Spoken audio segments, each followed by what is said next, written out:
Oh shit, hey. Capo. More weapon characters, that's right. If you're gonna give me weapon characters, can you just like change punch parries to just be like hand parry so I can parry the blades, bro? I beg you, let me parry blades, bro. Like before, the fact that you couldn't parry weapons didn't matter because there was like 2 weapon characters. Now, that's a whole class of move. Let me just parry 1s and 2s, bro. I beg you, let me parry the 1s and 2s. Clive, Victor, Yoshi, Anna, Kuni, Nina. Yeah, it's getting ridic. It's getting ridic. Bro, let me parry that shit. It's getting a little bit ridic. I mean, Law, if you want to get into it, the motherfucker's got nunchucks. He pulls them out of the meat dimension. I was about to say Nina. Law pulls out nunchucks out of nowhere. Half your age, Streak. Let's go. Damn, you hate to see it. Motherfucker just be pulling out the blicky for no reason. What up? This? What up? But she uses her hands more than the guns. True, but like they still be pulling the weapons out of nowhere, bro. I don't want no weapons. I don't want no weapons. Why are these weapons coming out, bro? So caliber. Alyssa, yeah, chainsaws. Yeah, true. Good shout. Good shout. Yo, it's so caliber, bro. Forgot about her. Yeah, I tried to. I always forget about her until she shows up in ranked, and I go, "Oh yeah, this bitch." Master event. Imagine they announced 2D character. Oh boy. And at this point, I'll take it if they use their fucking fists and hands. Just EOP them, dude. I wish, bro. I'm gonna keep it a buck. That's actually the thing that makes me the most angry. When they do a blade attack and AOP and it doesn't work. I'm like, AOP should work on every blade attack. Fuck you. Why is your blade even here, bro? Why is your blade even here, bro? I can't punch parry it. You often can't step it, and I can't AOP it? Bro, why? Soul Cal will make me hype? Yeah, but no, I don't want a Soul Cal character. I don't. It wouldn't make me hype. I don't. Nightmare Geese finna go crazy. Shit. Rugal? Give me some Rugal. King of Fighters character. Oh, it's gonna be crazy, bro. This is about to be a short stream. This is gonna be me watching the review and then fucking opening up Tekken 7 streams.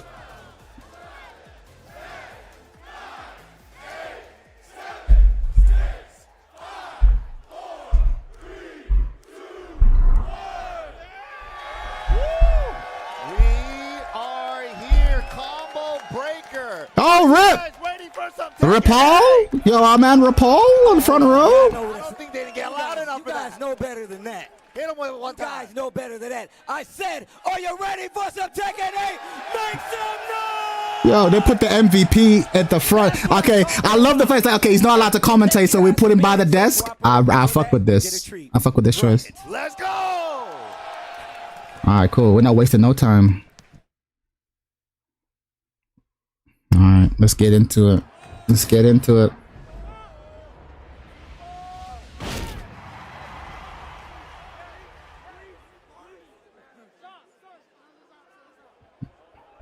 Alright.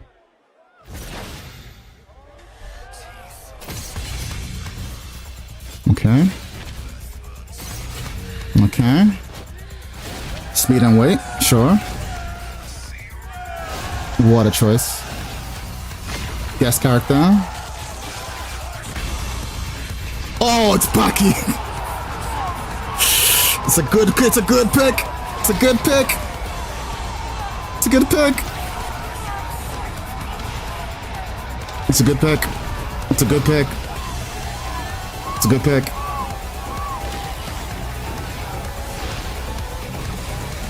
It's a good pick. It's a good pick.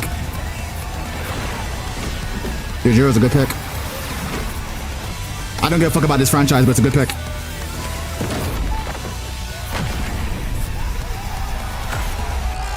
Yujiro Hanma.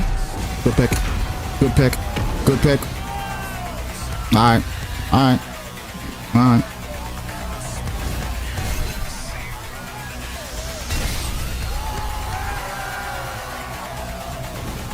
Alright, so let me re-download real quick. Subsea, Lockdown, Winter. Okay, looks like an interesting stage. Character customs. Alright. Good reveals. Good reveals. Yujiro coming. Combo breaker. Good pick. Y'all gonna tell me that was not hype, bro. Y'all gonna tell me? That was a good pick. Mina looking Fang, 100% Mina looking Fang. Yo. He better not be broken. Yujiro Hanma. Yo, Yujiro Hanma. Yo. That's how you feeling out there? We just we fight. We're pulling him from everywhere. This is an actual fight. It's a good Tekken character. It's a good Tekken character. Yo. No weapons. That is crazy. Yujiro Hanma. Alright. Alright. Yo, I had a little cousin. Alright. And he was like, if they ever, Steve, and they actually did it. Here, Hanma, not broken. He better not be. Yo. He better not be. Well. Alright, cool. Well. That was hype. Now I have to watch Tekken. All right. I know. I want to scream.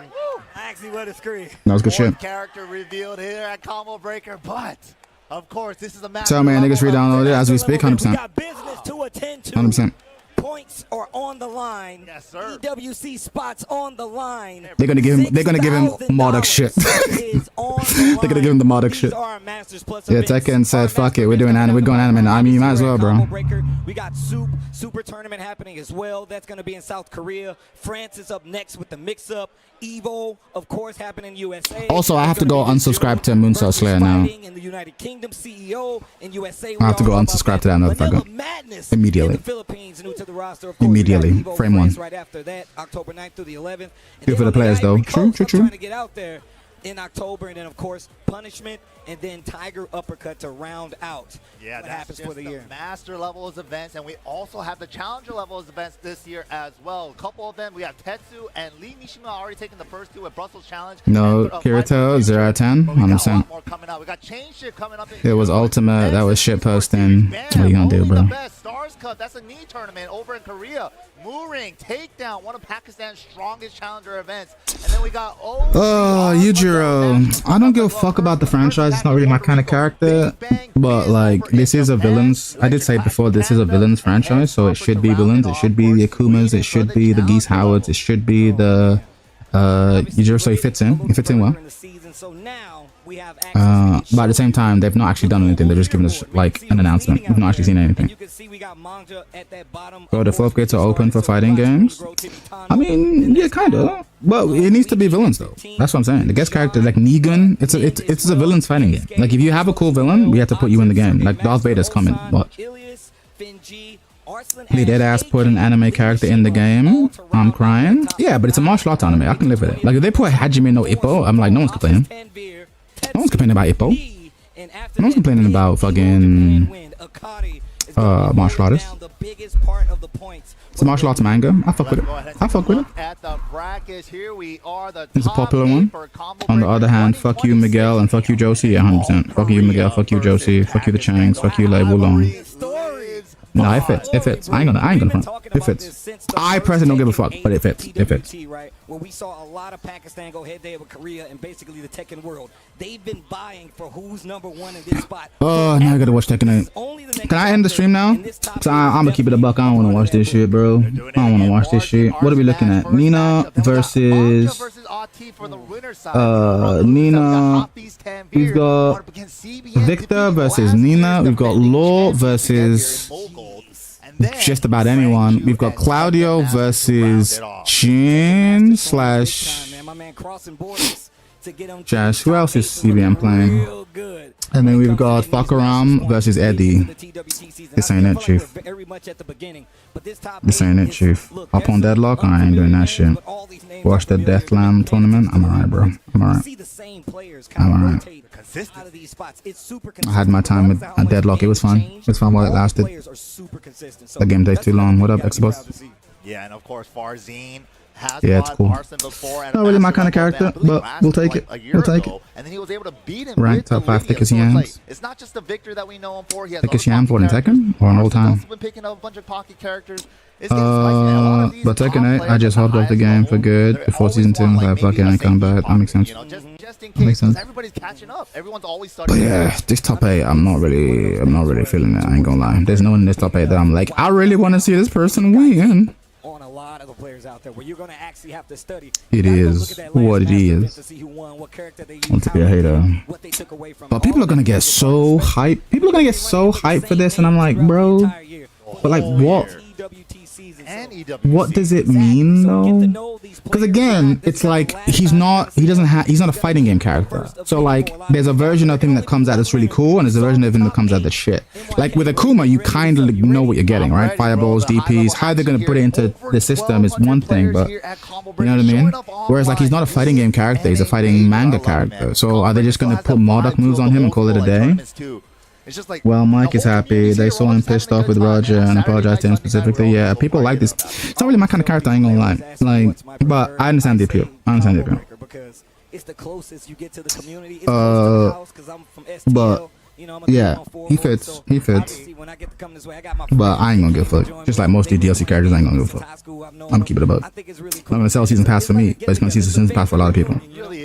Talking about the league? No, I'm talking about they just bro, you're so late. They just announced who's gonna be the new character in Tekken 8. They just announced it's gonna be Yujiro Hanma. I know we got a lot of first timers out here, but I think we're getting pretty close to starting this top 8. That's where my brand is at. I mean, it'll be cool though. It'll be cool for the people who care. I'm like, but is the character gonna be good though? I'm glad. It reminds me of when they were like, yo, Negan's coming. I'm like, okay, but what does that mean though? You dead ass? I'm dead ass, bro. I'm dead ass. Let me scrub back real quick. Tekken 8 has always delivered in combo breakers. It always looks like it's going to build up to even higher than it was. Let me scrub back.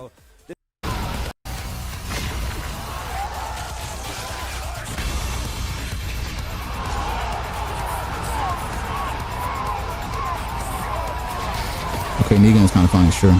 This season pass ain't much. Yeah, it's not for me, but it is for a lot of people.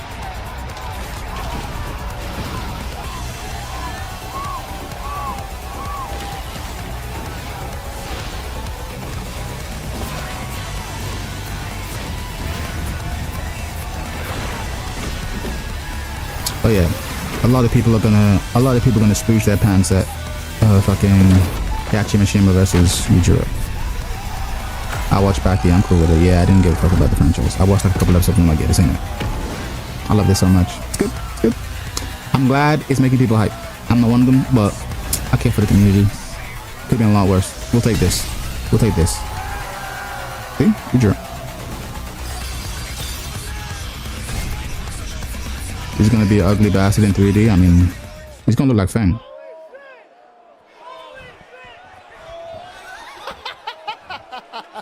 Even all of us here, we're just like in the again. He missed Evo Japan, but here we go. He's in a great Yujiro isn't my fave. The whole show's a little bit for me. Young man Farzeen, though, we've seen a couple of characters out of him. The Victor, the Lydia. Yeah. I love that but I'm an old man. I would have got hyped for Ippo. He finds characters that he feels like fits his playstyle. Or Kenshiro. Takes advantage of it no matter what. Like, and sometimes to an amazing pace to get. But in terms of loss leading, I'll take this. Could have been a lot worse. It literally could have been fucking Deku from. It literally could have been Deku from fucking My Hero Academia. I can't even think of somebody else that's playing. Mickey Mouse ass character for Mickey Mouse ass game. Exactly. Yeah, kind of. Character on paper, but Farzeen makes it work with just like pure fundamentals and skill. Getting in your face, drinking that water, we're getting that hydration in. Combo breaker. I got a question to ask you guys. It's okay. Pick as a good. Yeah, exactly. I wonder how effective it'll be on marketing though. I wonder how many because I could see this. I don't know how popular the anime is. I don't know how popular it is, and I think manga fans often overinflate how many people know the manga or care about the manga. So I don't know how much it'll move it, but it'll probably move it more than Final Fantasy. Even though more people know Final Fantasy, it's very popular. But again, but when you say very popular, okay, listen, you say very popular. But with who and how popular? Because again, anime fans will be like, this shit's the most popular thing ever. I say, okay, but like, is it popular among anime fans or popular against like general consumers? I imagine the fighting game community is a big overlap. I think it's a little. But like people in geek culture overinflate the size of geek culture. It was on Netflix, so it's kind of big. There's a lot of shit on Netflix. It's not there on Netflix. I know in the West it's big. Yeah, we'll see. We'll see. Because again, because by that same logic, Final Fantasy's big, right? Final Fantasy's huge. Huge selling franchise. I want to see the chaos, the running twos, the QCF. Like, does it? Will more people recognize Baki characters than Final Fantasy characters? Is my question. Like we have Pokemon on one end of like everyone knows his shit, everyone knows who Pikachu is, and then on the other end, what's the most niche one you can think of, right? And then we go, okay, where does Baki sit? Baki isn't popular even among the animes, but yeah, I think it has a devoted fan base of the people who love it. But what often happens, especially among anime fans, they overinflate the sense of like how many people love it. Like I love it, and all my friends love it, but all your friends are anime fans.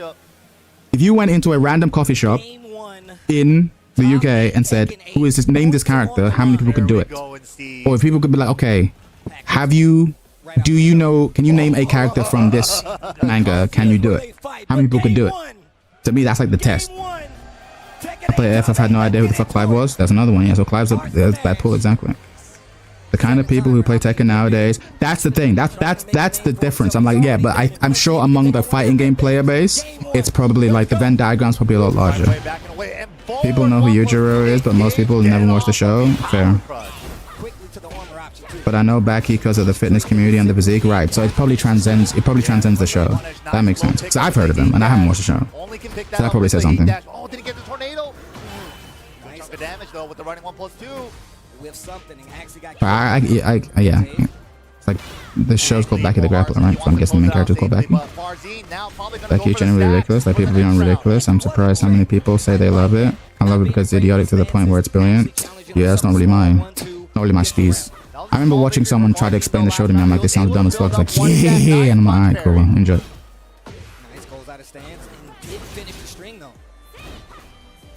It sounds like Twilight for boys. But we'll take it. Gets the punish, nice, and takes the frame trap low. Bro, there's an influence called Logan Sherwood on official. I've probably seen him actually. Twilight for boys is crazy, but it is Twilight for boys. Twilight's dumb. Twilight's fucking stupid. It's fucking dumb, but it panders specifically to like girl fantasies, right? So it was really popular and sold money, right? It made a lot of money, but no one actually thinks it's good, right? But it's enjoyable to girls, right?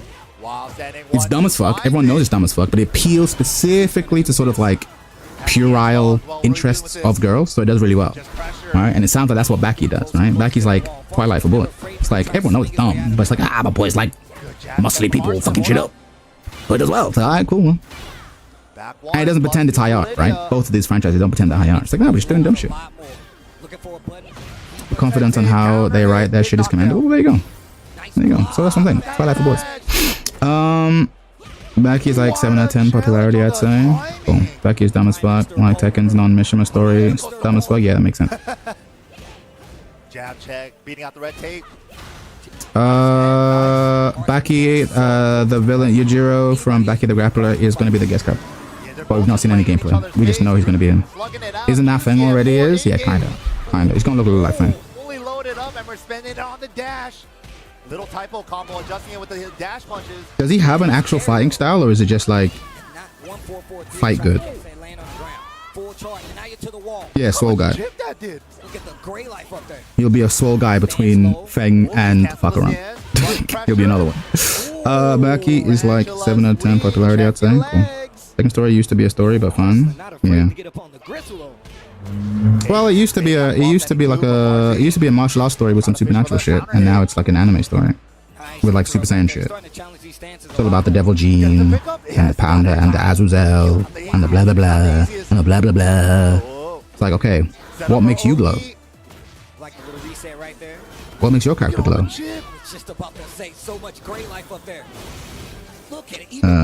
It's fight good and makes no sense. Awesome. Yeah, that's literally not what I want. that's the opposite of what I want. But yeah, have fun with that. Have fun with that. Yeah, his fighting style is being so strong he doesn't need martial arts. Awesome. Cool. Yeah. He's just doing shit. Awesome. Yeah, that's what I'm talking about. Twilight for boys. Alright, cool. Have fun with that shit. fun with it. Boom, level 3. Nice awareness, knowing that he wouldn't want to get up and kind of challenge it. Of course, he knows the stances are really big, so of course he's not going to even attempt to. He does martial arts though. What's the martial art? Name it. Name it. Name it. What's the technique though? What's the technique? What style does he use? What's the philosophy of the style? Or is it just I win? It's like, you say he does martial arts, but does he do martial arts the way that like fucking Goku's Kaioken is a martial art? I.e. I glow red and I kill things. Thing is, he knows like every fucking thing almost. Sure. So he's like Batman. Google says he's mastered all of them. Awesome. Well, if he's mastered all of them, then that'll be fun. That's what I want. He's just doing shit. He's mastered all of them. Awesome. Awesome. And he eats imaginary food with his son in one fight. It's that dumb. Awesome. I can't wait. I can't wait. I can't wait. Yo, Chad. Thoughts on Yujiro? It's not my shit. Jabez. Not my shit. But people like that shit, so I'm happy for him. We'll call it MMA. It's not even MMA. That's the thing, though. Even MMA is like, oh, MMA is like it's a mixture of these 4 styles with like with a little bit of karate thrown in. I'm like, no, I just mastered all of them. It's like, cool. So we're not trying, huh? Alright, alright. But we'll take Yujiro. We'll take Yujiro. I'm not gonna yuck on anyone's yums. People are excited. I can understand why. Yes! Lydia! This is what I wanted when I signed in the top 8. This is what I wanted. You can call it, yeah, call anything MMA. Should have added Jackie Chan as a skin overlay. I mean, I'd like that. I'm worried they're gonna make him Negan Part 2, not gonna lie. I mean, we don't know what they're gonna do. They've not actually announced anything. They've said we're gonna make a new Tekken character and he's gonna have the skin of Yujiro and the voice lines of Yujiro, but we don't know what that means. We don't know what he's gonna fight like. And that's why I was asking people, okay, what's his martial arts style? And they were like, he does all of them. I'm like, okay, great. I'm bored already. Should have been much, much worse. Yeah. Game 3.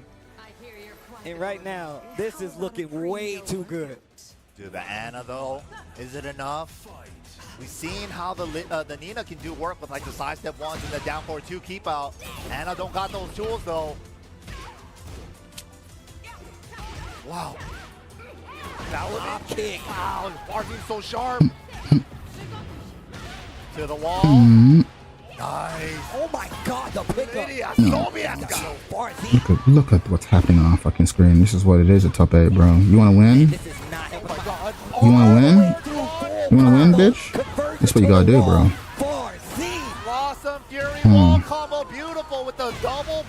So you gotta win, bro. I'd say Yujiro has more kickboxing than anything. Okay, but are you pulling that out of the... Would he say that, or are you just pulling that out of your ass? You saying that because he kicks and punches? Awesome. Let's go to the wall. I'm worried they'll toss him a bunch of broken tools, be a little accurate. They'll just give him all the Marduk stuff because they know they can't release Marduk, so they'll just give him all the Marduk. Right back to the arm. As soon as you think you have a turn on Farzeen, power crunch, unblockable again. Oh my god, the lows, right? All of it. So like, alright, the Tekken fan base hates us. We need Marduk. Alright, cool. We'll just make him Marduk. He'll have a tackle. And he'll be like super fucking edgy looking, like, you know, the 1, the 2, and the 3, like, ah, blah, blah, blah, blah, blah, blah. He'll look super cool and sound super cool. But he'll just be Marduk. Plus some shit. Even better. And he can spend it, he can get to that other wall too. Hey. Oh my god. Oh, caddy corner combos. Pressure at the wall, gotta make it count. No link? What? Uh-oh. Nah, he's not no grappler, he's more of a striker. Sure. Yeah, but most of Marduk's moves are strikes. You just reflavor the strikes. And just give him a grapple. Denying it with the jab. Okay. Carson's still alive. Playing at a very unfamiliar pace. Low key, he'd be similar to Fog. Sure. Counter hit, that's gonna be a big pickup. And back to the wall you go. Oh, similar to Fog, yeah? Awesome. I'm getting more and more infused by this character every moment. I'd say that because he doesn't grab as much, other characters isn't as fancy as more traditional martial arts. Yeah, but like, but he doesn't have a martial art. That's the thing. He's anime whatever. He's anime kitchen sink, right? So they can just do whatever they want. They could reflavor the grapple as like, yeah, he does the grapple, but then when he presses the 1 button, he does a bunch of cool strikes. And then when he presses the 2 button, there's a different bunch of cool strikes. Like, you can absolutely you could easily reskin Yujiro into So you could easily reskin Marduk into a grappler who just has a grapple. Like, for example, when you think of Vanessa in Virtua Fighter, you don't think of her like as a grappler, but she actually has the 3-way grapple, right? It's just part of the kit. This could potentially be the first cool DLC character. I'll take your word for it, bro. Yujiro's not really my type of character, but I know I'm in the minority here. Really scary. Oh, he has a launching grab. Oh, of course, he'll have Marduk's fucking you're on the floor, grab your foot, throw you into the air. That sounds like a Yujiro thing to do, right? So it's scary no matter what. Yeah, Yujiro calls martial arts tools for the week, exactly. So you just be like, yeah, fuck it. I just do whatever I want. Off the ground, weak. Throw you up. Sounds like animation, right? From South Korea going against Falcons yeah. There's gonna be a lot of people that's gonna be like asking for grounded shit, and then it's gonna be ugh. Yeah, the more I think about it, the more I'm like, ugh, I don't want this shit. Yujiro and Kaz are about to vibe. Yeah, 100%. They're gonna have the same energy. Him, Kaz, Fakaram, Feng, I guess, maybe. They'll just be standing there going, I'm like, cool. Just slapping his tools for the week, not martial arts. Cool. Cool. Yeah, give me some more of those quotes. Yeah, I don't like Kaz either. In harsh reality is most people aren't looking for grounded shit. No, 100%. 100%. I accepted that. I accepted that a long time ago. But I'm just like, ugh, with each release, I'm just like, ugh. But a lot of people are like, oh, I don't like it. But then now Yujiro, they're like, this is cool. I'm like, all right. It's obvious you and I have very different ideas about what Tekken needed. But if this is what Tekken needed, then all right. I'm in the minority. This is great, TM. I'm happy, TM. This is awesome, TM. The big cash out he can get on counter hits, but it comes by way of kind of steamrolling. But I think we're gonna get into it. Yo, combo. Balance elbows and knees. You just pulling shit out your ass right now. Like, what's the martial art? Ah, he does a bit of everything. I'm like, cool. So he can do anything. Honestly, awesome. Celebration on the same. I would have accepted almost any fighting game character over this. Because usually, at least classically, fighting game characters, even if it's a fictional style, it's a style with like a philosophy and like a moveset. Okay, UCF2 didn't quite get the at least it adds something story-wise. Yeah, sure. I'm sure he'll have a great story. Oh, you mean Akuma? Yeah, that'd been great. But they're never gonna get Capcom. They're never give him that shit. They're never gonna give him that shit. Nothing but running twos out round. Yo, bullying him. Right after the bell. After the bell. Ding, ding, ding. Ooh, side step. To the wall we go. Putting him in timeout. Oh, you wanted more? Ooh, engage. Man. Full crouch low. Into. Oh my god. Oh my goodness. Please help. Dude, Manja has anything like Atif Arslan winners finals, to be honest. Bro, all the finals characters are like all boss characters. I'm like, ugh, this sucks. These rounds start running too. It's all the frame monsters. Nice. There's an opening he's looking for. Big step. You got a combo for that? Of course he does. Of course he does. Unscaled? Nice. I am anti-hype. Okay. Slide D. Refill that heat. Poisonous arrow. Where you stepping? The jab checks from both. He knew it wasn't in time. And he knew he didn't have the counter hit. They clashed. Good trade. Recognition combo. Yo, that was sick. Flash on the smash and still getting a combo follow-up. Monks is not out of his first game just yet. He's been Casio Grand would be blessed, I'm telling you. Maybe for you. He knew exactly what to do on a trade. That was sick. But it'd be better than what I'm looking at right now, I'll give you that. But it'd still be fucking 50-50 thon. I miss Tekken, bro. Wow. I miss Tekken. No fear on the DSS options there. Gotta check him, bro. You gotta let him know you're not afraid to hit a button. Poisonous arrow. Hold these plus frames. I'm not scared. Smash. Get me off this wall. Ugh. Oh, the down forward two. Good shit. Watch this cutscene. Ba-da. Activate heat. Ba. Okay. But I mean, there were better characters in Baki, Kung Fu. Yeah, but those would be. This is my point though. They would need characters with like limitations, but they're not about that. They want Super Saiyan niggas, and I'm alright, cool. Well, if I want Super Saiyan niggas, I play Dragon Ball Z. Checking them. This is why I'm just like, ugh, doesn't just do anything for me. And then on top of that, it's like there's obviously a bunch of like returning Tekken characters I would have liked more than Yujiro. Wow. Personally. Out of the air into the burst route. That was so sick. Even the fabled Tifa pick is like, okay, it's not just waifu. It's like, no, but she's like martial artist. She has like limitations and stuff. Like, oh, it'll be interesting. Yeah, like Miguel. Miguel would be fun too. It's just like, ugh. My reaction is the same as it would be if they had announced like fucking Goku. I'd be like, okay, go Goku, awesome. Like all that stuff was just like he's seen it a million times before. He literally needed all of that. He needed that exact thing because if not, or Vegeta, I suppose. Ata would have definitely tried to run away with it. The game heard you love this stage so much. Because he's just like he's basically Vegeta, right? That's his whole thing, like Vegeta, but without the redemption arc. With your total big counter hit to the wall. Vegeta, but he wins. Oh my gosh! Oh, hit too low on the burst. Unfortunate. Engage. Nice. Wall splatter your own. Oh god, I'm so bored. He might try to peel off. Nah, keeps it super safe. That down forward one, trying to keep him up blue. Wasn't counter. No. So low. Sharpen up. Nice. Get off of me. Plus frames. Just a double mid check. Nice. Nice. No wall spam. Plus frames. Ignition switch pressure at the wall. Plus frames. Got the slide into a mid. No whip punish. Plus frames. He's in the slide. Plus frames. Got him. Nah, he doesn't have anything to prove, unlike Vegeta. Yeah, but Vegeta didn't think he had anything to prove when he arrived on Earth either. He's like, yeah, I'm gonna take your shit. Ooh, I like that attempt from a tip. Just a little late. Down too sharp enough. Like you said in Season 3 patch, we already knew the game was cooked. I can't complain anymore. No, I'm not complaining. I'm not complaining about that. I mean, my mechanical concerns are different. Like, Kunimitsu looks pretty well balanced on a chemical, on a thingy level. It's just this is a separate issue. It's just aesthetically, I think Tekken's washed for me. I don't like Tekken's aesthetic, and it's just getting more and more like fucking Goku Super Saiyan bullshit. I'm like, ugh. But there used to be a lot of people who agreed with me, but I feel like everyone has that like, well, it's Vegeta, so I'll turn my brain off. I'm like, oh, okay, cool. Alright, so it really is just me out here looking for grounded shit. It really is just me. Like, what are you talking about? Yujiro's grounded. Like, in what?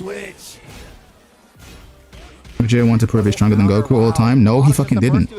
Like Drago, no, he didn't. He wanted to take over Earth. He assumed there was no one on Earth who could challenge him, and for a long time there wasn't. He didn't like, he was just trying to fuck people up.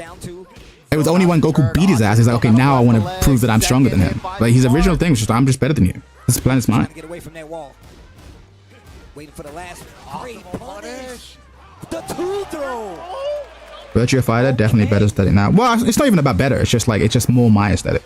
This game's going more and more anime bullshit direction. And it's like, and people clearly love it. So I'm like, alright, cool, you can have that. Like, it won't be long till we have like Jujutsu Kaisen people, like legit just doing fucking domain expansion. They're like, that's cool, I love it, Chad. I'm like, alright, cool. You have that. You have that. You have your domain expansion shit. I'm gonna go over here and play VF where it's boring. And we're just doing like punches and kicks and grappling.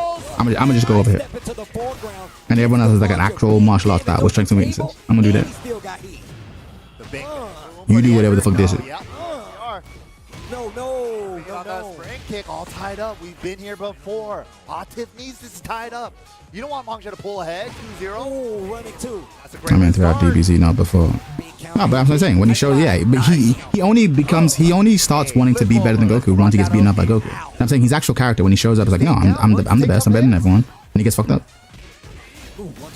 It takes him a while to like learn any lessons. Don't worry, bro. We'll go back with VF6. I mean, we'll see. We'll see. They might still flop. But I would like for Tekken to have a cool aesthetic too. But it's just like, I'm just watching the drift happen over time. Do you know what I'm saying? That was scary. Dude, he just did a jab. Like, I'm watching the slide happen. I think I could 1-1-1 this. I'm just like, ugh. I was hoping the guest might be like, stop the slide. He's like, oh, you gonna stand up for a split second? But it did not stop the slide. Continue the slide. I like that. Keep that offense on him. Keep that pressure on him. Force him to make a mistake. Oh, but this stage, though, we got the balcony break, floor break, and then the pinball carnival downstairs. Let's see if we can get there. Trying to use poison arrow. Yeah, the 4-4-2 poison is a nice extension for him. A little slower, throws you off the, the seat. Wow, baited the parry. Blowing him up for it. Peel him off the side to get more. Wow. He wants the balcony too? No. He got turned into a corner. Since Tekken 6, it's been like, that's what I'm saying. But I was hoping that they'd be okay, it would maybe slow down, but it's naive of me. Oh my gosh! Next wall. Running. But this is also what the fans want. So what am I saying? Half-life combo, no big deal. Back two, trying to make something happen. There's a heat burst. Still got burst and a dream. And some nunchucks. Teasing. There it is. 13 seconds. Gotta go. 4-2. Into the ground. Oh my God. Poked him in the eye. He was so sure he wasn't going to do the double flips. The patience from Atif, just the dash blocking. Yeah. Got Manga scared. Engage. Remember, this floor is breakable. You do not want to get hit. Bro, he's bullying him. More Sometimes pokes. he keeps it frame tight. Sometimes when he knows you're going to hesitate, just does another running two. What do you do? Downstairs. That's where we're going. Pigeon tackle. Oh, damn. Two break. Oh, nobody breaks the two. Nobody breaks the two. Jeez. That one's practically guaranteed. Double dragon blocked Atif's defense. Turn it up. But still the I mean, we got Virtua Fighter. But at the end of the day, Yujiro's still better than the Yujiro Hanma. Yeah, but you're correct. But like that's me. My point is, a lot of people got their announcement and they got hype, and I was like, I was hoping the announcement would make me hype, but it didn't make me hype. It just didn't make me as angry as most other announcements did. So I'm just like, alright, cool, we'll take this. Whereas other people are like, yay! And I'm like, yeah, I'm not there with you guys. It's kind of whack. But we'll take it. Wow, missing that forward 4-3 for the guaranteed slide follow-up. We'll take it. Almost. Down 2 to start it off. He retaliates with a low of his They managed to make more what the fuck guests than Yoda. I mean, no, he's not more what the fuck than Yoda. Like, I think a lot of people had him on their bingo cards. They've been talking about Baki the Grappler since forever. Off the wall. You know he got the wall-to-walls. From the window to the wall. Oh my God, flip him over. Nice guy. Counter want to do and log on a while standing 4 launcher. Hey. This game is so dead. These two characters. Cross chop. Bang. Final round. Oh wait, no, it's first to 3. Mom's is still alive. That was crazy. You saw how far to the side he went on that cross chop? I was about to dive out the screen. Action hero. To be fair, we don't really have to worry about this until like what, next year? So after Christmas? To the wall. High splat. Damn it. Dragon hammer. DSS. Nice. Perfect. Manja brings it back. The perfect. That was crazy. Oh man, game's so dead. This law guy. That pinball carnival downstairs always Let me gets see what's up. It's good to see who knows those combos. It's really cool to see how people actually like adjust and change up their combo route because of it. Yeah, their combo senses are definitely important in Tekken. But here we go, another combo important stage here with the Evo Arena round start parry. Where the bad guys hang. Nice. Gets the block and the float. Full conversion coming up. Can we get there? Of course. Oh yeah.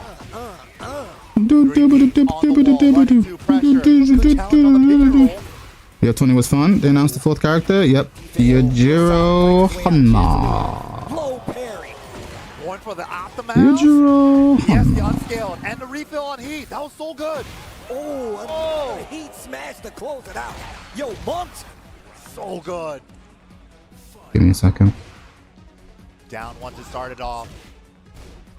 Slower low than a Dragon Arm down 2 for that round start situation.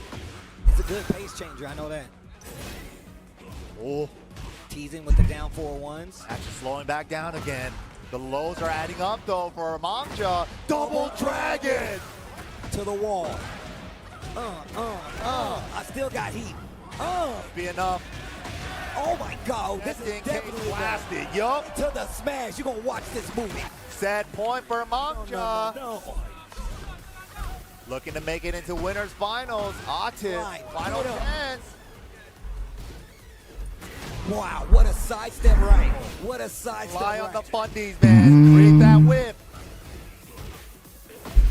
Slide. 1-2-1, sending it for the +5. Okay. Burst out. Defensive burst. Whoa. Oh. Another blast. Beautiful. Okay. Atif not letting this go just yet. Set point on the Let's side see. of I'm gonna listen to Mike Hollow's stream because they're yapping. They're yappinating. Oh fuck.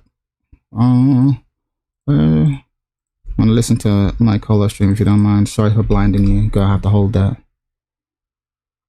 They're yappinating. Mike Hollow. Chad the third said he said that he's not feeling it. He's not feeling this announcement. Well, Chad, you're gonna feel something when this character comes out. Pause. Okay. One thing. First, Duke of Nylon, thank you for the $5. I am a man of culture, but I still like my guys for a female pick, Blue Mary. Interesting, because I would have I thought your prime pick would have been a girl who wears famously maybe nylon, nylon. What's it called? These, That was but sick. Chet, I'm surprised by Chet the Third because Chet the Third, you are watching. Do you know what Chet the Third does, right? He has entire Twitch sessions where he watches the sickest old niche martial arts movie clips, right?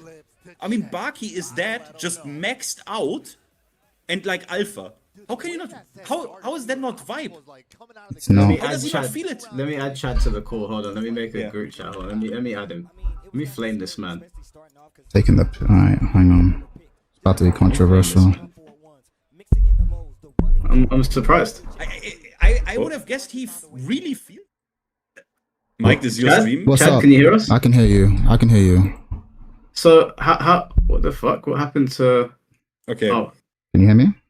So yeah. Sorry, I think the stream cut on there and not us. There you go. Yeah. So what's your feelings on one of the greatest anime picks for Tekken ever being in the game? I like martial arts, not fake shit masquerading as martial arts. And there's a line. I feel the same way I would have felt if they added Vegeta in the game. I'm like, yeah, cool character. Don't get me wrong, but what are we doing? What are we doing? Why do you sound so serious? You sound serious. No, I'll tell you. I'll tell you why. I'll tell you why I sound so serious. Because I was like, ugh. Let's say it was a shit pick, and we all agreed it was a shit pick. Then it'd be like, well, it is what it is. But for me, it's a shit pick, but a lot of people love it. So I'm like, oh fuck, it's just me. So I'm like, I'm just gonna have to hold this. I'm like, oh, let me put it this way. I want the community to be happy. Real talk. I want the community to be happy. So it's like, if the majority of people are liking this pick, then I'm like, who am I to get in the way? But for me, I'm just like, this ain't it. And it's just me. Can I ask you a question, Chad? Sure. Do you think that Kazuya or Jin is more martial arts than Yujiro? No. So I think that they too are in the supernatural bullshit category, and that's why I don't like them, but they're at least native to Tekken. We don't need to import more of it. And ironically, obviously Akuma is also supernatural shit, but he is grounded in a fighting game. So I totally acknowledge that there's it's almost like an arbitrary line, right? Because obviously there are people shooting out fireballs and stuff, and I'm like, okay, that works, right? But there's a point where Baki is ridiculous on purpose, right? Similar to One Punch Man. Let's say they added One Punch Man, I'd be like, this is whack. Yeah, he His fights. name is Saitama. Yeah, sure. But I'm like, okay, he fights, sure. But I'm like, but it's not. But this is what I don't understand. It's not. This is what I don't understand with your take. Hold on. Because Saitama is like a world-ending character. Sure. But Yujiro is just a very powerful martial artist. He's not shooting fireballs. Sure. He's not breaking planets. He's just the strongest martial artist. He never does anything in the show that makes you go, that was supernatural. He has ridiculous strength, but he's just a very strong man. No, I hear it, but it's similar to when people say that Batman doesn't have superpower. It's like, sure, in theory he doesn't have superpower, but then you look at the feats, right? And you go, okay, well, he clearly doesn't have limits. So he basically does have superpowers, even if they don't frame them as superpowers. You know what I'm saying? But you play Feng Wei though. Feng Wei is kind of in line with the kind of character Yujiro is, punching meteorites or mountains. That's kind of Yujiro level. So I hear it. I don't think that Feng is literally punching mountains. I know that we have the ending scenes of Tekken and stuff where he's punching mountains, but I don't frame him as a mounting, punching caliber strength person. And I don't think that in Tekken story it's really framed that way too. Kazuya might legit laser attack. These motherfuckers are fighting on meteorites, but I have no time for the Devil Gene shit, right? But can I ask you a question? Yeah, go ahead. Because I think I get it. Mm-hmm. I think I get it. Because you sound, I hear in your voice, this is a bit of a splinter in your heart.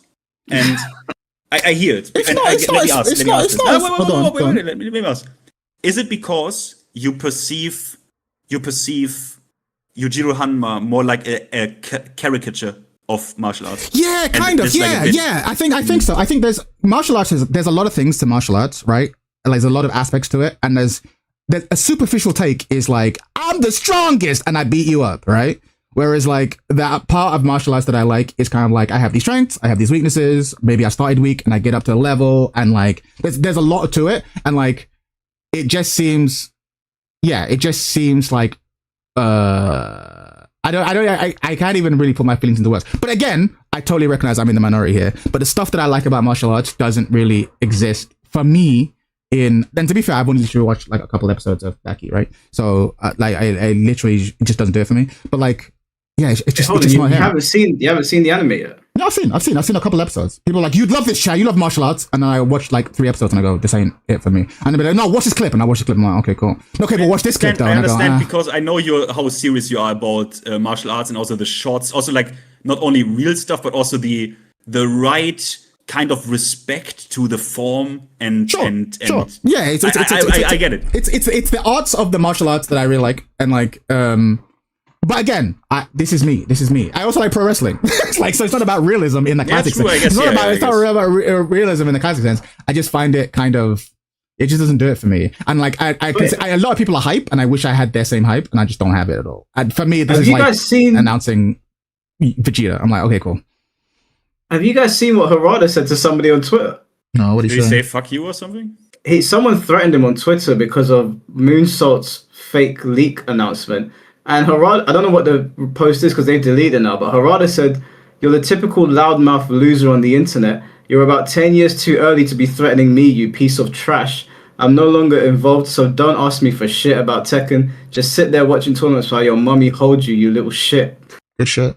Based response. Based response. As Duke of Nylon, thank you for the $5, my man. He says, as for a character with or without stoking /nylon, it doesn't matter what they wear. I usually find a mod for that, like I do now for Lydia. Based. Good take.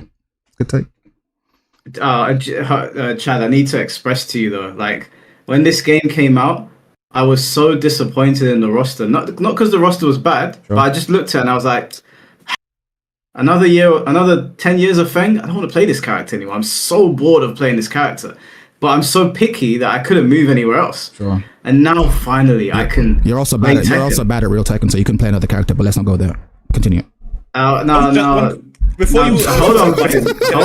No, let's move on. What's he saying? Now let me make a declaration to you, Chad. Okay, our last first to 10, you beat me 10-6. So I don't know about being bad at the game. I would say that if you beat somebody 10-6 and they're bad at the game, it doesn't really say much about you. But that's neither here nor there. Sure. I've not entered training mode in this game once. Sure. When this character comes out, Chad, my declaration to you is you are going to get the same beating that King of Hyrule and the best players in Soul Calibur got when they thought they could flame me because I was playing Nightmare, and they were like, you don't know how to play this game. And then Algo basically came out and I battered all of them. So when this character's out, we will reconvene and we'll play the game again together and we'll see how well this goes. You got this habit of making these bold proclamations and then failing to back them up. I'm just saying. I haven't failed to back them up. I mean, I remember you talking that shit. Chad, you're a green rank to me. I'm going to body you. I'm going to give you the beating you have never received. That's like, all right, cool. And then we also what happened. But it's cool. Don't worry about it. That's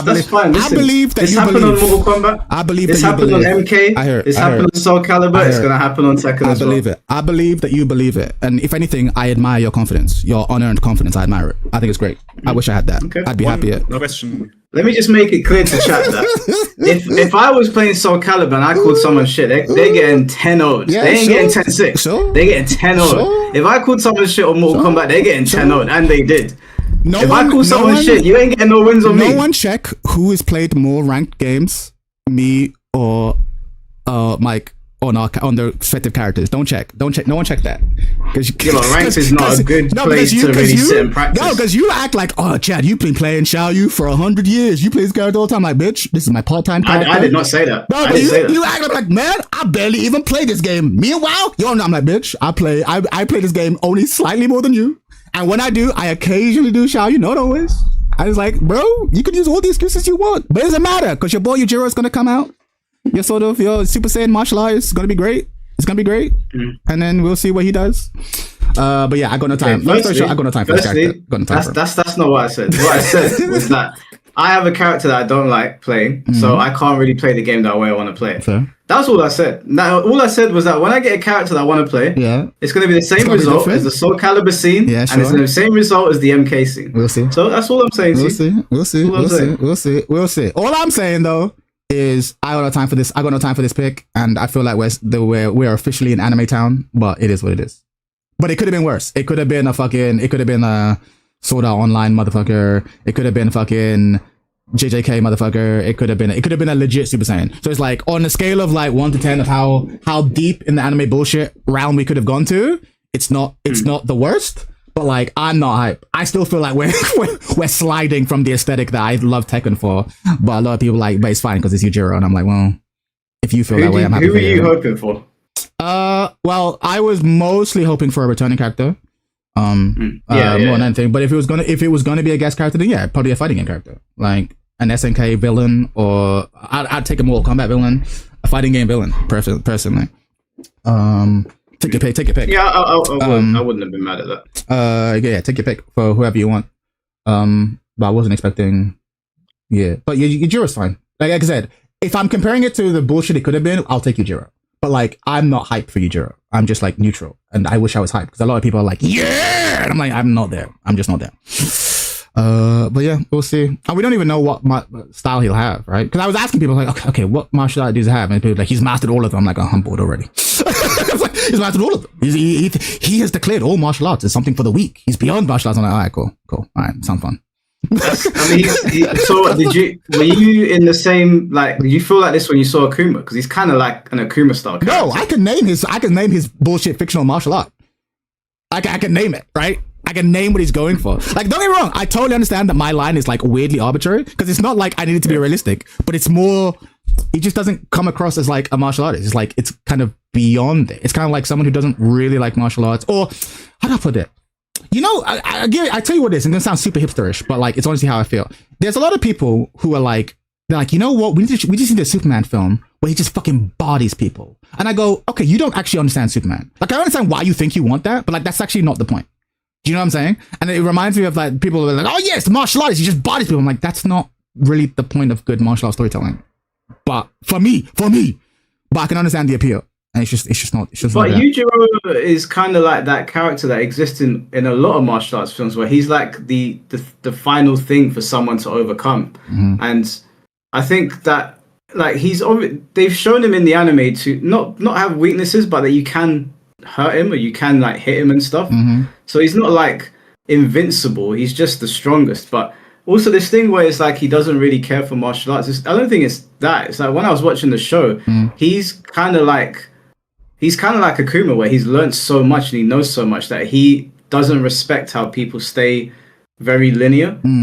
And he's always seeking a new strong opponent. So he's kind of in line with Akuma. He's very similar to Akuma.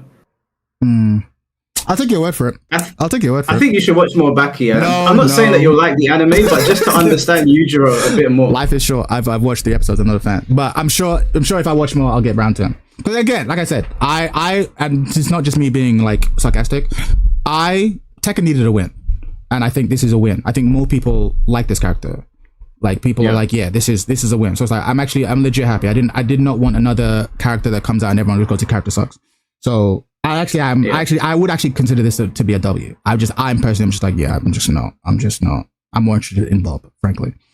Well, this is not a win. No, it is a win. It is a win. Because if the most people like it, then it's a win, whether you like it or not. Because the community needed a win. And it's not just like fucking the new gen. Like the old gen also obviously like this character too. Just for me, I don't know, Chief. But Akuma's different for me. But I don't know why. Maybe it's just an old man thing. Akuma, I get Akuma. I've seen Akuma win and lose. Like, Akuma seems to have limits and he's trying to get past them. Like, for me, it's the difference between Akuma and... Have you ever played Asura's Wrath?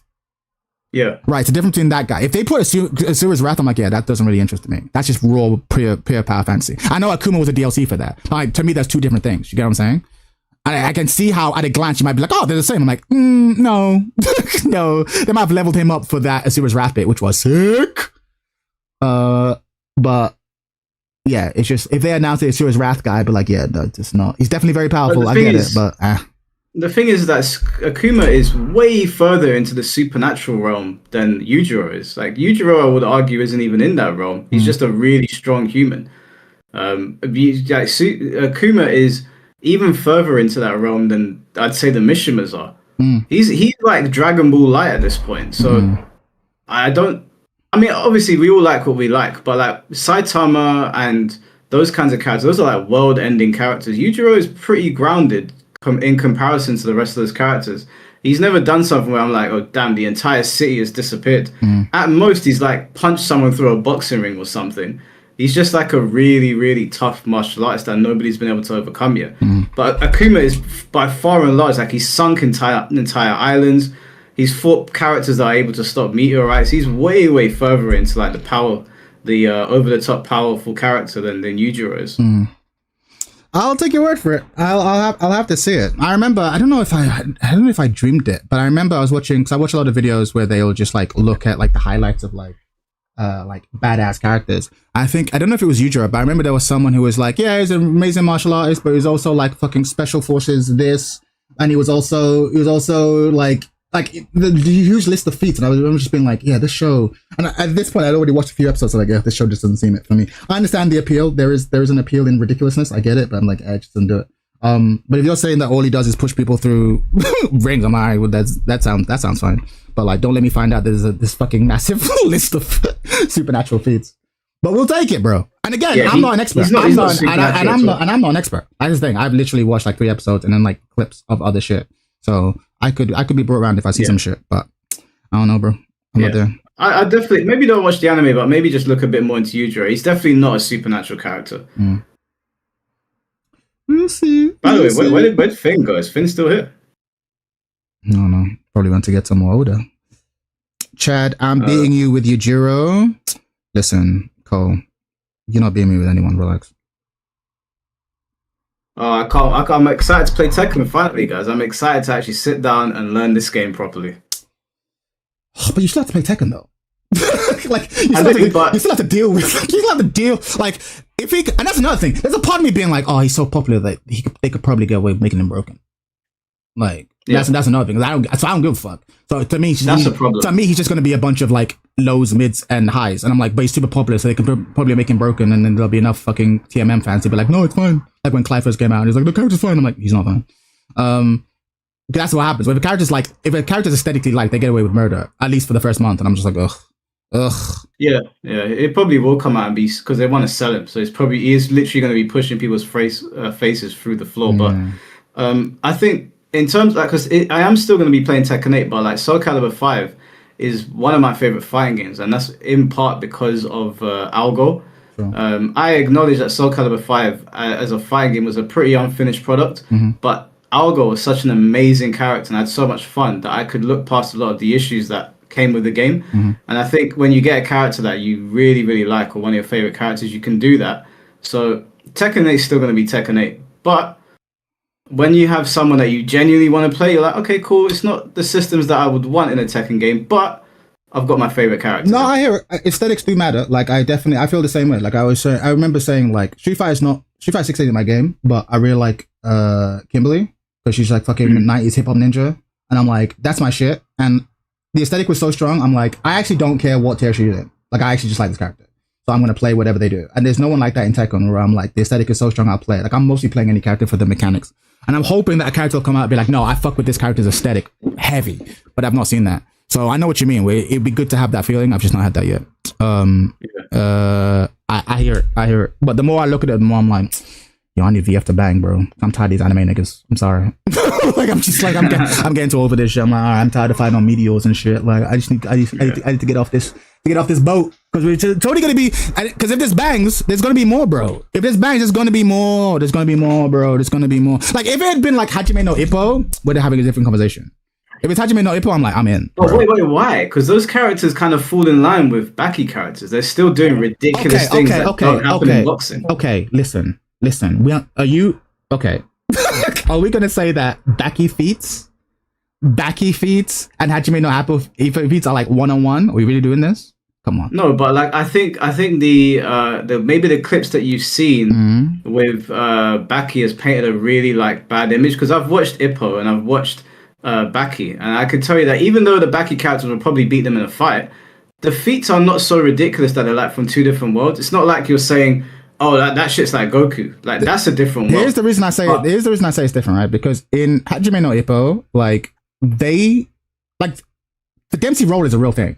Like they exaggerate it, but it's a real thing, right? And whenever they box, there's like, no, we're looking at the fight science. This person has longer arms than me, so I have to get in range. Okay, inside boxing, outside boxing, the importance of the jab, the importance of the cross. Like, and yes, they exaggerate it with classic anime fucking sound effects and like fucking the visual spirit of a dragon behind me as I do the technique. But what they're really dealing with is like actual boxing, right? So it has like these physical limitations that I find really interesting. Like, that's what I'm looking for. But what's the difference with Baki? They literally do that as well. Like they literally break down martial arts techniques. I think from what I see, and I remember it started off, and I remember thinking like, okay, this seems pretty cool, like because it did seem to start off with like real wrestling, and then like I said, I think when I started to see more and more clips, I was like, okay, it seems to have started there, and then we quickly move away from that. And with Yujiro, it's more of a from what I've seen, limited. From what I've seen, it's kind of like I don't see him say things. I'm like, yeah, that seems like that holds up to like fight science. It's more just like, the strongest is the best, and like sort of like Lauren Ibsen tough guy shit. And I'm just like, no, I think you watched some very specific clips that maybe will like purposefully sent to you to like destroy the credibility of the anime. The opposite. They sent it to me like, this is the cool shit. And because they're trying to get me into, I have friends who are fans, so they're not sending me shit to make me like hate it. Like no, Chad, you gotta watch it. Check this shit out. I'm like, no. I'm like, no, okay. If you didn't like that, check this shit out. Isn't this dope? And I'm like, no. I'm like, I gotta. What about this shit? And I'm like, yeah, it's not it for me. So maybe I'll say as someone that has watched Ippo and Baki, if you're okay with Ippo being in the game and all those characters, you're going to be fine with Baki characters. I promise you, they are not worlds apart at all. Even the way they talk about martial arts in Baki and break down techniques, I guarantee you, Chad, if you at least look into a little bit more, you don't have to watch the animes, but at least look into a bit more, you'll change your mind. Toro, again, I'm just quoting someone in my chat. Toro just said, Yujiro stopped an earthquake with his hand, by the way, Chad, by punching the damn ground. Just to play devil's advocate. And I go, that's the kind of shit I've seen. That's the level I'm seeing. But again, I've not watched the show. one thing, first, just one quickly. Densetsu, thank you for the 2 euros actually für den König der Drachen. I will leave that untranslated because it's a German tongue. Lol. Thank you, my man. Actually, Mike, can I ask you a question?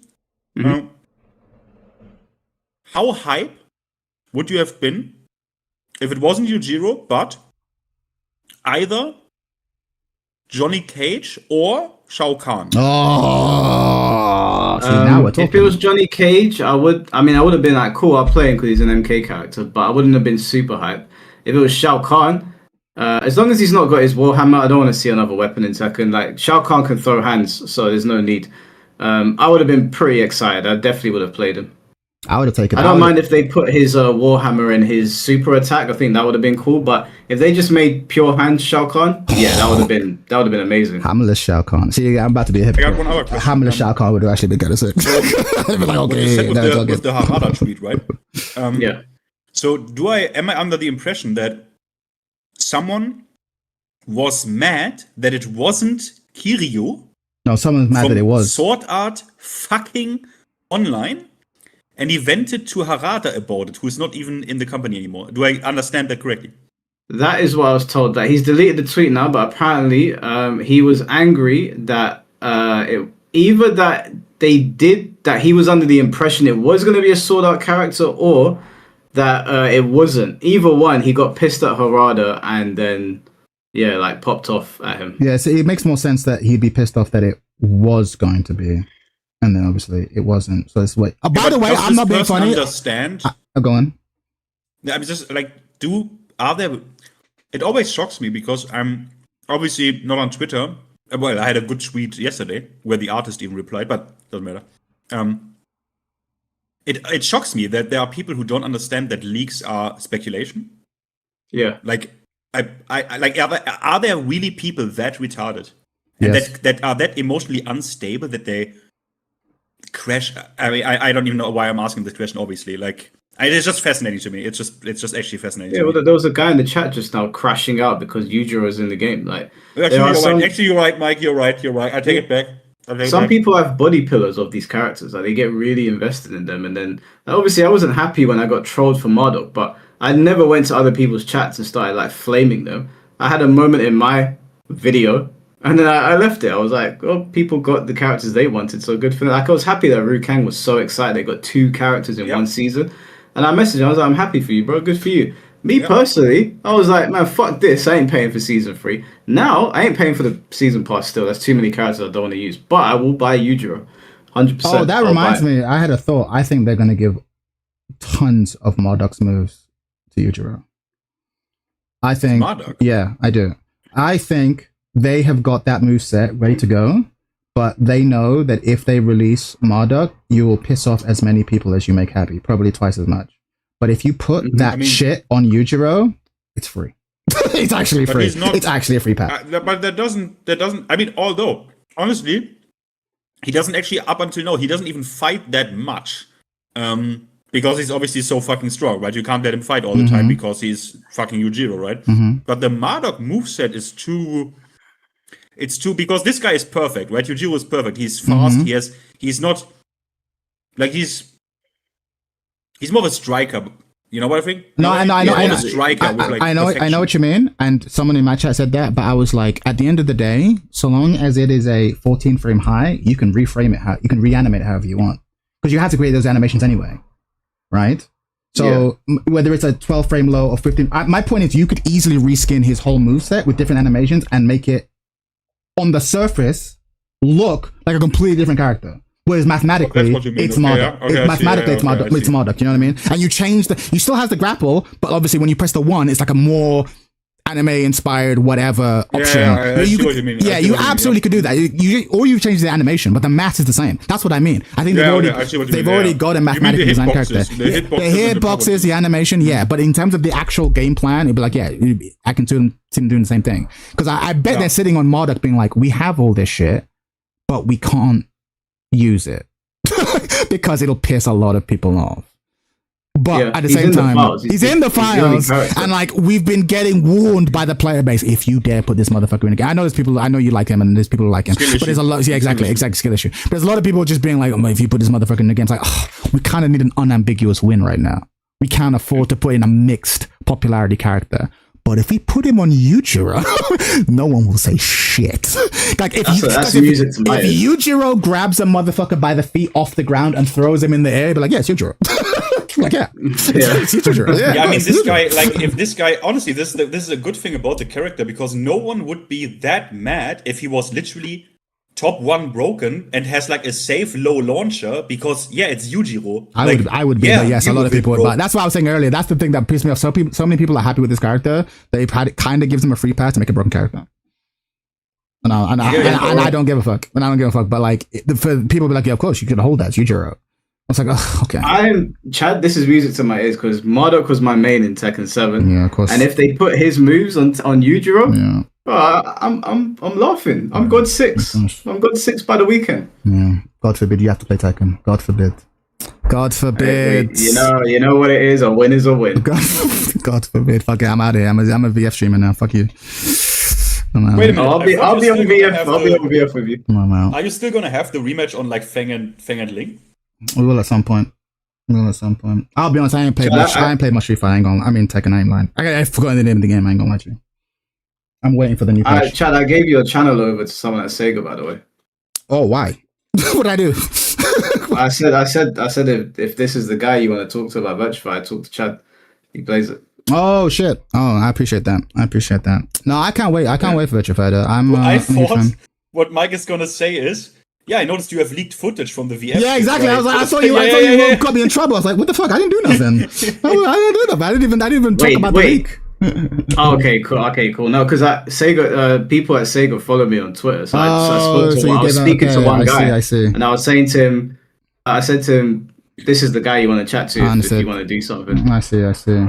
But if you had leaked stuff on your channel, that would make me look bad. Yeah, no, I didn't. I would. I'm smarter than that. I didn't have any. I can't wait for the actual footage. But yeah, why would I release? Did you guys see the tweet from Sakurai that they fucked him over this? Did you see that, Mike? What happened? Yeah, Sakurai, the DOA guy, he had it's obviously a very hyped. He's also a VF guy, right? So he had a very hyped like nerd spurging out about the trailer on his YouTube, right? A lot of people have. Yeah, which is a bad move. And Sega has copyright struck his channel. Of course. And no, it's not that simple, bro. It was mass reported. And again, a shit ton of people that are way bigger than him have that footage. Nothing happened. Sure. Like someone, it's probably not even gonna. It wasn't even probably gonna. It was probably not even Sega. Someone who hated this guy. Like mass reported. They used it as an excuse. With, like, I see. Okay. Yeah. But that's why I don't deal with. That's why I don't deal with fucking leaked footage. I'm like, I saw it. Everyone comes to my channel. Did you see it? I go, yeah. Actually, why can't he, guys. Oh, Black Hawk, what's up? Oh, God, the mic with is the shitty mic. Perfect. How you doing, player? Yeah, so your mic out, Black Hawk. Why is it always this thing with you? Bro, guys, can you hear me? A little bit. Yeah, but it's always a mix-up. Better. Why is it always a mix-up? Every time. Mic quality mix-up. What do you mean? What do you mean? Mic quality. Your microphone. Because I'm from phone now. Oh, God. Okay. But why? Can't you hear me well or something? No, it's fine. No, it's fine now. I started off bad. How you doing, man? You good? Yo, guys, I just wanted to. Are you happy, guys? Are you happy? Like, I'm super happy right now. I'm happy. Yeah. Mike is almost cooming. I'm happy. Yeah. Oh, really? Do you have the cam shot ready, Mike? No, I'm joking. I'm joking. No. Listen, all I need now is Kiryu in Virtua Fighter, and I am set for a good 10 years. I'll take Kiryu. So now you'll buy the season pass 3, right? No, I didn't say that. I'll buy the character. When's this character coming? When's this character coming out? Character comes out in, like next year, right? Winter. Sure. So guys, okay, you gotta explain me the lore, because actually I know the character, but I don't know the series. So please enlighten me. Can you enlighten me on this character? Yeah, Mike can. I don't know. Yeah, so Mike, Yujiro, enlighten me. Yujiro is the father of the main character from a series called Baki. He's basically known as the strongest creature on Earth. He's like an undefeated martial artist. The best way to explain to you is that he is the anime version of Akuma, minus the fireballs and that. He doesn't have any fireballs. He doesn't transform anything. He's just a mega powerful martial artist that no one can really beat. He's like mastered the art of fighting. He doesn't know every single style, because there's still things that he sees that like he's surprised by, but he's the best at applying whatever he's doing. So he's just the strongest, basically. He's the strongest character in the anime. He's the last guy that you want to be challenging you to a fight, basically. He'll put your face through a ring kind of guy. And he's the father of the main protagonist, right? Yeah, he's Baki's father. Okay, but they have a rivalry between each other. That's like maybe, I don't know, something like this. Yeah, Yujiro did something really fucked up to Baki when he was a kid. Made him watch something really messed up, and Baki's basically been training his entire life to take out his dad. Oh, I see. So it's basically like, I don't know, Kazuya, Yachi, and Jin, all of this stuff, basically. He's not. I wouldn't say he's as fucked up as Kazuya and Heihachi, but he's pretty bad what he did. Okay. So they're in a bad relationship, let's say. It's a dysfunctional relationship. There was even a part in the anime where Baki was about to have sex with his girl, and his dad walked in and basically told him how to take the girl like a man, and then Baki was just sitting there like, what the fuck is going on? What? Yeah, he's a bit mad. He's an interesting character though. He's very interesting. He's not like one-dimensional evil, let's say. No, he's not one-dimensional evil. Like there's been loads of times where he's been nice or like merciful, but it's usually when he senses. Lots of times. It's usually when he senses that you're not a threat, kind of like Akuma. Like if he perceives you to be strong, then you're probably going to get killed. But if you're like not really a threat to him, I don't think he bothers with people much. I see. But are there also moments like, I don't know, in which Baki and Yujiro are in a cool term, or like, I don't know, they hug or something like this, or is it only rivalry between each other? There was a brief moment in the anime where they were being alright with each other, but it didn't last very long. I see. That's nice. That's nice. Of course. I've seen this character being asked for a long time, You know, of course, it was the only thing I say is that he looks very cool. He looks very cool. I knew the character already, of course, and I don't know. I'm very curious about how. And by the way, of course, he's very hot. So that's another good I was reason about to why. say, just cut to the real reason why you're a fan. Let's cut to the real reason. Exactly. I don't know how they're gonna translate the art style to Tekken though. Yeah. I wanted to ask you this as well, guys. That's gonna be tough as fuck. What's it about his demon back? What is that? Like, is that a power up or something? Demon back. Yeah, I forgot about that. No, it's basically just like their muscles make out like there's a demon's face on them. It's just like ultra like masculine like anime nonsense, but he's not got an actual demon in him. It's just he's so muscular. His back looks like there's a demon's face on it. Okay. Maybe neat. He becomes. He has even bigger muscles. Fucking the back. Him and Fakaran both like go and then fucking. Oh my god! I cannot off. wait. I cannot wait to goon over him. Yes, I cannot wait, guys. Yes, I bet you can't. A lot of people will be right there with you. Don't goon to my main, bro. I'm not trying to hear they're gonna goon to your main. You so you're a Yujiro main already. You already know you're a Yujiro main, right? Oh, 100%. Like the custom that I use with Feng Wei with the red hair and the aura. Okay. That's okay. Yujiro. That's designed after Yujiro.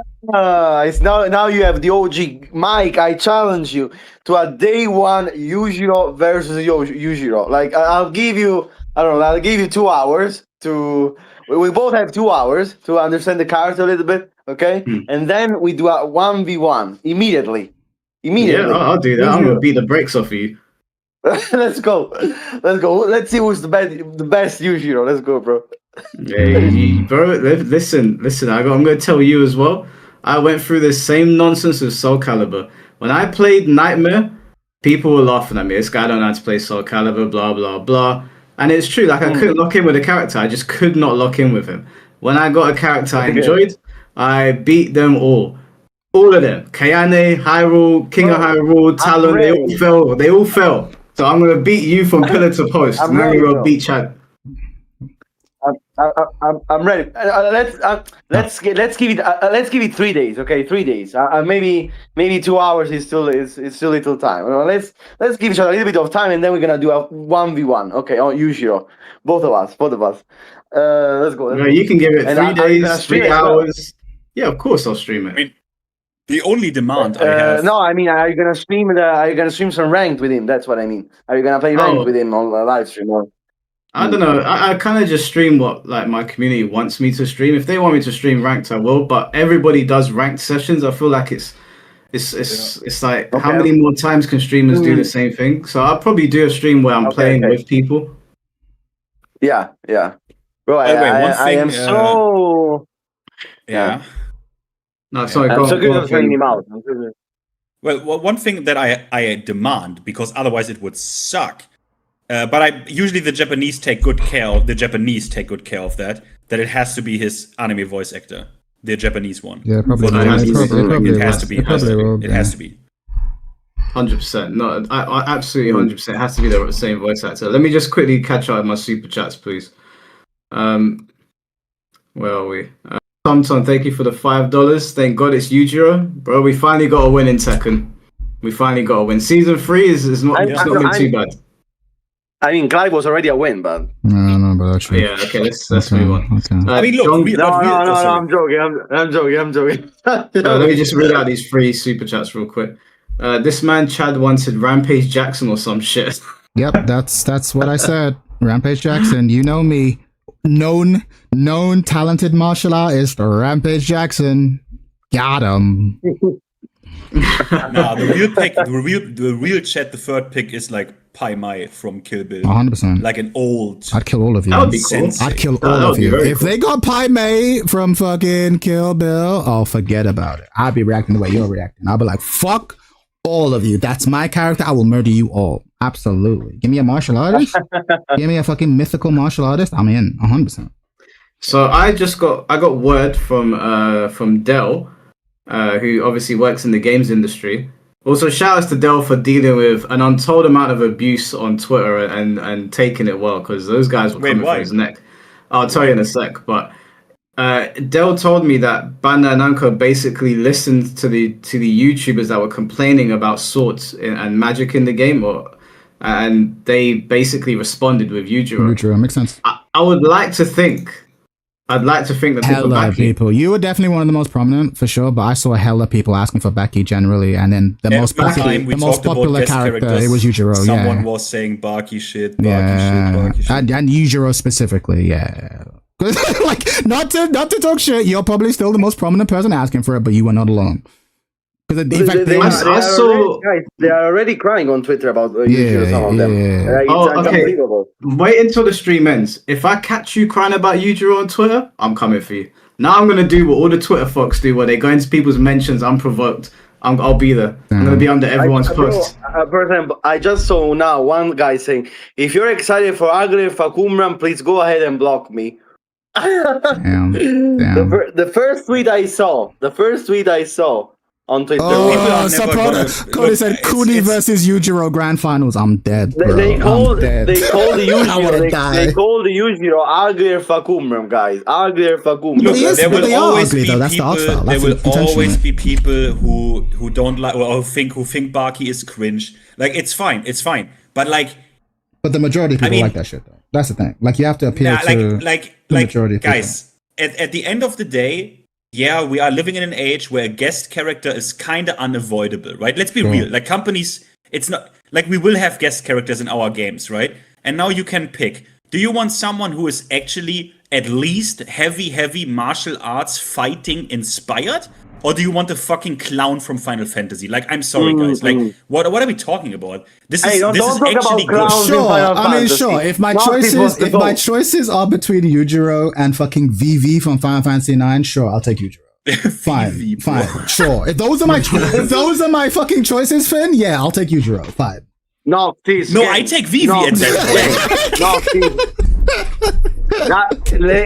Everybody in chat, Noctis gang, rise up. Let's go. Look, I like Noctis. I really like Noctis. I wish his moveset was in the game. I wish the exact moveset of him. Because when I hear people say, "Oh, Clive is just Noctis," you are so dumb. Like you're so dumb. You're so dumb. But look, I get you, right? But at the end of the day, guest characters are unavoidable, and this guy is like on topic, on color, on taste. Like every checkbox is like fucking. No, he fits. Ticked, he fits close enough. Because he's a villain. Because he's a martial arts villain. So it's like this is a franchise of villains. So it's like it makes sense. But like guys, don't you think like he seems so out of compared to the other season 3 characters? He seems so out of place. You have Kurimitsu, Bob, Roger. Yeah, but we had Negan, bro. We had Negan. Yeah, but he's the Negan. I'm not saying he's out of place with Tekken. I'm saying he's out of place with season 3 characters. Yeah. That's what I mean. I'm not saying he's out of place with Tekken. Like the rest of the season 3 characters are. The rest of season 3 characters are basically clown characters, basically. Yeah, true.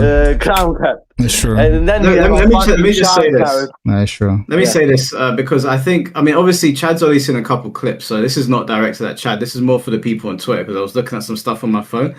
These people don't know what they're talking about. Yujiro is more martial arts than some of the Tekken characters that we've had put in this game. And even though they're native to Tekken, it doesn't fucking Kunimitsu, bro. Kunimitsu is 1-for-1.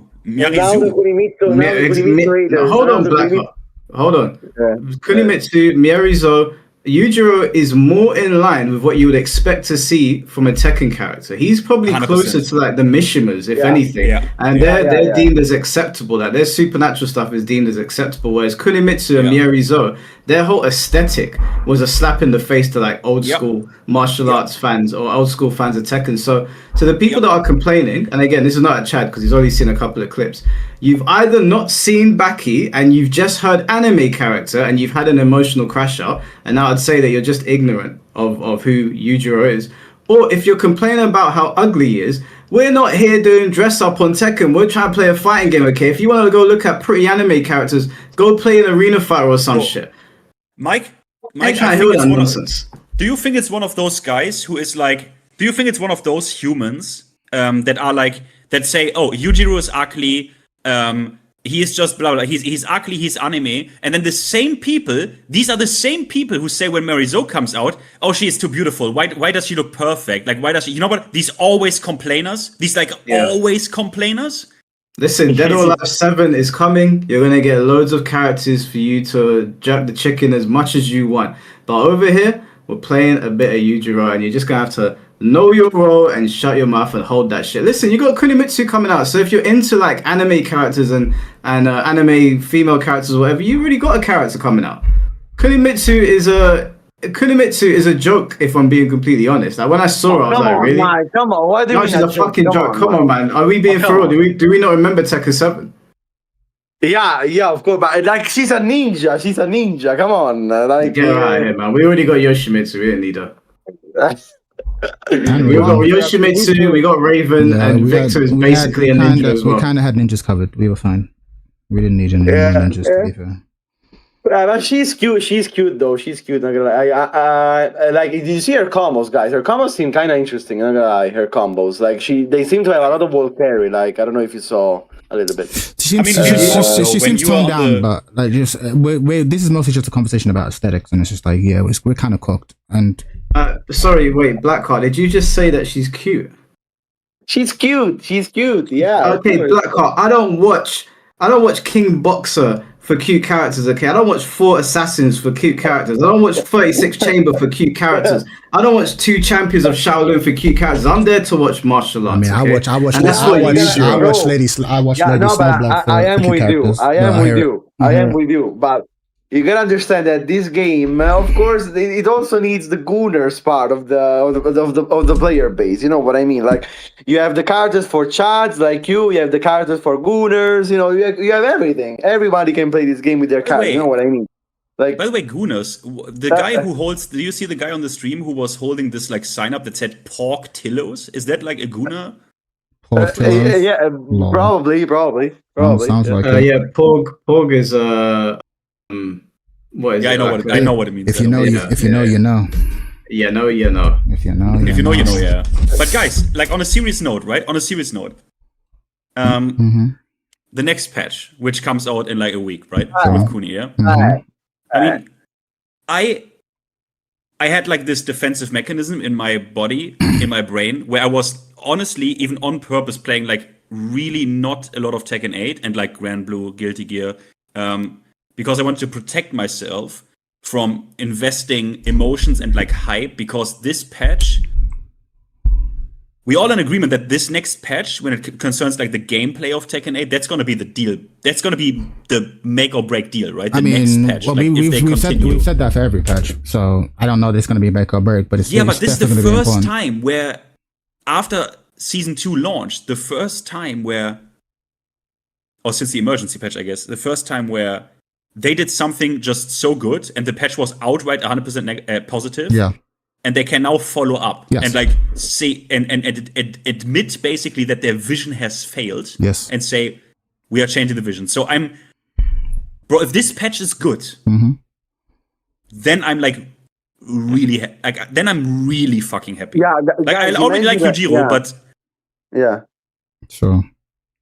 Yeah, imagine that. I know where Jan's coming from. Like, we say this all. I mean, I don't actually play it that much anymore. But to be fair, Season 3 was a massive step up. But I think all Tekken players do say this, like, make or break. I think we're in it for the long haul. It's going to help that Virtua Fighter's around the corner now, I assume. I mean, it's not even about being in it for the long haul. It's like, I am as committed as I want to be. So it's like, if the next patch comes out and it's good, I'll keep playing it, right? If the next one comes out and it's ass, then I'll probably start playing a little bit of other shit. Like, you know what I mean? Like I came back because like I took time off, and then only when the new patch came out, I was like, okay, this actually seems pretty solid. Or, okay, this seems cool. So yeah, I'm kind of in a holding pattern, and I mean, I'm willing to go either way. One thing though, because we were on the Dell drama and your super chats, Mike. Do you have any more? Because I wanted to hear the Dell stuff. Yeah. Okay. Yeah. I'll let you know what's going on. Let me just read these last 3 super chats. Mr. Mars, thank you for the $5. Akuma's fighting style resembles Kyokushin and a bit of Shotokan Karate. Yujiro is a master of all, and I would imagine he'll be a jack of all trades. Yeah, he's probably going to do a bit of everything.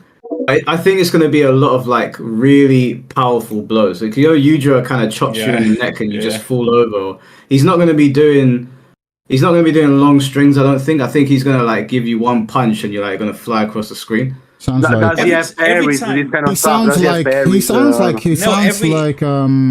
Negan.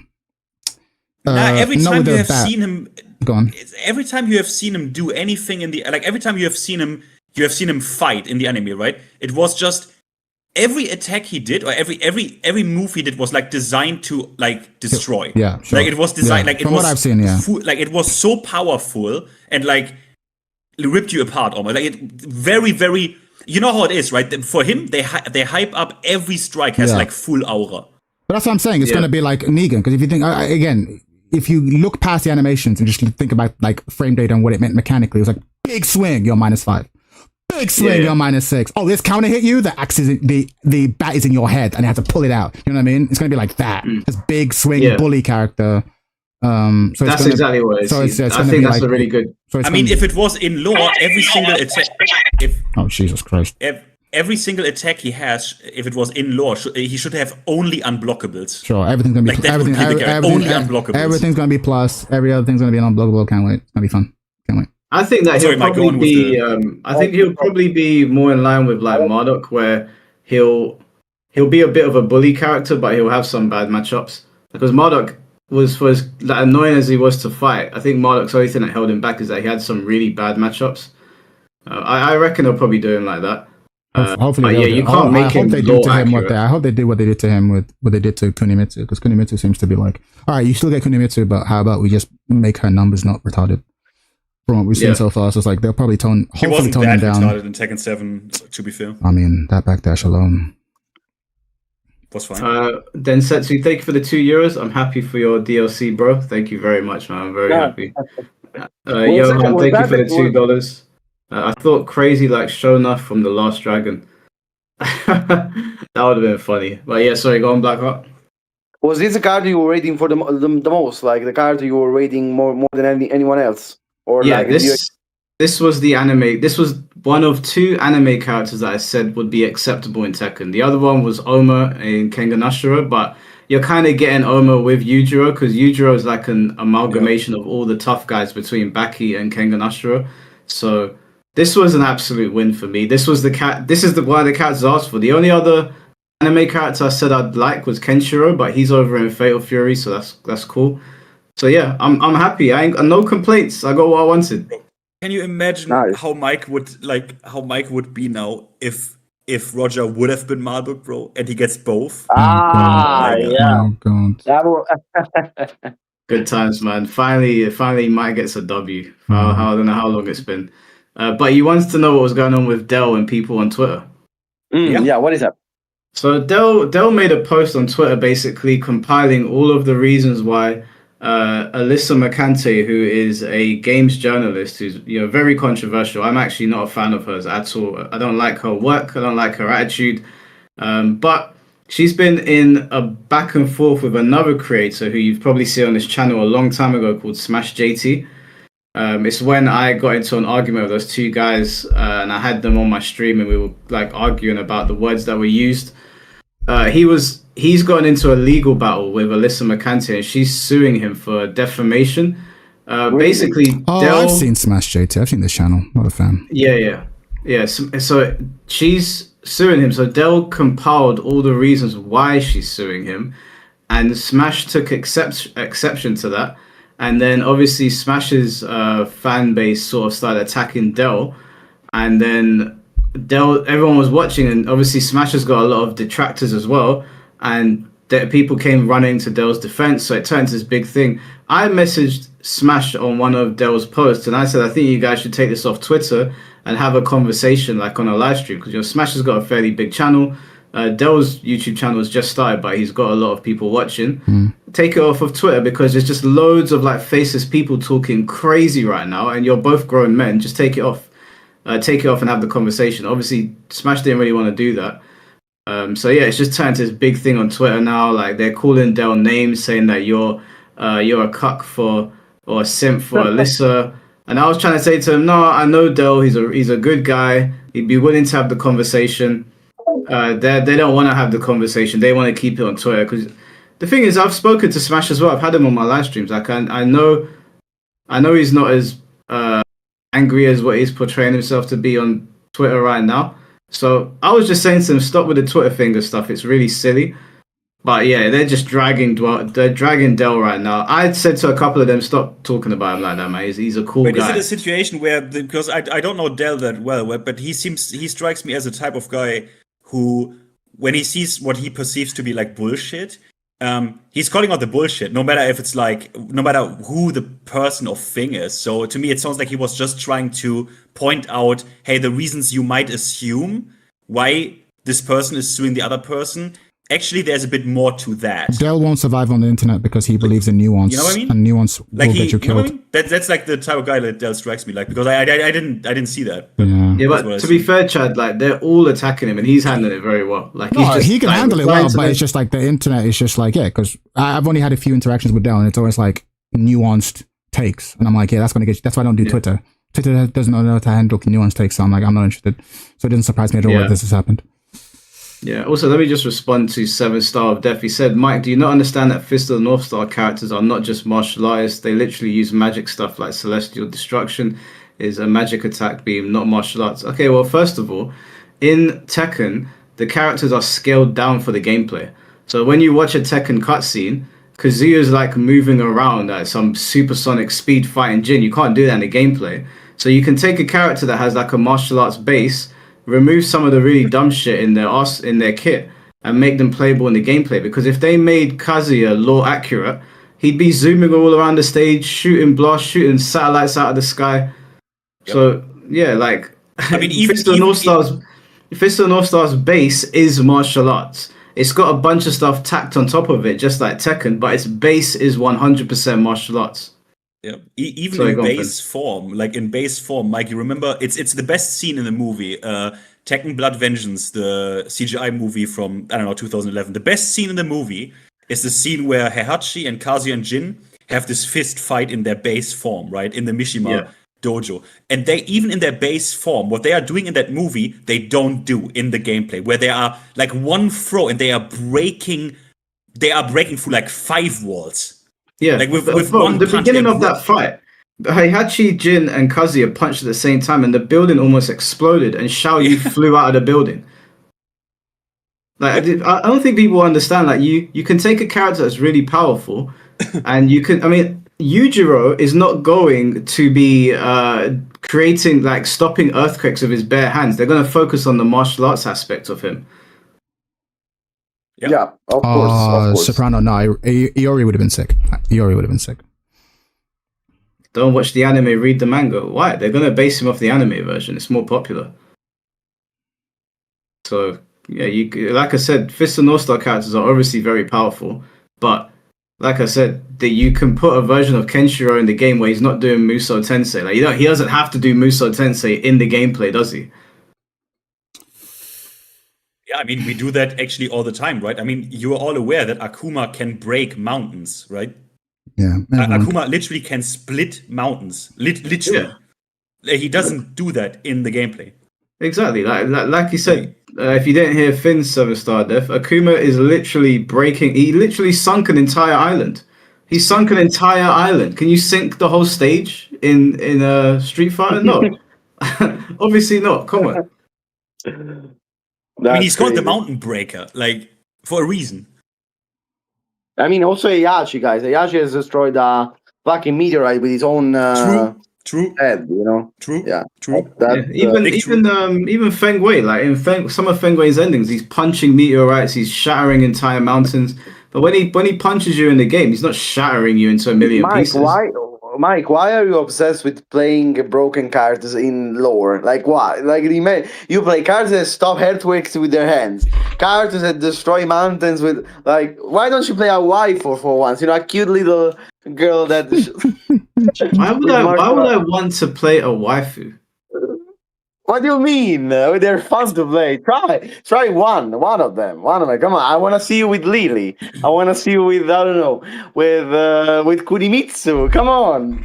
No, if I play female characters, they have to be done well, and majority of the time they don't do them. I put it to you, Mike. You're a hater. I put it to you, Mike. Couldn't play a waifu. I'll put it to you that way. I put it to you, Mike. Couldn't play a waifu. I think he did, but in what, in Tekken 2? No, didn't he play like Ivy for a time. I used to play Ivy in another broken character. Amazing. Well, Ivy's a good character design. Like, Ivy's not broken. Ivy's a very good character design. If I'm going to play a female character, they've got to be more than, oh, I just finished high school and I'm really strong and I cry on my opening. Like, I'm not playing these stupid characters. If I'm going to play a game based around fantasy, I'm going to play the power fantasy. Okay, like, if you want me to play a female character, Ivy's a cool character. She's out here fighting her undead father. She ain't one of these crybabies. She's a cool character. What's it called? In Dead or Alive, I play Mila because out of all the female characters, I'm like, okay, this girl's into like mixed martial arts. She's pretty sick. I'll play her. In Virtua Fighter, I think the female characters in Virtua Fighter are really cool. So if you're gonna see me play a female character, it might be a Virtua Fighter character, to be honest with you. But the Tekken characters, I don't really like them. It's not because I don't like women. It's that I don't think they really give female characters the shine that they actually deserve. They give you that character like Mary Zo, this young looking girl with big tits. That's the appeal for a lot of people. And her special moves revolve around her going around a pogo stick like a pole. Sure. I miss me that bullshit, man. Although Josie was sick, I will stand for Josie, but I get it. The crying shit was too much. Yeah, you gotta give me good characters and I'll play them. I miss Josie's Orbital. That shit was gas. That might be one of my favorite launches in Tekken history. But yeah. I mean, I guess I'm kind of. I mean, I feel Mike on that. Like, he has also just preserved he has preserved the small kid in him. Like, you know, and as a small kid, you are interested in Son Goku, not Bulma, man. Like, not Bulma. Like, Bulma, you know what I mean? You're interested in Son Goku. But, yeah, I'm really weird, bro. You know, oh god, I can't say this. You can. You started. You might as well. Might as well finish. Might as well. Do you know who I play in Grand Blue right now? Who are you playing? Charlotte? Cagliostro. Which one's that? Well, oh wait. Which one's that? Yeah, which one is she? Cagliostro. Okay, I even know the lore, but is she the big? Is she the big titty grappler? No, like, no. Which one is that? She is the small alchemist girl who is so. It's so dumb. Oh, is that a trap character? Those traps on the ground. But the thing is, Cagliostro. Yeah, okay. Do you know what I didn't know? This is like this is based, in my opinion. That's so right. Mike will at first go like, oh, of course, Finn. You should. But he should. So she is like this small lowly alchemist. Okay. And then obviously in the lore it says, oh, she's 2,000 years old actually, right? So she's like a small, like, yeah. But get this, guys, get this. There's a twist. There's a twist.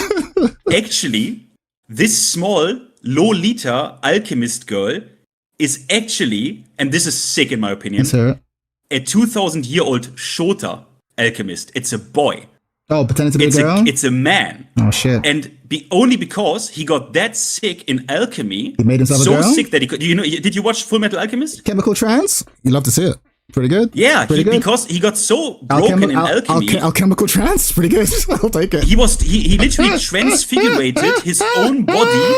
He transfigurated his own body because he is so insanely powerful. That is. And he just made himself into a cute girl because he thought it's cute. That is the most 2020 coded fighting game character I have ever heard. I fuck with it. Sure. But it's kind of based, isn't it? That's not the way I like the twist. But it is a twist. Twist. It is a twist. I'll give you that. I can't talk shit. And when I played that game, I played the bitch with the whip and the Pikachu. Oh, Fairy, yeah. I played Fairy because she had a whip, she had long range normals, and when I knocked you down, I threw Pikachu at you, and then I had to make you hold that shit on Oki.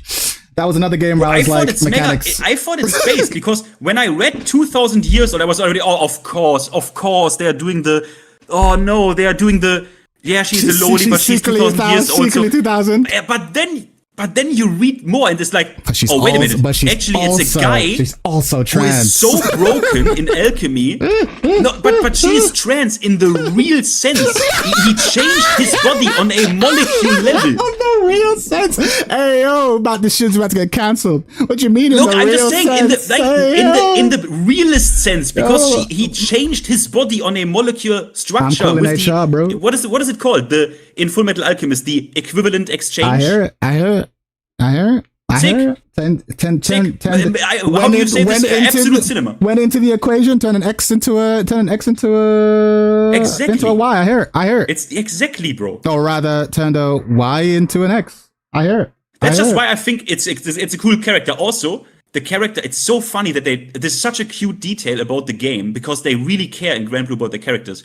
She has a voice actress or actor who has to suppress his manly voice. Sure. Because for some reason he couldn't change the fucking voice. Yeah. So he tries to make the voice more cute, but sometimes it breaks out of her, and he's like super arrogant. So it's so funny. It's such a cool character. This is a 2020 coded ass character. I hear it. Ben. Yeah. Do not pass go and go straight to jail. Damn. I don't know what you're smoking right now. But listen, Finn, when I come to Germany, lost him at 200. You let me know where the Orthodox church is, and I'll take you. We will baptize you. Take him to church. But Mike, it's not. I'm not into her like that. Finn saying you need Jesus. Fucking Mike saying you need Jesus. Finn. The character story. Sure. That they did something interesting with it. That it's not just it's 2,000-year-old loli, blah blah blah. That's why you are allowed to or whatever shit. No. That they did something with that. Sure. You know, that's what I mean. I mean, I'll give it to you. Could be worse. Who is cool in Grand Blue though? Like in terms of Grand Blue players, I like Fairy, but I'm not going to sit here and pretend that I'm there for the aesthetics. I think it's like whatever. She's cute, whatever. But like, who do I like aesthetically? I like that there's a dude who has like this little like chibi dude who like on a floating spear. You know what I'm talking about? The ranged spear dude. No one plays him apparently. Because you can't. Oh yeah, Andre, or they call him Uno. You get Uno. You can't fap to him, so no one plays him. But like, he seems cool. Bro, but I like him. Mike, you need to give me your take. He looks fun. Can you Google Grand Blue Andre? And I'm sorry, that's the most not negative cool character I've ever seen. That's negative aura. Negative aura? No, but this is the thing. Yeah, okay, you're right. But here's the thing. Everyone, just like Mike has his big buff guy aesthetic in fighting games, I like this person doesn't look like they can kick your ass. And then they kick your ass. That's my aesthetic. That's my fantasy. So give me the person give me the old lady who looks like she can't do shit and then she fucks you up. Give me the fucking, cutesy Japanese Kazumi. It looks like just a typical Japanese housewife and then she fucks you up. Give me like the old man who just like walks in and then fucks you up. Give me give me the Ling Xiaoyu, tiny innocent schoolgirl who fucking mistrust kicks you into the moon.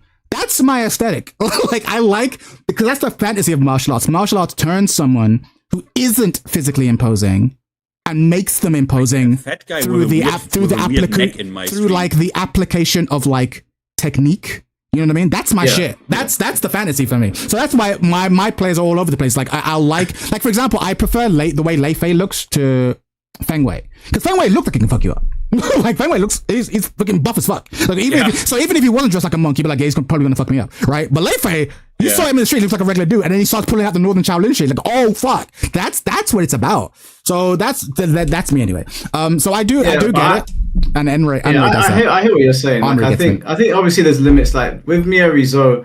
But she looked like a child. She looked like a child. So it breaks it for me. I ain't gonna lie. Yeah, and also just her moveset is just. I understand some people will like her, but her moveset is not what I think about when I'm thinking about martial arts. Like she's so far from the martial arts aesthetic. Yeah, she's magic shit. 100%. Yeah. But then you got someone like Reina. I actually like Reina. I think Reina's a cool character. I didn't really have fun using her, but I actually like Reina's design. I think she kind of does fall in line with. She kind of looks like a regular girl, and then she punches you, and you're like, oh. That's not a regular person. So I hear what you're saying. For me, Reina, I've already shit on Reina. I'm not gonna do it now. But like for me, Reina is like less interesting Juri from Street Fighter. Okay. I see that. But that's the fantasy, right? Because Juri is just like, again, you just look at him like, oh, she's a young Korean lady, like probably into fucking Blackpink, and then she goes, no, I'm actually a psychopath who is like a fucking Taekwondo prodigy, also fucking feng shui engine. Check this out. Oh no, right? So again, yeah, I'm a big fan of. I'm literally a big fan of Crouching Tiger, Hidden Dragon. But like the actual phrase of like, oh yeah, this person who looks unimposing is secretly a hidden dragon. Like that's my aesthetic, and I love that in many different forms. And so in like Grand Blue, again, you have this like little floating chibi thing. You're like, who the fuck is he? And he goes, check this out. I'm actually one of the most dangerous people here. It's like, oh, cool. Yeah, but he looks so stupid. I just looked at him. He looks 100%. so, like for me, when I'm picking a character, they have to have a certain look, and that goes for like their moveset. Mm-hmm. So like when I saw Jinpachi, I was like, this dude looks like Genryu. Big buff guy. Like, yeah. This is a big, because I like the old dudes in martial arts films. Sure. Whenever you get an old dude in a martial arts film and he starts like mashing everyone up, I'm always like, okay, that's my character. And then you get Jinpachi, who is that, but really big. Yeah. And I'm like, okay, cool. This is a super physically imposing character. He looks wise. He's not evil, even though he's mistaken to be evil. Yeah. I like those kinds of characters. Like I was a big fan of Genryu in Bleach, and when I saw Jinpachi, I was like, yeah, that's my guy. When I saw Miyorizo, yeah. I was physically sick to my stomach with what I was seeing. She is the opposite of what I want to see in Tekken. But for me, go on, Finn. I wanted to just quickly say, I think Tekken has a bit of a problem, because I will say that to VF. VF has these grounded woman type character, these like grounded, like almost like normal ass, they like look Vanessa. They look like female martial artists. Yes, they look like, and also their character, because in Tekken, I feel like we only get either the character has to be edgy, yes, like Anna or Nina, they are edgy, or they have to be a fuckable, barely legal high school doll. There's no you know what I mean? There's no middle ground. 100%. These are the two things we get, and the only thing we got that wasn't quite that was like maybe Michelle, but then the eagle chains, arc, the chains are good, eagle arc, yeah, or maybe Kazumi. But I think VF does that really well. Oh, one thing, Duke of Nyland, thanks again for the $5, my man. I used to play Beelzebub because he is a zoner and cute as fuck. There you go. Oh, yeah, I mean. No, but the thing is, but to go back to what what Mike was saying about like Uno, for me, because it's a fantasy setting. Because if it's a martial arts setting, you can't play that. But in a fantasy setting, for me, he ticks the Yoda box. Like, I love Yoda. Who? As Uno, the character we showed from Grand Blue. The one I don't even play him, but I do. He's like, aesthetically, he's like, I wish I played this character, but I don't like him mechanically. But like, he ticks the Yoda box. Like, and I love Yoda. and I love his position in the story, right? Because the whole point is Luke is looking for this big, strong Jedi warrior that he's heard stories about. So he's expecting fucking Arnold Schwarzenegger. And of course, he goes into the woods and he finds this little green thing. I'm like, that's great. that's dope. There's a lesson there. So I'm a big fan of that. And it's also the way he talks. So obviously you can't see that in the pictures, but he's always very like, very good. Oh, you almost got me there. Like it's very casual, like, oh, very impressive. And I do like the smart characters. Like, oh, I've been doing this for a while. And I'm skilled. Polite gentleman murderer is so much cooler to me than like angry murderer. It just always speaks to me. Let's fight like gentlemen. Gutter trash. OJ, thank you for the $5. These arguments are so dumb because cutscene power scaling and movie power scaling is so inconsistent inherently. What are these people complaining about? Yeah, it's like, not to change the subject, just to answer this super chat. If you see stuff in Tekken cutscenes, you would think that when you go to play the game, you're going to be shattering entire islands and stuff. Like in Tekken 7, I don't know if you guys remember, but Kazuya literally shot his laser beam into, or something happened, or like a satellite dropped on his head, and he just got very upset. But if that happened in the gameplay, his whole life bar would disappear. Yeah. So obviously the power scaling is different. So yeah, that's why someone like Kenshiro would fit into Tekken, because his base is martial art, and then everything else that came after is for the anime, for the cutscenes. If they put Kenshiro in Tekken, if he fought Kazuya in a cutscene, he would be doing crazy shit. But in the gameplay, neither of them are really going to be doing that. Yeah. So it's easy to translate. It's funny because it's like, I'm thinking about this. Like, for example, in Street Fighter, the character, I've said this, I've not played any Street Fighter 6 since I reached Master, like I'm done. And I remember thinking to myself, the only character to get me back to play Street Fighter is Makoto. Because I fucking love Makoto. And Makoto just fucked up. Because she just comes in and she's like, this looks like a regular Japanese girl, but she just fucking does karate. But she sounds like she does karate. Like, she's not some e-girl. Like, no, she fucking sounds like she just fucked people up. I love that. Yeah, I love that shit. So I get the appeal. After, thank you for the $2. I would pay to see Mike Lily arc. Yeah, that's definitely not gonna happen now. I'm all the way locked in on my guy. Bro, he's not coming out. You got till winter, bro. Do it, Lily. Yeah, but now I'm gonna have to sit and like actually get ready for Tekken. I don't want him to come out and I'm like, okay, it's been months since I played. Let me lock back in. Yeah, because right now I'm playing like once a month, or whatever. Now I want to sit down. But here's the thing. I hear it, but that's what I've been doing pretty much since the game came out. Because I'm like, I don't want to commit to any one person. I just want to have a broad knowledge base. Which is why like every month I'm playing a new character. So that's what you need to do. Just fucking play a different character, learn shit, like, you know, and then when Yujiro comes out, we'll lock it in. But there's a difference because I know that like you've gone in training mode to learn things because I've watched you stream and like break things down. I've never gone into Tekken 8 training mode, so I need to first go in and learn Feng properly. I actually scale back everything that I've been doing in ranked as a habit and actually learn and develop a proper like way to play this game. And then I can then translate that over to other characters because right now I'm freestyling. Like I took what I knew from Tekken historically and was like, I'm just gonna fucking apply it to rank to see what happens. No, I hear it. Yujiro will save Tekken 8. I don't know if anyone will save Tekken 8. He might actually, in terms of sales, I could see him banging. I can see him doing better than any DLC character we've ever had. Yeah, easily. I could see him. I think this will be the most purchased DLC character of this game. Yeah, I think so too. I mean, unless you don't understand how big Baki is in Japan. When I went to Japan, there was like we went into a 3 phone store to get a wire for my friend's phone. They had Baki merch in there. I bought 2 Baki tops, they're gorgeous tops as well, from a 3 store. Then we went to some place in Harajuku for Pokemon cards. It was a Pokemon store, nothing to do with Baki, nothing to do with any other anime. The guy had Baki figurines in there and Baki tops, just like, yeah, we've got these on sale. Nothing to do with Baki whatsoever. Like everywhere we went, there were Baki stuff. Like it's huge in Japan.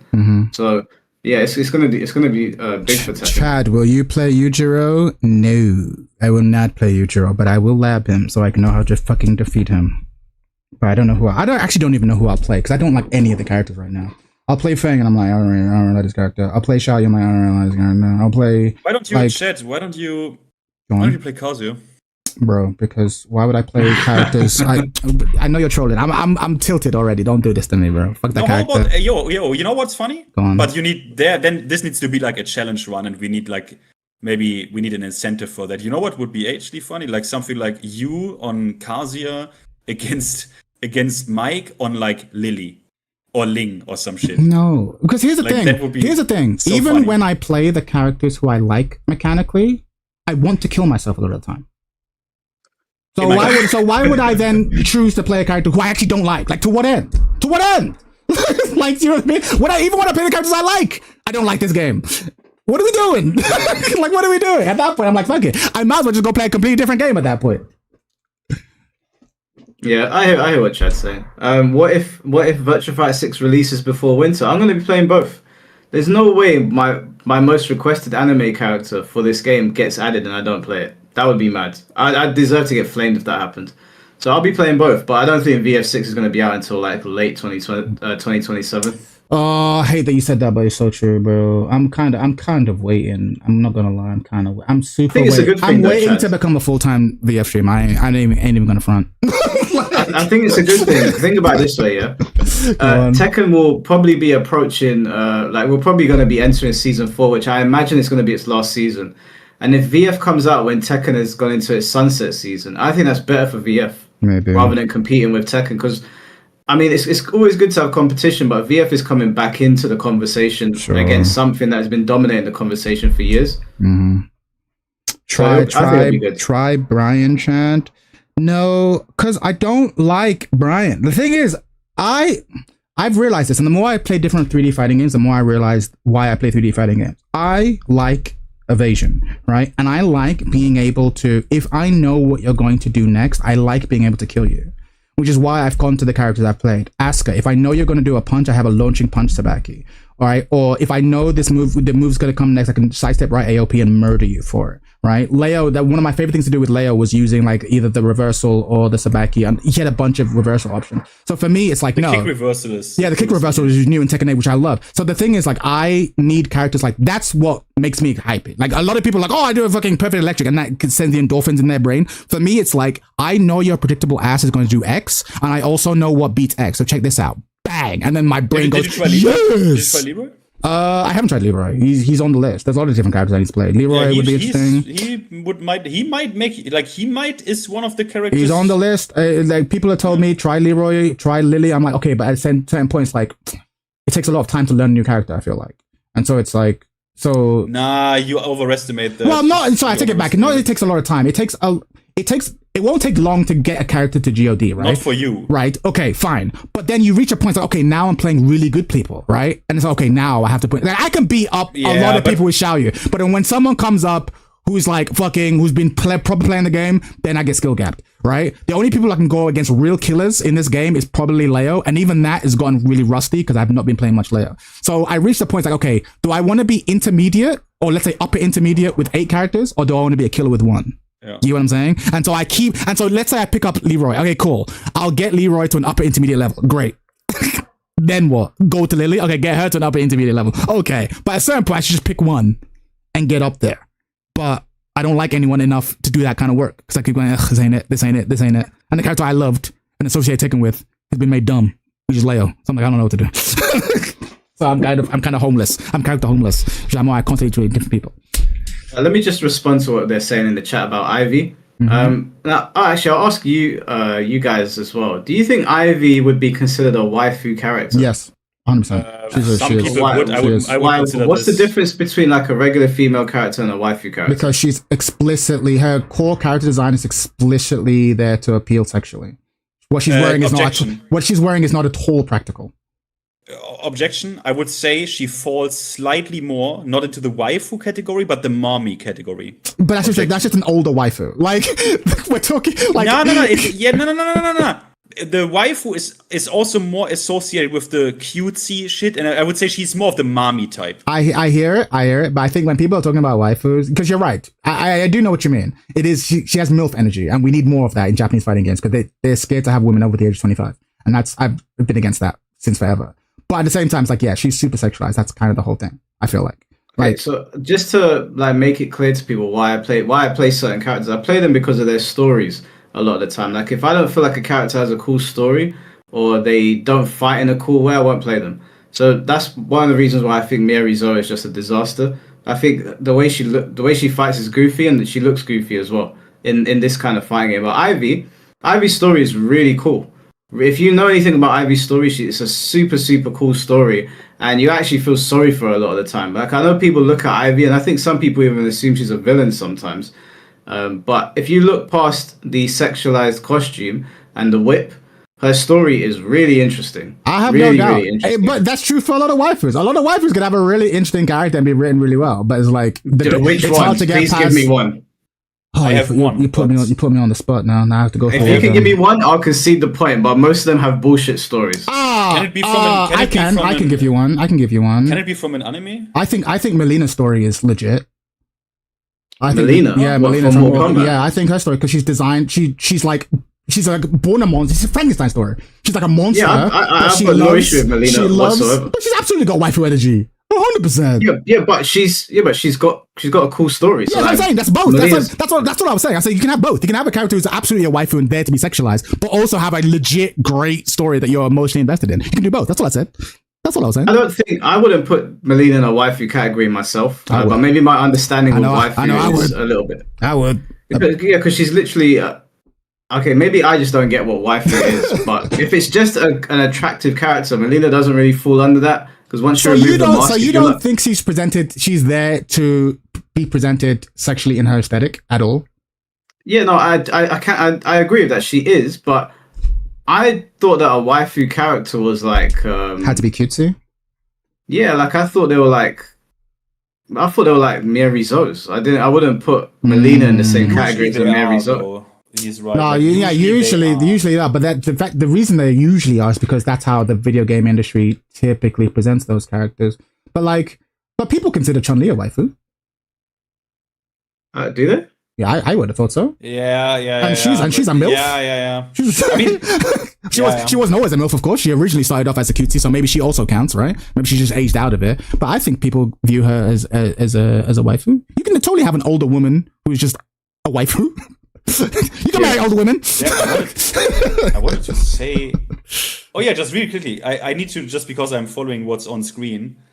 I still want to take this very quick moment to just glaze myself, because if Farzeen wins this shit, this whole tournament, not only this, months ago, when this character wasn't yet even on everyone's like hot topic radar, chat, I think you even saw, you were even in chat or something when we watched Farzeen's run on I remember. in the Pakistani tournament where he went 12-0 in rounds, and I said, if this character is probably not going to get nerfed severely, but the other characters, Brian, Asuka, Anna, they will get nerfed, and Farzeen will take on a god form.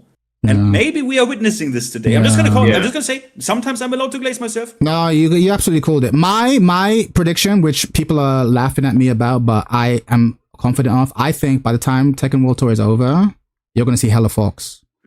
I think people aren't talking about fuck around, but you're going to fuck around and find out. That's my prediction. By the time the Tekken World Tour is over, everyone's going to have a pocket fuck the way everyone had a pocket fang in season 1. That's my call. And like right now, it's just rank true. Rank true's moved over, but you're going to see more and more. I'm calling it. Yeah. And if I'm wrong, I'm wrong. But wait, that's my prediction. Chad, this is an interesting question. Is there any way to escape the waifu name tag when you're making a female character if you make her attractive? No, I think you can. I would argue that while Vanessa is super hot in Virtua Fighter, she's not a waifu. Why? Because she looks like her primary purpose is business.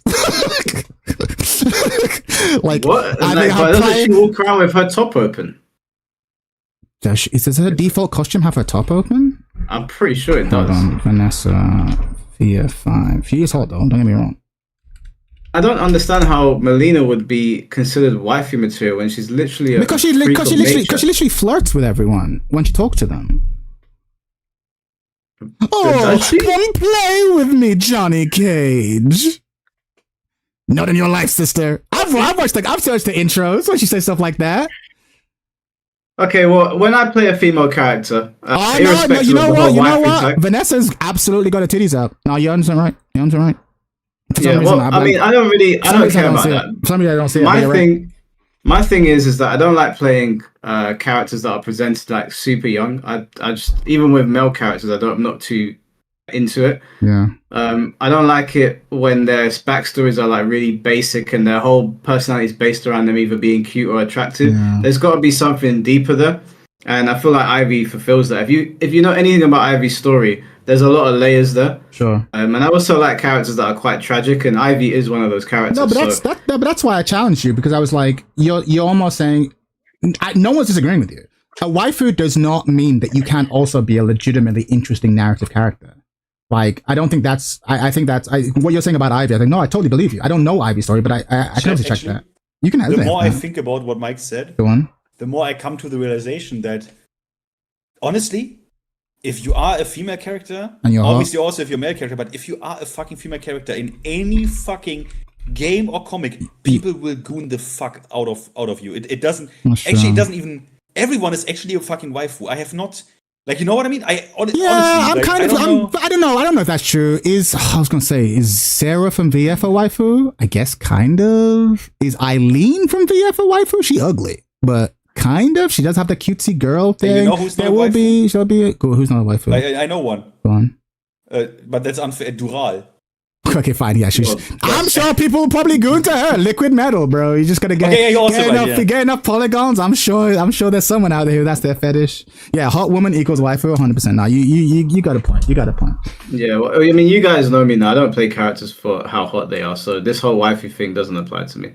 Yeah, fair. I don't see them as wives. I see them as like how interesting is their purpose and how cool does their fight style look? And if you can fulfill those two, then I'll play. What was interesting is that I remember, like, for example, I told you that I love Kimberly in Street Fighter 6, but I don't know, now she has a fucking summer costume, so now she's hot. But like, is Kimberly a waifu?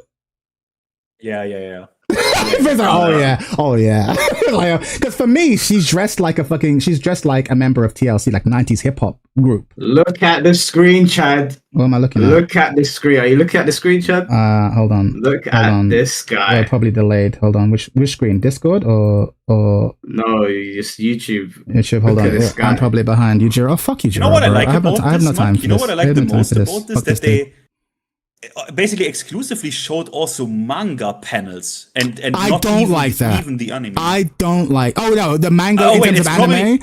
My concern. Go on. It's probably a license thing that they can't show that because it's Netflix, right? It's No, a Netflix production. I don't think it's that. I think it's they don't have anything yet. No. What I mean is they show manga panels because they got the license to that, but the anime is literally owned by Netflix. I see. Okay, potentially. I think. Do you know the best thing about this trailer? Is that the only characters that it showed Yujiro smiling at was the Mishimas. So you know they're going to do something. Yeah. There's going to be some sort of interaction. Because Yujiro goes for the strongest, right? Yeah, sure. He's going to attack the Mishimas. Yeah, you're right, Mike. It also makes so much sense of like I'm here to like test if you're like worthy of like, bro. He's Akuma. He's an anime version of Akuma. No, it's obvious that he does fill that role in like, I'm here to kill. It's like, but you know what pisses me off? That's also the Feng role. And it's like, because Feng's whole thing is like, I'm trying to be the best. Like no one ever was. And they just shit him out. And now Akuma does it. And don't get me wrong, Akuma infinitely more aura, so I'm not opposed to it. And now they're gonna have Yujiro come and do it. It's like, bro, Feng, can't Feng get some of that? Can't Feng get some? Like, okay, I'm here. Well, I've got the scrolls now. I'm here. Feng has just been jobbed out. Feng, you know what Feng reminds me of? Feng reminds me of the fall off when Booker T first came to WWE, and he was going to do the next big thing, and then eventually they just jobbed him out. Like, who the blue hell are you? And he just became fucking a mid card player. They've literally Booker T'd him. I'm like, bro, what happened? What they need to do for Feng in Tekken 9 is, I think that he needs to beat Leroy. And he needs to move past that. Because Feng was always beating people, right? He beat up Asuka's dad. He beat up Asuka. Then he beat up Lei Wulong. And then he lost to Leroy. And I was like, okay, cool. You know, Leroy's it, man. It's a good introduction. Beat a tough guy like Feng. But I think a cool thing would be if Feng could beat Leroy and then move on to the next. Because he can't really step to the Mishimas now if he's lost to Who is Leroy. ungoonable? Eileen from Virtua Fighter. I defy you. I defy you to goon to that character. Don't give them a challenge. Wait. First, before I go into that, are we all in agreement that this Yujiro deserves an appearance with like a little bit of a mini story, like an arcade mode, like with Yujiro, like, you know what I mean, with an actual cutscene with 100%. That's not even a question. I don't want it, but yeah, he probably needs to have it. He needs it, man. We need to see some sort of beef. Whatever resources are put into the Yujiro storyline, I would like put into the fucking Tekken cast. But yeah, fine, whatever. Let's just keep everyone else jobbed out for this guest character. Ugh. Let me just respond to these super chats real quick. C-Bins, thank you for the 16 months, bro. Just saw your reaction to the new character. Yeah, we finally got a dub, Bims. We finally got a dub. And Kira, thank you for the $5. If Bandai is really listening now, I hope all the next balance changes will be attempts to fix the game and nerf Lydia for peace sakes. Yeah, Lydia does need to get nerfed, man. Farzeen is absolutely ruining this tournament right now. There's a lot of characters, honestly, who need to get nerfed, and we'll see what happens. Honestly, with Lydia, I'm still not convinced if she actually needs super hard nerfs. Damn, well, just hate. Which is a very hot take, but we're not here for a balanced discussion, right? But the thing is, no, actually, she is so dumb because the main problem is they have an earth stance, yeah? And the thing about this stance is that you can actually do sidestep right or S, but the thing is, the mix-up is still so strong that you never see it. Chat, how many times have you seen Lydia do Heaven and Earth 1? I don't even know Never. what that is. It's a mid, the -11 launch. Yeah, that's punishable. Yes. They don't ever need to even do that, even at the highest level of play. And that's the mind game move that never even comes into effect. So they need to do something about the stance, because even at the highest level, people are not, it's too difficult. They don't do the sidestep right in the mental stack, right? In the clutch, in the gameplay, in the live round. They misdesigned this, you know what I mean? They misdesigned this. Yeah, but they can fix it. I mean, that's the same thing happened with Xiao Yu's Hypnotist, right? Because the mid and the low were like uninterruptible by anything. And then they made it so that actually you can rage out in the gap in the middle. So now all of a sudden everyone discovered the high, the uninterruptible high, because that's the frame trap. So it's like, okay, cool. And they made them. So yeah, you can absolutely fix it. But the vibes are rotten. I just don't know. Like I said, I still don't have any expectations for Tekken. Like, something fundamentally broke with the release of Tekken 3. Now I truly am at the point of like, if it's fun, I'll play it. If it's whack, I don't. I'm okay with it. You know what I mean? Did you say that Eileen is an ungoonable character? I mean, she seems ungoonable to me, but maybe I'm just... How? I mean, she seems... I mean, I was going to say she seems too much like a child, but I remember I live on the internet, so... Yeah, I was about to say, like, I was about to say, people are... I live on the internet. Like, I've seen technical videos. I know what's up. I mean, who is an ungoonable character? A female ungoonable... I mean, wait a minute, let me think. There isn't one. I know one. Go on. Farah. The Ferrator character from MKX. Oh, that is a child though. That's a child though. I mean, Mike, that's a child. I'm gonna challenge now. It's true. He's not wrong. Shall I check R34? No, don't do it. Do I want to find out? No, it's fine. There's some things we don't need to know. But Mike, that's a good. I wonder if anyone ever dared, because Ferrator. That's dark. I wish you never said that. Damn, that's wild. I mean, I was more thinking about a character that's like an adult. I mean, who's ungoonable female character? Let's be real, guys. What's the ugliest female character in fighting games, at least? Yeah. Let's go through franchises. Are there ugly women in Street Fighter? Is it Marissa? Nah, Marissa's got a fan base for sure. Marissa's got a fan base, muscle mommy fan base for sure. She isn't in the classic sense ugly. Her face is pretty beautiful, like in a classic sense. She has a beautiful face. Yeah, there's a market for that for sure. Yeah, but she's like so muscled. But I don't think she's ugly. But I know what you mean. But yeah, she's not ugly. They don't. Yeah, I'm literally going. I'm going on.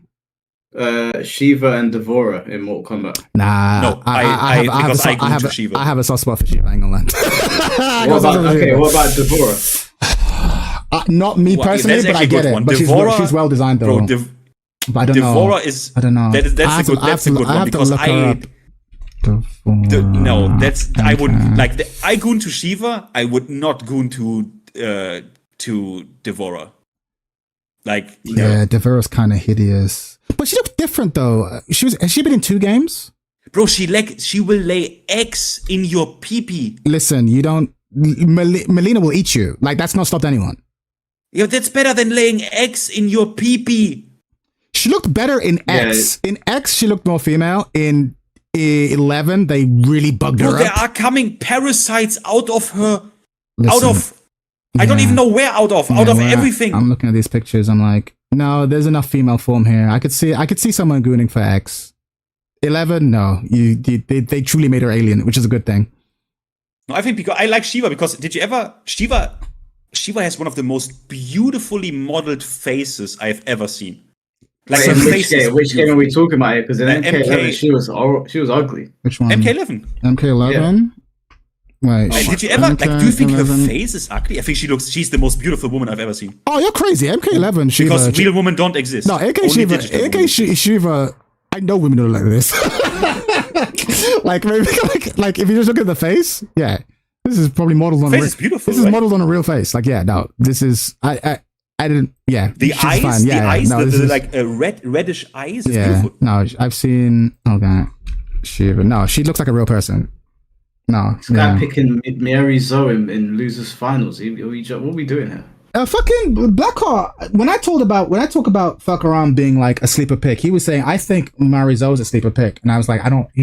That's his like controversial pick. He's like, but I think by the end of Tekken World Tour, you're gonna realize she's really powerful. Oh, that's interesting. That was his pick. It's just very solid, like very. I don't see it with this character. I don't see it. I mean, she's like super reliable. Yeah, but in a game where people have nuclear bombs.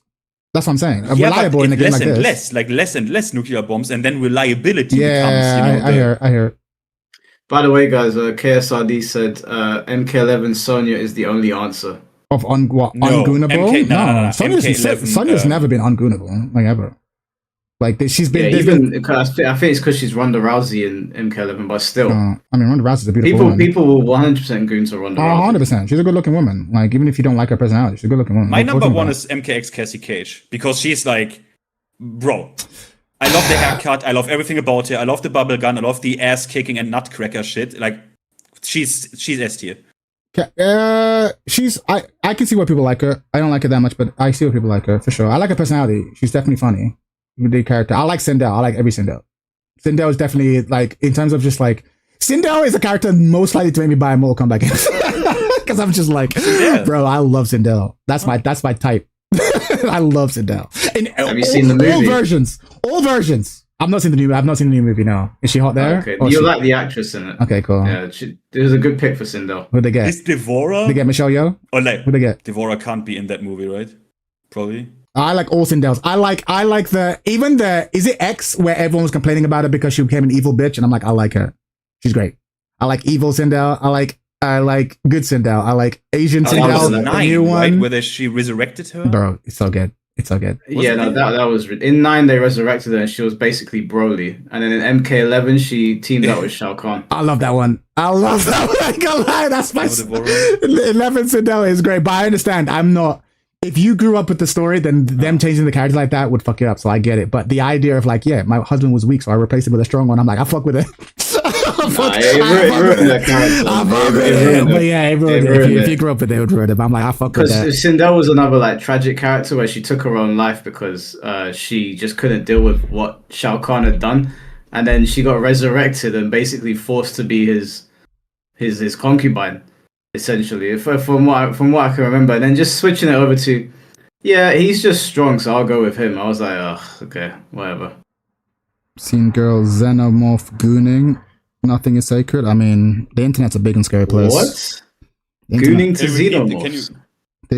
The internet is a big and scary place, bro. You can get anything commissioned. Know what I'm saying? Yeah, I mean, I guess that's right. Like, I shouldn't be. I mean, it's true. I mean, it is the rule, right? It is the rule 34. Literally, like if it exists, there is porn of it. Madame Bo from MK1. I love Madame, but she's so great. Not in a gooning sense, but give me an old lady martial artist. I'm a fan. She's dope. Why is she not playable, bro? That's what I'm saying. That's what I want. Old. Yeah, I'd like an old lady martial artist, bro. You ever seen Kung Fu Hustle? The fucking landlady, bro. I want that shit. Yeah, the landlady, bro. That's what I'm talking about. People like us, boy. The sandals and the cigarettes. Yeah, bro, that's so sick. She was dope. But yeah. Apparently, there is material Ferrator. I mean, the rule is unbeaten. The rule is unbeaten. Just don't look. Just don't go looking. But yeah, ungoodable female characters, you're not gonna have them. Yeah, but I do think Virtua Fighter has some of the best female characters. I just don't think they get enough. Yeah. Well, just because they don't get the respect they deserve, but I think they will in the coming years. We'll see. But yeah, because they're designed to be martial artists. Like they look like martial artists. Like Aoi looks like a fucking Aikido practitioner. She doesn't look. Actually, she looks quite young, but young in the sense of like 20 something, not 16. Yeah, and Vanessa looks like she's been doing it for a minute. Yeah, it's cool. But yeah, I want give me an old lady. I remember someone in my chat mentioned like I was like, I really want Julia Chan or JC, and they're like, well, but they're Chad, imagine Michelle. I was like, oh, white-haired Michelle would be sick. Yeah, Michelle was one of my I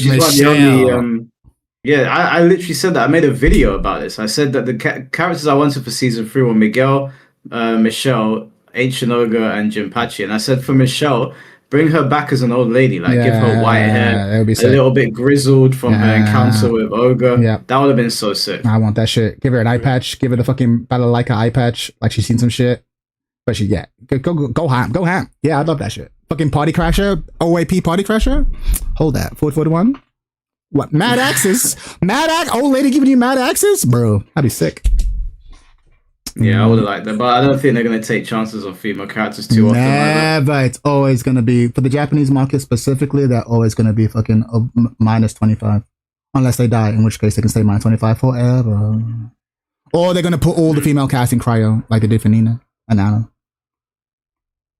Like, by the way, did you see that like the modding community is doing like good job with the stages? They released them on Patreon first, but holy shit, if you're on PC on Tekken 8, I would really recommend to check these out. They, for example, Tekken 6, the fountain, they ported that into the game. That's pretty cool. Actually, Finn, that reminds me. I watched one of King Jay's videos the other day about Tekken Revolution is coming back. Oh, I saw some that. Of these modders. It looks so sick. Yeah, I might play that. I went to the guy's Patreon and even gifted him like $10 or some shit before for that, because I did the same thing with Ren. Or I said, Ren, we talked about him, right? The programmer for the other stuff. I also told him he should put this shit on Patreon, right? But yeah, I also know it's public release, right? I thought you needed to have a Patreon, but I got the program even. It's playable already, like with rollback and shit. I might download it. I might download that tomorrow. Actually, I might stream that. Yeah, I'm gonna go donate to him as well, because I said to him, I left the comment saying there's Jinpachi in it, and then I saw Jinpachi on the screen. I was like, yeah, it's basically Tekken Tag 2, but single player, like not two characters. Yeah, sounds fun. They got rid of the invincibility mode as well. Does anyone know if they made balance adjustments from Tekken 6 to Tekken 2 frame data changes? Does anyone of you know if they changed balance and frame data in Revolution? I don't know if they did. He said he made some changes, but that was mostly to the invincible moves. Yeah, mostly like just take the system, the dumb systems out. Yeah. But it's a good question. I don't think they did. I don't think it lasted. I don't know enough. that. I think, and back then, no one archived the frame data of fucking Tekken Revolution. No one. Well, it'll be fun to find that shit out. True. I thought it just moved the frame data over from Tekken Tag 2 and then gave some invincible moves. That's probably what I figured. It was lifted. Probably, yeah. Probably. It'll be interesting. Or comic relief with the old ladies. I don't want comic relief with the old ladies. I want like serious martial arts. In fact, I was saying this again. This is why I don't belong in Tekken anymore. I need to leave, because I was like, part of the reason why I didn't play Leroy is because he's too cool. Because they were like, if they just made old black dude with like monk robes, I'd be like, oh shit. But they were like, yeah, but he's got a Rottweiler and gold chains. I'm like, Can I say something to that? What you kind of lost it for me. Go on. That design from Leroy, I don't know.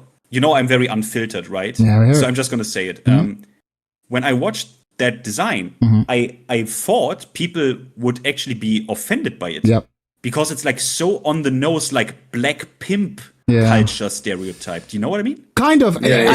No, you're not wrong to think that. I think the reason they got away with it is because we had blaxploitation films, right? Where like Black Dynamite. Well, that's a parody, but they were the ones that took themselves seriously, like actual, like, no, I'm a martial artist from the hood, right? And so, and there's a lot of love for that genre. So that's kind of what it's harkening back to. So it's it's kind of legit. But of course, for me, if I'm going to play the Chinese Kenpo character, I want them to be, aesthetic, right? They're a monk, right? So it's like, if you're wearing the robes, but you got a gold chains and a pit bull, I'm like, all right, well, you're kind of cosplaying.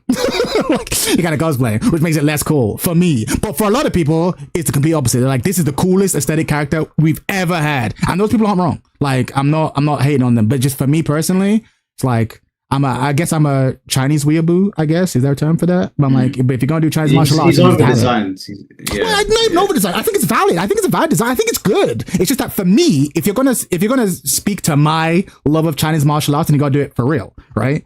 But then the moment you put gold chains on him and give him a pit bull, I'm like, well, he just doesn't do it for me. I'd rather have Wang. Yeah.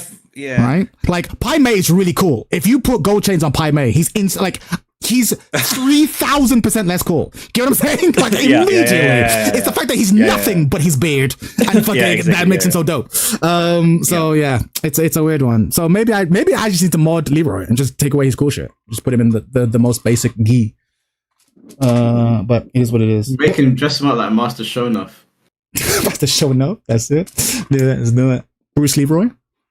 So maybe. But yeah, I like Wing Chun. Especially in 3D fighting games, I typically gravitate towards Chinese martial arts.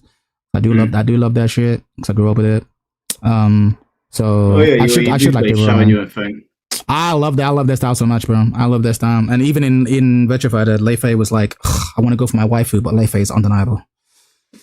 Yeah, I play Gro in he's so sick. Go's so sick. He's coming back for sure. I remember you asking me, like, do you think he's coming back? He's definitely coming back. Because the thing is, unlike Tekken, that produces like millions of characters and then sometimes they don't come back. They always bring back everyone. They bring back everyone. Sorry. Don't let this happen. Don't let him win against Brian on Merzo. We will never hear the end of this from the fucking Brian players. I will never hear the end of it. But but Murray beat Brian. He's fine now. I've not bottom tier. I've not even been paying attention. Is Austin Ash bodying him with Marizo? Is that what's happening right now? Nah, not bodying him, but guys, he's bodying. He's doing enough. Guys, Austin Ash. At the end of the day, Ash does not play balanced characters. That's true. Austin Ash does not play a character who's fair. He plays a character who's like, no, this character's busted. Like that's his nature. So the fact that he's picked this character makes me go, shit, maybe Blackout was right. We just haven't found her out yet. This is the thing. Like when I saw Marizo, I didn't even play it. I just took a look at her and I was like, this character seems a little bit silly. So I'm glad to see that there's a level of vindication there, because you're right. Austin Ash don't play characters unless they're really powerful. He's not trying to do extra work at all. Yeah. But he's even said that. He's openly said that. He doesn't play low tier characters. He plays characters that will give him the easiest route to victory. That being said, though, it could be a matchup thing. Yeah, and because these guys are long time for years training partners, meaning they know shit about each other and they have a whole meta formed of 10,000s of games. So it doesn't. So it might just be like in the specific me versus Atif's Brian. My Marizo is the best, even if he thinks so. This is not proof of anything, but I'm still impressed by what he's showing. Oh, the duck. I mean, you know how my comment section always then, like, or my streams then, if I played, there was these Brian cunts, bro, who are like the most mid players who are like stuck on Tekken King, and they're like, but Miyari won against blah. You know it's gonna happen, bro. You know it's gonna happen. I'm too busy declaring war on the Kazuya's. I can't also open up an Eastern front on the Bryans, so I just let them go. It's crazy that they don't care about those victories and tournaments wins at all, right? Even though they are the ones who always say multiple tournaments this character won. They've got nothing to say. Always say one character. It's so disgusting. Honestly, a certain part of me, I will always call this out because they're always like, well, with Alisa, if you win the tournament, you're carried. If you win it with Kazuya, you're honest, you're skilled. Yeah, it's work. It's your own work, right? Bro. But it's so funny because they were always the ones who pointed to tournaments and the absence of Kazuya. Like you couldn't dream of a Kazuya in the top 8. You couldn't dream of it. And it's like, now that you have it, it's now they don't even want to have the conversation. They don't even want to have the conversation. Nah, they don't even want to talk about it. It's skill. These and motherfuckers. Like, don't get me wrong. I love it as well. I love it that I can see Kazuya in top 8. Right? I love it. But if it results in like some dog shit Kazuya Tekken King making another OS why he lost against an Alisa, right? I'm gonna, bro, I can't deal with the Tekken community. But Finn, no one takes them seriously anymore. Like it's so overplayed that everybody looks at these people that blame executional difficulty. That it's like, okay, it's become a meme now. Like it's better off they stop saying it. Yeah. It is what it is. No one takes them seriously. But I'm just trying to continue. I can't continue.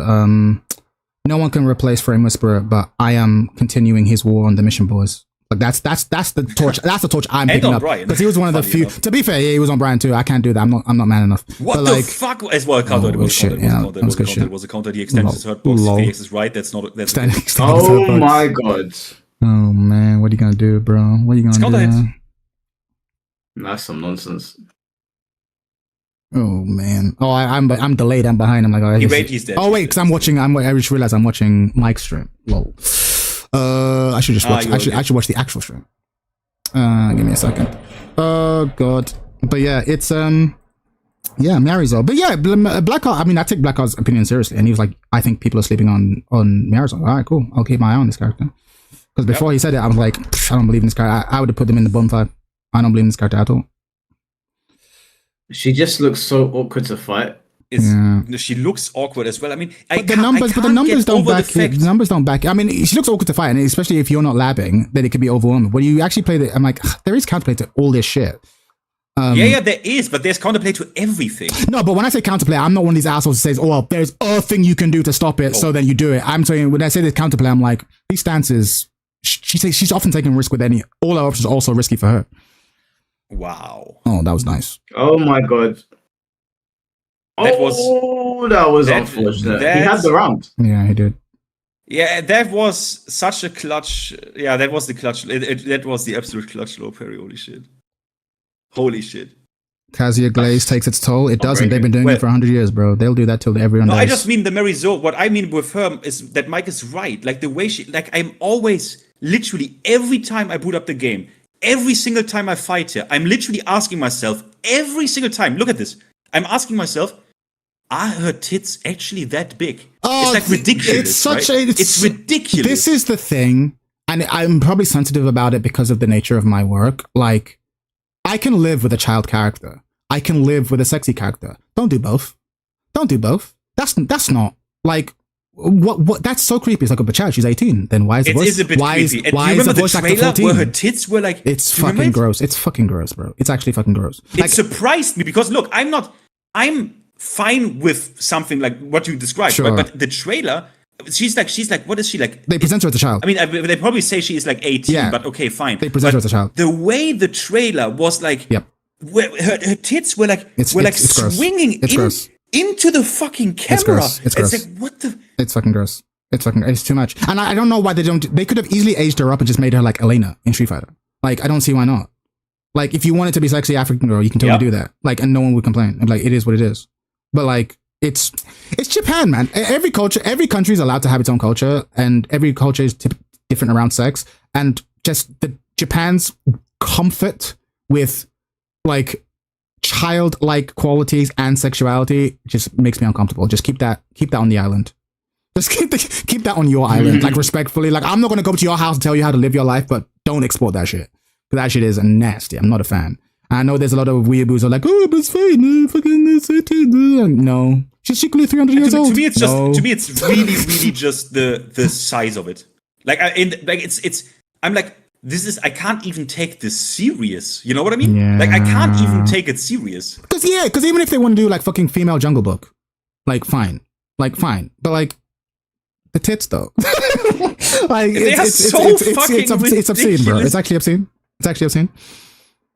Yeah, she somehow looks younger than Asuka, Lily, and Xiaoyu. What do you mean somehow? She is younger. They just say 18 for legal reasons. The voice actress is 14-year-old girl.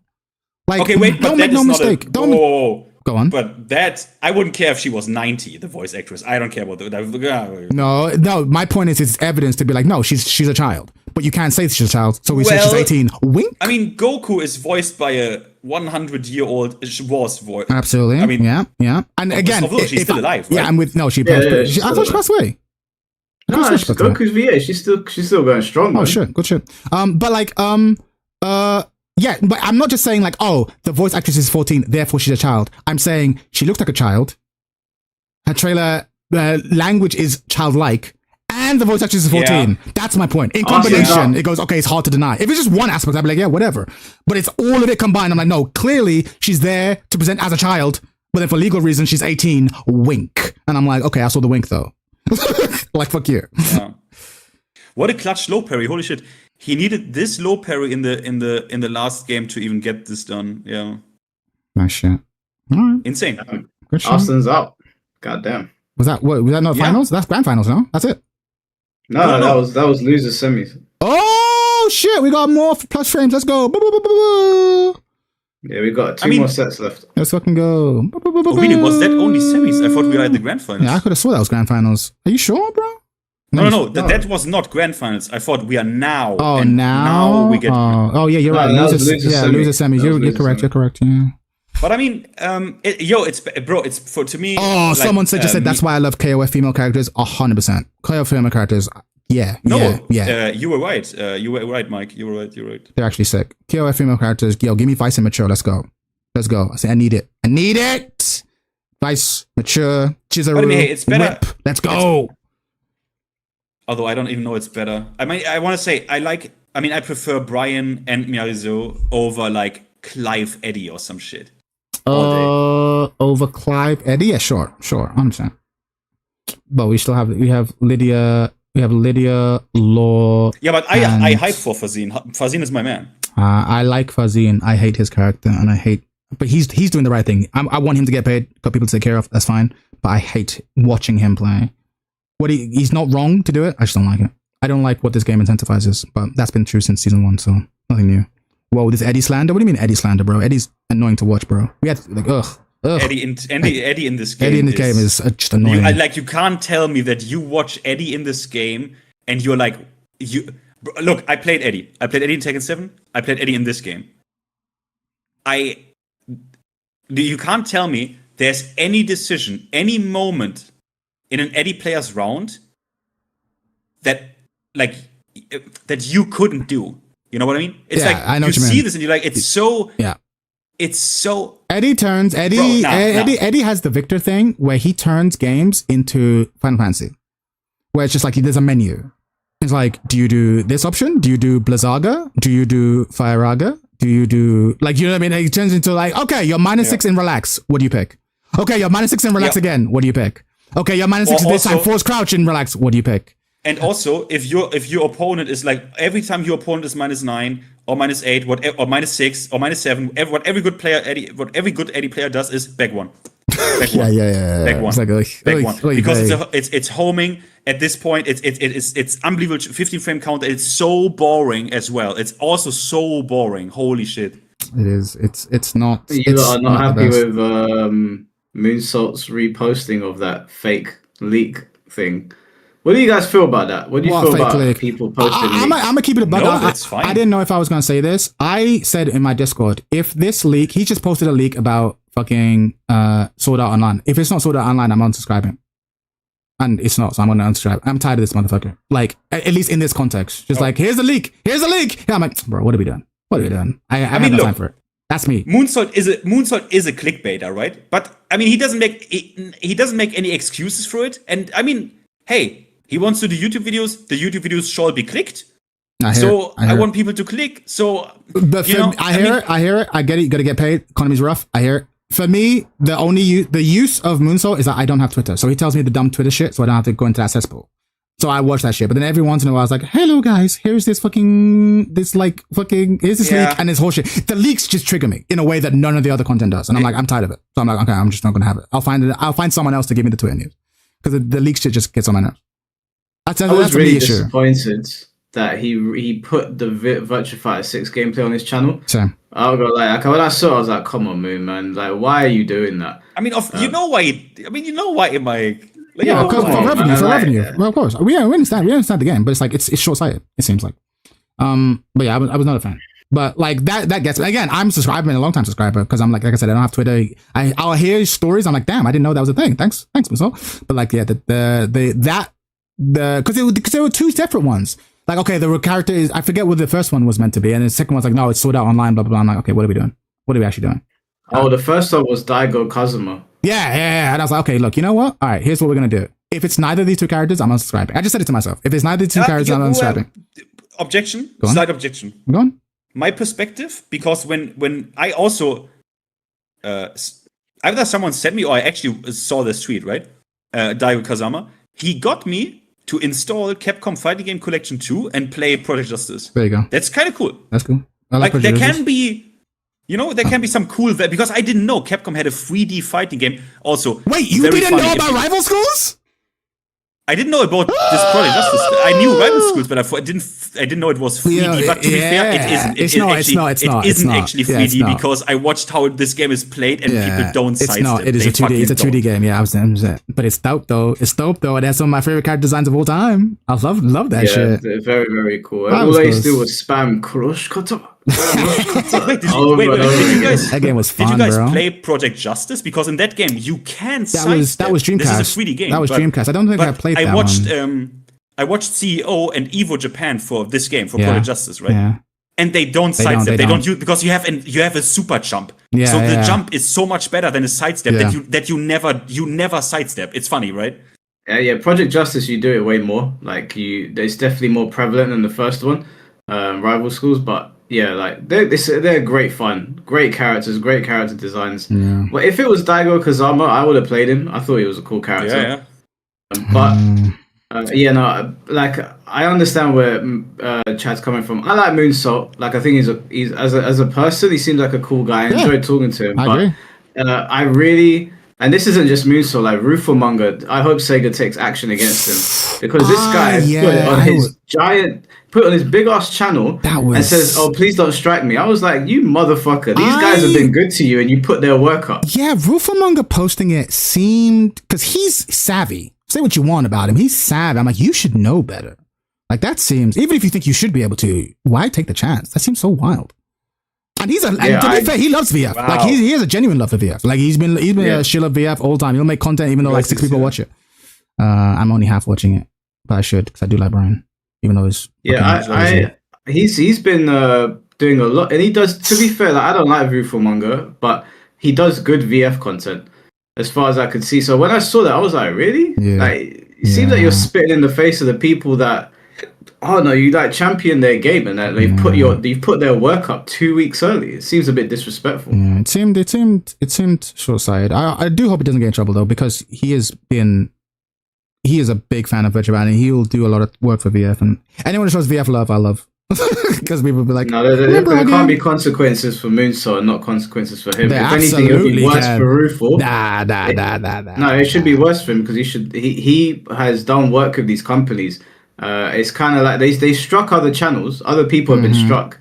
I don't know how many people they struck, but the person that actually gets in through the front door and still disrespects, no, you got to make an example of that. For me, if I was Sega, I would be like, everyone with a channel of a certain size, I'm copyright striking, and I'm sending Rufamanga a warning, because you've done a solids in the past. I'm like, Rufamanga, this is all the good cachet you've built with us over the years. You've just spent on this. Don't let me catch you doing this shit again. That's how I would treat it, because he has done a lot for Sega. So actually, it would be wild for him to treat him the same as everyone else.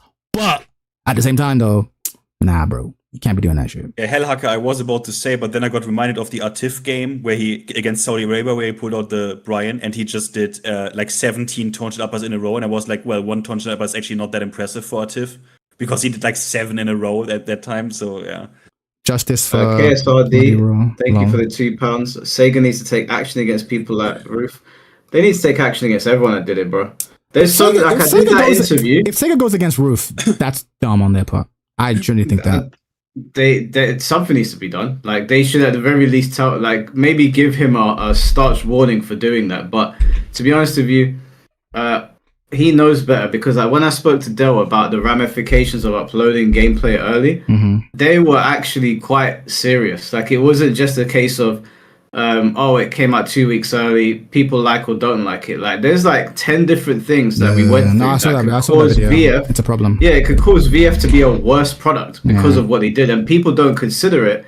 And when I saw it, I was like, this isn't good. And I was like, let me reach out, let me confirm what I feel about this. And Dell basically confirmed a lot of my fears about it. If we get a worse product, well, we won't know, but if VF comes out in a state and I'm like, and I ever hear us because of the leaks, yeah, I'm going to start flaming people. To me, like I said, it just seems. Oh, go on. Then go on. Maybe I should. Because I think you've made a video, right? I think I should watch this then, because I'm interested actually in how that would. No, it's a good video. Yeah, Dale goes into details that stuff I hadn't even considered. Like, yeah, I mean, to give you an example, like something that happens when leaks, like Dale basically told me that when you put up, because people are saying, oh, they deserve what they got because they left the community without anything for months, like even a year or so. That's so entitled. And yeah, that's ridiculous to say, but people forget that. Or one of the reasons that they do trailers early or teasers is that they don't actually have anything yet. They're basically securing social proofing, so they can go back to the publisher and say, hey, we got 4 million views. Can you give us funding for the game? And the publisher's like, okay, cool, there's something there. And then they start work. But people are like, oh, you didn't show us anything for ages, so you deserve what you get. That A, that's retarded. And then B, now that there's been a breach in the company, apparently they have to spend resources and time finding out who did it, because their concern is they're going to do it again. Yeah, of course. And C, sometimes these trailers that get leaked have things in the game that is not going to appear in the final game because they haven't been coded properly, or they think it's not good for the game. But now, because you've leaked it early, everyone's seen it, and it's like a promise has been made because of this leak. And now the developers are like, or people are talking about this mechanic, and we've actually already taken it out, and we're too far into development. But this clown that's leaked it has put us in a shit situation. Can I tell you one exciting thing I've seen in that trailer? Oh, sorry, go on. Yeah, question, Finn. What was that footage actually? Like, what was that footage? My money is it's going to be their trailer at Sony State of Play or something like that. But if it's going to be there, okay. But my thing is, at this, I mean, maybe So I have two what ifs, right? It could be that they themselves leaked this, right? Could be potentially. It's not unheard of. So because I'm like, I only heard positive things. Like, for example, someone BLN sent me that immediately, and I was like, holy shit. That's good. Because I was almost giving up. I was like, almost, bro, this does. You remember, right? When I said, you said we didn't hear for such a chat. You remember, right? Yeah, I remember. We didn't hear for such a long time. Maybe something happened. Like maybe some investor pulled out. Like I don't fucking know, bro. And I saw this 1 minute. I was like, bro, this looks so fucking amazing. Yeah. Like I know Virtua Fighter plays not like Tekken. It doesn't want to, right? So Tekken players will not be happy with that game, maybe. But just the aesthetics were like, holy fuck. No, it's good. Right? Everyone will want to get good at Virtua Fighter. Everyone will give it a shot because it looks gorgeous. Everyone will give it a shot for sure. Or want to look at it visually. But I mean, I guess it would have had the same effect in like 3 months when they had shown it, right? So why would they leak it, right? Yeah, that's my thinking. Yeah. I think it would be a bigger deal. I don't think they would have leaked it. It's not impossible, but I think they would have leaked it. What really excited me, and this was a thought I had, they were showing all these. When I saw that initial trailer, I was like, there's something that people aren't thinking about. The reason why everyone's getting so excited is because it looks so realistic, right? It's a fighting game, it looks so realistic. And I was like, they have to get rid of aerial juggles. Because that will break the aesthetic. Yeah. The second you knock a human into already it. Said they. No, but VF has always had aerial juggles before, right? And so it was like, okay, so how's combo? Go on. Do you remember when they had the Tokido, where they had Tokido on, and they talked about the show? They even said shit like, we want to focus less on juggles and more like short, grounded follow-ups. They even said shit like this. But even I hear it. But even that could have been interpreted, or at least I feared it could be interpreted of, we'll have short combos, but you'll still knock people in the air and do stuff like almost like Tekken 5 or whatever, right? But like the fact is, there doesn't seem to be any aerial combos. Like it seems to be that's not true. Go on. In the gameplay they showed with Stella and Akira, there was a very, very quick sequence where he became airborne and she bounced him on the ground. She bounded him, sure. But I'm talking about I knock you in the air and I juggle you. There was nothing that looked like a juggle. That's what I'm saying. But in this new trailer, they might have even got rid of that. Because what I saw that really made me smile was this moment where he does that, where one of the characters does the and there's this explosion. And I'm thinking, the combo will just be on the ground. It'll just be like, you can't block now. So these hits, so it'd be like, bah, bah, bah, bah, bah, bah, bah, and you're just falling backwards, right? Rather than being knocked in the air. So it'll be the same thing. I launch you, but instead of going up in the air, you just now can't block for X amount of frames or whatever. I'm like, that's way cooler. What's gonna happen. Yeah, and I'm like, that's gonna be so cool. That's how you maintain the combo. I can't wait. You are wrestling guys, right? Yes. Like, you two are wrestling guys. So the moment I watched this like 10 times, I was literally going like back and watched this like 10, 15 times.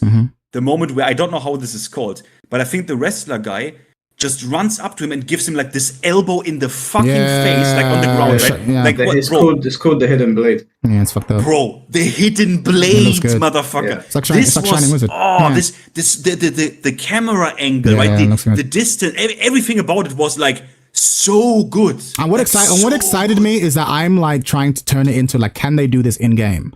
And I'm like, yes, they can, because basically that looks like it would be a catch throw, and basically just whenever a catch throw activates, the camera will just swoop, and then when it finishes, you come straight back. I'm like, it's gonna be sick. That's the satisfaction Virtua Fighter right now in 5 is a little bit missing. Sure. Type of satisfaction. Yeah, 100%.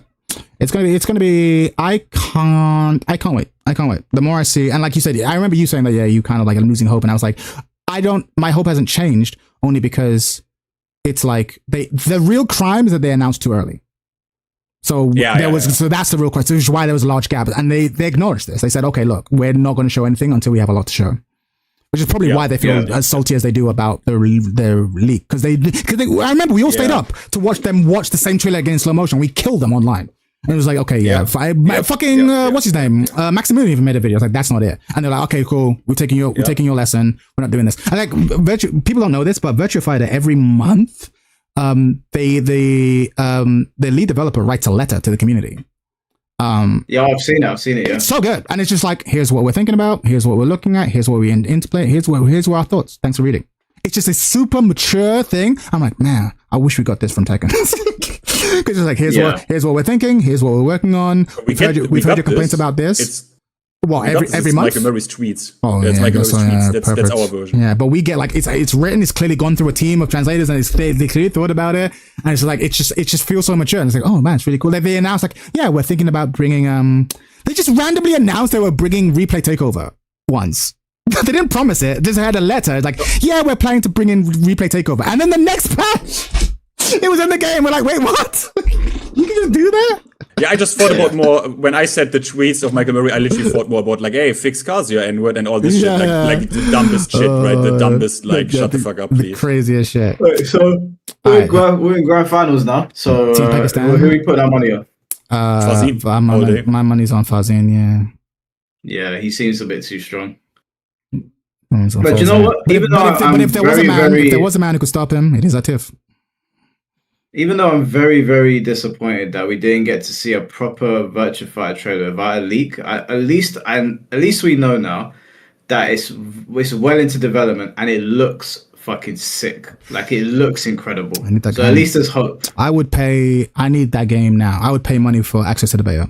Like same. I would pay $100. Just let me be part of the development of beta. Like, you can throw all my opinions in the trash if you don't like them, but just let me play it. I know it's not finished. I know. Just let me play. Because I think that what that game is going to, whether it's good or not, that game is. I mean, again, they said this. They were like, it's a bit of marketing talk, but they were like, we didn't make a new Virtua Fighter because we didn't really know. Every Virtua Fighter has been a leap forward historically, whether graphically or mechanically. Like, we pushed the genre forward, and to be honest, we don't really know what to push it forward. And like, we aren't going to step in until we know what to do to push the genre forward. And they were like, we know, we've decided. Like. And it's like more grounded, less aerial juggles. We're going to reinvent the combo in 3D fighting games. Like, because we kind of did stuck with Tekken 3 shit. And like, okay, we're going to move that forward. And we're going to redefend what blocking animations look like. I'm like, yes, they understand. Yeah. The only thing where I'm actually sad about this, because at the end of the day, I want fighting games to do good, right? Mm-hmm. Like, because there are many fighting games I would like to play. I can't play them because there are no people there. Sure. I can't. And I don't think it's going to happen with Virtua Fighter 6, obviously not. Mm-hmm. But what I regret is, if they had just started sooner, they could have hit the window of Tekken 8 Season 2, of like, where they had everyone, you know? I know what you mean, this window is closing, because, like, look at this, we have Yujiro Hanma and shit. Sure, it's fixing, it's getting fixed. No, I hear it. Again, people always say, you don't need the Tekken players, Motherfucker, your game right now, let's not talk around this, Virtua Fighter is fucking dead. I don't know about that, but yeah, it's pretty small. I don't know. Like, in terms of an online playability. Yeah, you're right. You still don't have to say it, you asshole. And look, and I'm just saying, I would have just liked for them to hit this window where, like, everyone literally said, give me any 3D game right now, I will suck its cock. You know what I mean? The thing is, it's more than that, though, because it's like, how do I put this? When they released, okay, it's going to sound like cope, but I genuinely think this was their thinking process. Let's think about the first version of the re-release, right? It came out on PS3 exclusively, if I remember correctly, or PS4 exclusively, right? PS4 exclusively. It had delay-based netcode. Like, wait, what? You're going to bring it back in this form? So they simultaneously got a lot of interest, but then kind of half-assed it, right? And then there is Revo, which is like, okay, rollback netcode. Okay, PC only. No crossplay. So they kind of half-assed it, right? So they're constantly half-assing it. So a part of me kind of been like, you're saying if only they came out in the new window, but I'm like, bro, if only Revo was the release on cross-platform, it probably would still have a larger player base. If the first impression was fully formed, it'd probably have a larger base now. Do you know what I mean? Rather than the piecemeal that they've done over the past couple of years. So there's a lot of stuff they could have done even on a small point. But, and this is the cope, I understand why they did it. Because I think it was like, we don't have the budget. Like, I don't think the Sega was committed to this game until they saw that, the Street Fighter, the PlayStation 4 version did get, it made its money back, let's say. We invested a small amount of money and we got our money back. And then they did Revo and they invested a small amount of money and it made its money back. You know what I'm saying? Like, so the small kept the fact that they kind of cheaped it meant that they were able to make profit on each of these products. And so I'm like, okay, so now you can go to Sega and be like, let's invest big. Because multiple times in a row, we've cheaped out and we've made a decent amount of money, a decent amount of buzz. Like, if we go all out, there's clearly a fan base here for it. So I think it was kind of not a loss leader, I don't know, like a proof of concept, so to speak. Proof of concept, yeah. That they've managed to do. So I get it. I get it from their perspective, because doesn't it make you super hopeful for 6? Because it's like they've constantly been learning from reactions. Yes, exactly. Like, their first thing, they tried delay-based netcode and they learned the hard way we can't do that. So Revo comes out and they're like, okay, we're going to learn how to do a rollback. They solved rollback on Revo. Okay, now it's like, okay, replay takeover. Okay, we solved it. Do you know what I mean? So it's not like VF6 is not going to be them figuring out everything from scratch. You get what I'm saying? Yeah, they figured out the net code solved. We've got it. We have years of data now. Replay takeover solved. We solved this. So it's like, I actually think in a weird way, we've been the VF5 player base has been like tech demo this whole time. Just been like learning bit by bit by bit, and then okay, VF6 is going to be the big daddy, rather than like if they can transfer what VF5 has right now, because I think VF5 as a package is great. Like I think it's better than Tekken 8. Relax. As a package, I think it's better. Like as a fighting game, I think it's better. It's got league mode, it's got tournament. Those little things go such a long way. Having league and tournament, especially league, that's a massive deal. I actually think that goes a long way in being better than most of what Tekken 8 offers. I'm a big VF shell. You know this. I don't think combat system. I think it clears Tekken. I've said that multiple times, and I'll say it again.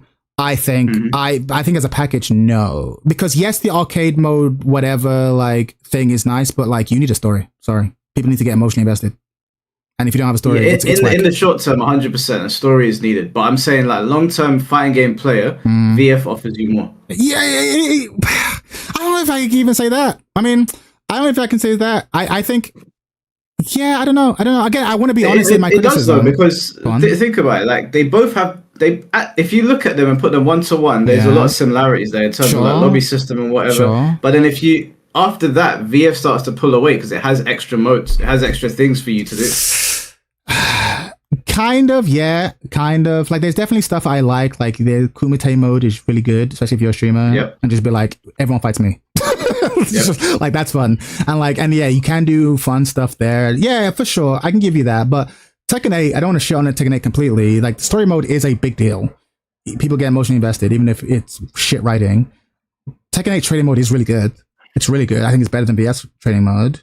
I think the replay feature is, I think they're both equally good, to be fair. Replay takeover. In fact, I take that back. I think VF is better because you can go frame by frame.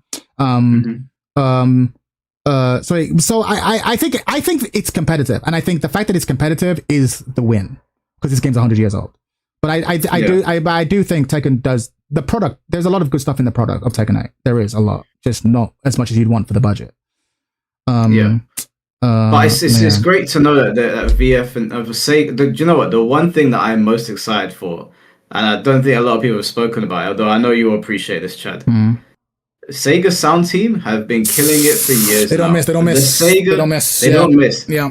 I don't know what Virtua Fighter 6's soundtrack is going to sound like, but after I saw Stranger Than Heaven, I know they're going to do something crazy. Bro, Snoop Dogg needs to be in the new VF game. I don't care what no one says.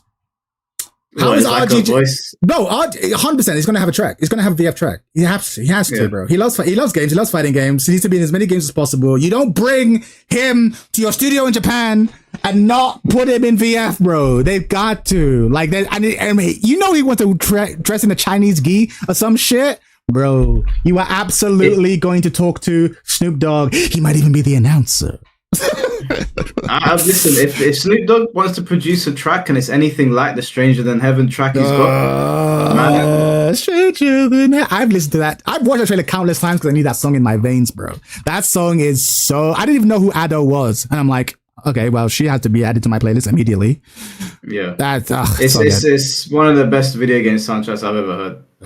That's such a it's cinema. I can't wait for that. I'm not even a Yakuza guy, but I'm like, I'm in for this game. 100%. Man, the great thing is about Yakuza, you kind of know we're going to get a Yakuza guest character in this game because in Yakuza you can play Virtua Fighter. You can basically play through the entire game. I mean, Virtua Fighter, it owes its lineage to Virtua Fighter because a lot of it is built on the work of Shenmue.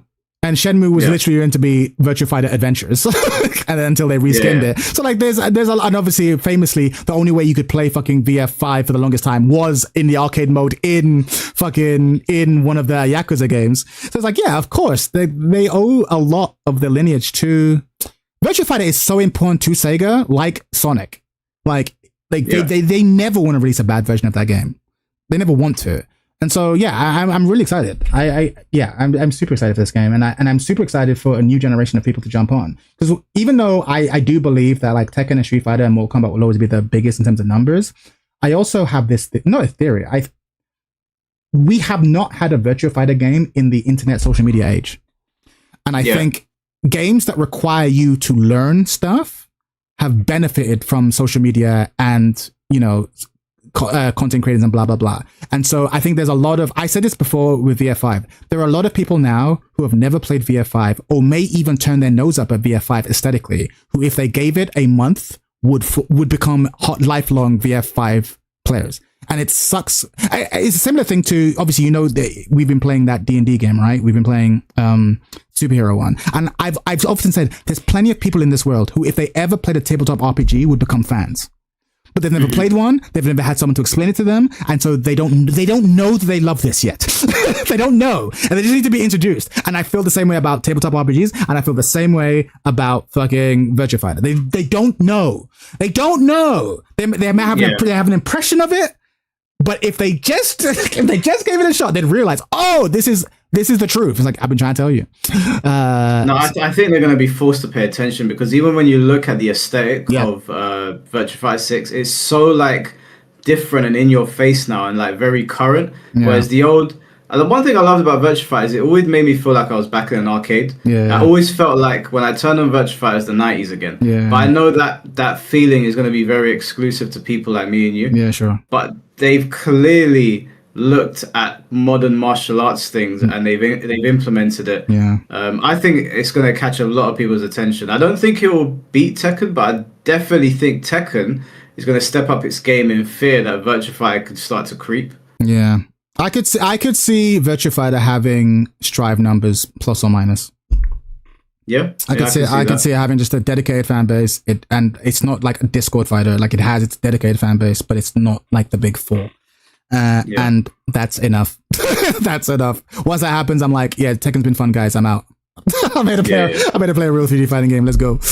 I'm there with you. That being said, though, I keep saying that VF is 3D fighting game Dagestan. Like, it will make you better at all 3D fighting games. I truly believe that it is. I truly believe it is the Latin of fighting games. And that's not a meme. When I played Virtua Fighter for a few months, I came back to Tekken better.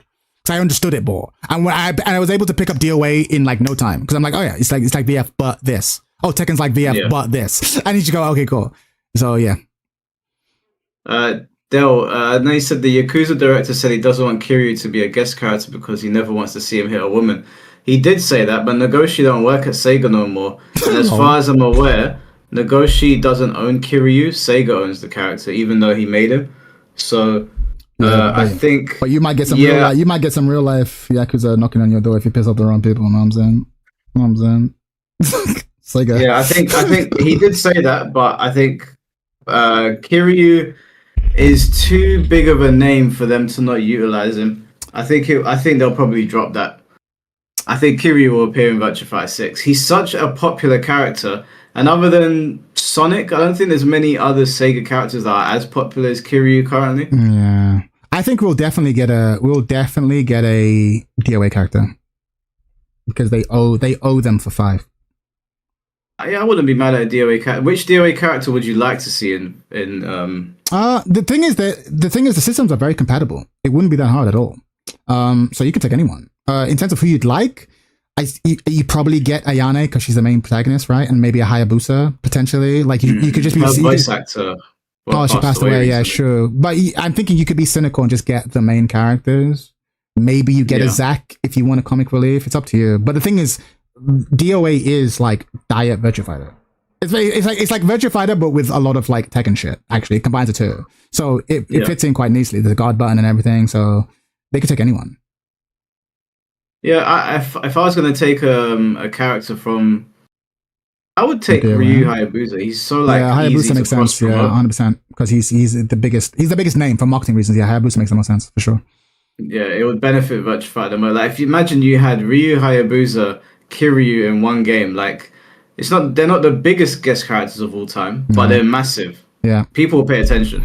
I tell you what I do want. I don't want like a Sega All-Stars because most Sega franchises don't fit the VF aesthetic. But what I do want is I want all the customizations, bro.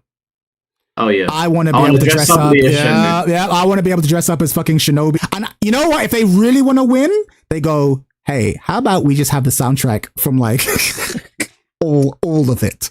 There's fucking Sonic the Hedgehog 2 soundtrack shit in there. If you want to listen to Chemical Hill Zone while you're fighting on the plaza stage, go ahead. If they just go deep in Sonic Sega Sound Team, I'm like, oh, you didn't have to go that far. You didn't have to go that far, bro. I'm with you. Why is there Billy Hatcher music in this game, bro? What are we doing?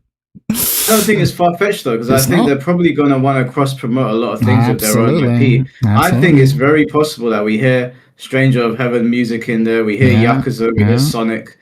I'd be all for that. And being able to dress your characters up as other Sega characters, I don't need, no-brainer. Like Chad said, I don't need Sonic characters in the game, but it'd be cool if I could get some Sonic goods and put on my character. Totally. Just give me Samba de Amigo song music in the background, some fucking Ooh La La from Space Channel 5. Just go deep. It'll be so good.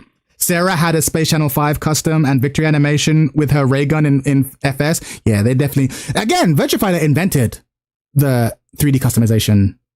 Like, they invented that. And obviously Sega took it to a whole new level. Oh, we have a reset? Did they? Yeah, they were the ones, They invented that shit of customizing characters. They did it first. There's a lot of shit that the VF did first. But to be fair, Tekken took it and then will style it out. Like that's kind of been what Tekken has always done. Like they take it and be like, okay, cool, let's make it less clever but super stylish. on that note, let us not forget about the other franchise that then thought it's a good idea in a 2019 title to let you pay for something that was already default in Tekken 6, which is hair color change. Let's not forget about that franchise as well. Like DOA, I'm really scared that this shit goes like real sideways with how Koei Tecmo is treating the DOA 6 last round. Yeah. Like the DOA 6 last round is so it's double as it's triply as bad when you realize at least Sega has put in the effort to then make VF Revo good. It seems I was watching a video. I forget her name, so I can't give her credit, unfortunately. But she kind of illustrated something to me that seemed obvious, but I didn't clock it. She was like, "You have to understand, gamers are not the main customers of the game industry. It's investors." And so a lot of choices seem nonsensical until you realize that, oh, these are to please investors. Then it makes more sense. And the thing is, like, DOA as a fighting game is way less important to investors than DOA as a doll simulator. And like, it seems clear that no one plays it anyway. Like but they will play it though. That's my point. Like, but they didn't. No. Sorry. What I mean is, everyone who gives a fuck about DOA is going to buy the new version. And yes, they're not going to get new people in, but this is going to be a decent cash investment and it's going to cost them no money. Whereas what we as fighting game players are like, no, spend the money, come up with a better trading mode, give me this. I'm like, yeah, but why? We can spend half that money and make the same amount. But I mean, why not just make, like, because I respect it if they just make a Guna game, like another extreme island, whatever, Fucky Island, Epstein Island, like, okay, go for it, yeah?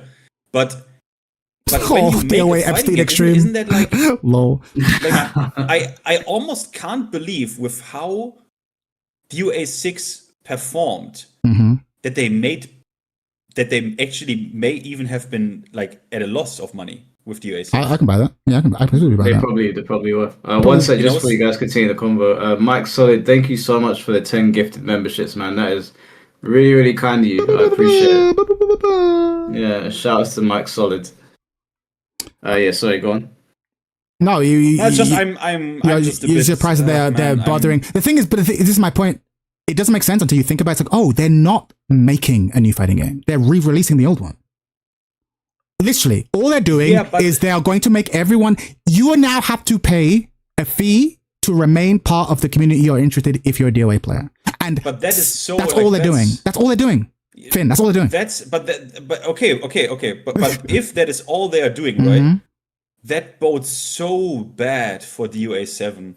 Like, so bad. It does. It really does. Because, yes, 100%. It does bode bad for them on every level. Because if this game does poorly, then they'll take that as proof as that the new game doesn't deserve major investment rather than that we are underinvested. And if it does do poorly, or does do well, then it'll be like, okay, cool. So we're just focused on the Guna shit. Like, people don't understand that, like, in DOA's replay mode, you can't replay. You can't rewind. Yeah. You can't, but you can move the camera freely and take pictures. Yeah. That tells you. Think about that. That tells you everything you need to know about that game's priorities. But it's like, for example, with other games Koei Tecmo has made, like for example, I am a big fan of Neo. I'm a big fan of even Wulong, even though it was kind of mid. They don't slut out.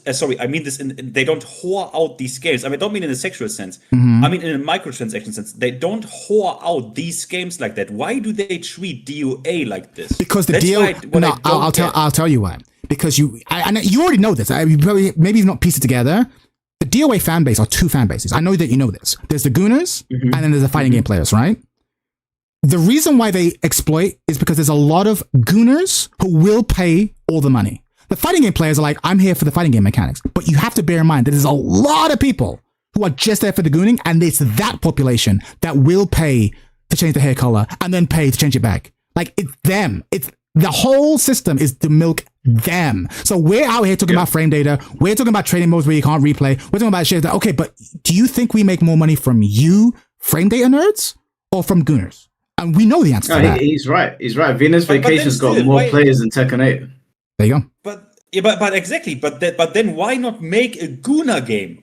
Because now you get access to the Gooners and a slice of the population that you wouldn't normally get, which is people like us. And now here we are talking about a thing that we wouldn't be talking about if there wasn't a fighting game attached. True, but the Gooner game, as we checked, had more players than Tekken fucking 8. Yes. But it doesn't have us though. It doesn't have us. No, but the fighting game that was out, DOA 6, was like dead in 2 months. Sure. No one was there. You know what I mean? Like, no one. So how is that, like, but my point does that make financial sense? Here's what I think their game is. I think they want to make enough of a fighting game that me and you show up. Right? But we didn't. Yeah. Yes. Right. So they failed, right? They fell short. But they didn't fall completely short. They wouldn't have had to do that much more in order to get us. That's what I'm saying. So we all agree that it's a failure, but they're like, okay, next time we'll put a training mode where you can replay. Right? You get what I'm saying? Like, we'll still do the horse shit, but next time we'll let them do lobbies from day one. Okay, fine. Right? You know what I mean? Like, that's what I'm saying. So it's like but they're not going to try and make, their intentions are not Harada intentions where we want to make the best fighting game we can. We want to make an arcade killer. We want to make a great Evo moment. That's not what they're after. Their goal is clearly more cynical. Clearly. And the real victims are the fighting game players who love that franchise. They're the real victims. Yeah, that is true. But it's like, I just don't. I would love to talk to someone there in charge, just because. Why not do that as well with Neo? Like, which is a good game, right? You can put some Guna shit in there, like real Guna shit. Yeah. Right? You could do that. Like, I don't. It's just. I just feel personally really offended. Yeah, I think DOA is really fascinating because it's a fighting game brand that is no longer. It's like Red Bull, where it's like that brand is no longer really about energy drinks. It's a media company with the energy drinks attached, right? It started out as energy drinks and then it became something else. DOA started out as fighting games, and so we treat it as a fighting game franchise, but it's not though. It's a dress-up franchise with a fighting game attached. The same way that Red Bull is a fucking media company with drinks attached. Like, and it fucks with your head. Because in your head, I'm like, oh, it's this. But when you really look at the business model and where they make most of their money from, and therefore where their priorities are, you're going to go, oh, wait, no, it's totally a fucking, let's have a guy skateboard down a fucking ramp at 300 miles an hour. Like, that's the company. You're right. At this point, if they actually had the balls to produce high quality, like CGI porn, and would sell that, that would actually probably make more money than all of the fighting games combined. Sure. But just like Red Bull has to still keep making the energy drinks, they still have to keep making the fighting game. If they had the balls, though, they would do that. I mean, but it's so, bro. I get so angry when I see that Sega. Yeah, it took them some time. But they did their due diligence. Yeah, they've never phoned in. Yeah, Sega have never phoned in a Virtua Fighter. They've never, even if we look at Revolt as not being as much as you can, okay, but it's a re-release. They've never phoned in a new release of a Virtua Fighter. It has always been all hands on deck, the best we can do at the time. Always. They literally said that while the game was being developed. They said if we can't make a game that we like, we're just going to cancel it. We're just going to cancel it. We'd rather cancel it than make a bad one, because it's like, And I believe them. I know a lot of marketing companies have that speak. I believe them. Because they could have shit out Virtua Fighter games and sold to people who love that shit. It's like, now we're not doing it. You know what I mean? They absolutely could have shit out a mediocre VF game every 5 years for the past however many. You know what I mean? They could have. They refused to. Whereas DOA had that same opportunity and were like, yeah, we'll just shit it out.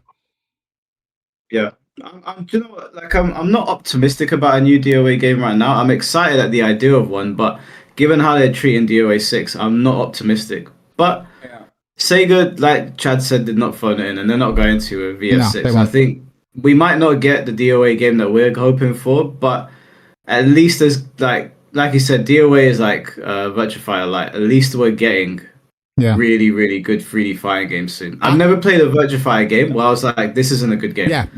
On release, they've all been like, wow, this is incredible. Yeah. I played Virtua Fighter 4 to death. I thought it was the most mind-blowing thing I'd ever played. Like, I remember playing that snow stage to death, like, and I was just like looking at it like, this is so incredible. A lot of people I respect say that Virtua Fighter 4 has the greatest training mode in all fighting game history, and I actually need to download a version and play that. So I've heard multiple people say it, and not just random scrubs. I'm talking about like multi-game champions like Ryan Hart. I don't remember the Virtua Fighter's training mode too much, to be honest with you. But he was saying like it was like the first game that like would introduce you in his tutorial, would introduce you to the concept of frame data. Like, oh, they went deep. Like, yes, they were like, because again, this is an era where you don't have like, you know, social media, YouTube. You don't have a FDX video explaining this shit to you, right? And so they're like, no, we're going to show you the actual, not just like this is a good move, this is a good move. No, we're going to show you what decision making actually looks like on a competitive level. And if you don't want to do it, you don't have to do it. You don't have to do it to unlock anything. But if you want to understand how to be a good fighting game player, and like you have to remember, like before social media, it was really hard to understand what made a good choice. Like what like you just watch people and why it's so good. But this was the first attempt to really show it. And it don't just show it, like with text, they'll have like training drills. Like, okay, show me that you've learned it. Okay, cool. Do it 3 times in a row without dropping it. You're like, oh fuck. Like it's like, oh fuck, this game's really going for it. So I might have to re-download it just to refamiliarize myself with it. It makes me so sad because when I played DOA 5 and 6 a bit, there is a tutorial series of videos. I think it was for DOA. Funny enough, where they also have, I think it was not even official content, and they got fighting game players to do like individual video as like lessons, right? As a guest appearance. Also, Ryan Hart was there. It's you know, the DOA community deserves the same respect. Yes. And this is what I was. This is what I was going to say a second ago when with. I'm actually even more critical than Mike was being. I refuse to be a DOA player. I'll put it that way. I would actually recommend not becoming a DOA player. Not because the game is bad, but because like imagine loving this franchise. Yeah. Like you know what I mean? Like I actually refuse to be like, oh, a new DOA is coming out. I don't care. Like this game has to be fire for me to even consider it, because I'm like it's like a drug. Like don't get involved, because it's like this they've treated the community like complete horseshit. It's like I don't want to join that crew. I don't want to join that party. That sucks. I refuse to be a DOA player because they've been treated like shit. The DOA fan base is from what I can see, at war with each other. You've got one side, like you were saying, that are fighting game players. Crush. Sorry. And then you've got one side that are Venus Vacation. Oh, that was you saw it. Like, oh shit! I have to say, the games I'm watching while we're talking, the games. I mean, look, it happened the last time we did this. We are just talking while a tournament. It happened the last time. It will always happen with us three. But the games were fucking good. I have to say that. No, because but anything can type if 2 closely skilled people are at it. Like I can be if I'm watching 2 closely skilled people play dominoes, I'd be like, oh, you got fucked up. Like it's the nature of human competition. For Tekken 8, for Tekken 8 they were pretty. The top 8 was pretty good. Yeah, top 8 was pretty good. No, fuck. Oh shit. Okay, it's a good set. It's a good set. But yeah, I think DOA, because I have DOA 2 hardcore, but I bought another copy because I like having sealed copies of games. DOA 2. Yeah, DOA 2 hardcore is, but bro, it's fantastic. It's such a good fighting game. They got tag in the game as well. Oh, and tag! Why did they get rid of tag? That's so wild. And bro, every character in the game has unique tag animations with someone. It's so sick. That franchise regressed. I forgot about tag. How many franchises can you think of? Even if we look at like Street Fighter V being a bad Street Fighter game, you wouldn't say that the game regressed. Like there was clearly an attempt to move it forward, but like VF6 is a genuine regression, which I can't think of another franchise that did that. I genuinely can't. No hyperbole. Like Street Fighter, I don't think I have a single one. Mortal Kombat one. Like, again, you have better and worse games, but like not a straight up. Our game does less. Yeah. Our game does less than the previous one. Like what? That's so wild. Because DOA 5 was packed full of content and it had tag mode, and they just removed it. It's such a shame because DOA 5 had Kumite, it had all of those extra modes that winner stays on, loser stays on, and they scaled everything back. But I think if they want to get a winning formula for DOA, I would go down the route of DOA 2 and DOA 3. Focus in on the way they made those games rather than DOA 6 and. I mean, DOA 5, apparently, microtransaction-wise, it was people liked it, but I think that's because the characters were barely clothed. I don't really want to see them do that. DOA 5 was interesting. So DOA 5 had tons of costumes, right? Tons and tons of costumes, and they charged you money for it. So in some ways, you could call it predatory, but it was like, if you wanted them, you just paid. And if you didn't, you didn't pay. Like, so it was just like, you're putting a lot of effort into this, but I don't necessarily know how predatory it was. But if you wanted to buy every piece of DLC, you were running over like £1,000. Oh yeah, it was mad. So there was definitely a lot. Well. Yeah, people were. Right? This is my point. That's what it's for, bro. The game is not for frame data nerds. It is for people who want to see Lisa in a thong and will pay to do so.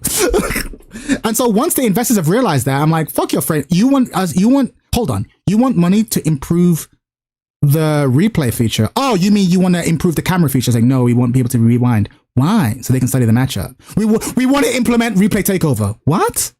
Fuck you. Yeah. Fuck you. We're not giving you money for that. No. How many sales would that improve? Well, no, but it'll make the quality of life for the people who play it better. It's like, fuck them.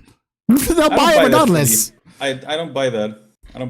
Listen, I'll tell you why I buy it. I went to, I think I told you this already. I went to Sakurai channel and I was like, it was looking kind of bad. Like, yeah, he's like, yeah, it's looking really bad. I'm like, Zach, are you going to buy it? He's like, yeah, because the community is going to be there. So I'm going to have to buy it. But it's like, when it was so good in DOA 5, why did they tone it back for DOA 6 if the investors said no? No, what they toned down was, we're not going to pay money to artists to produce content for this game. So they just let the game die.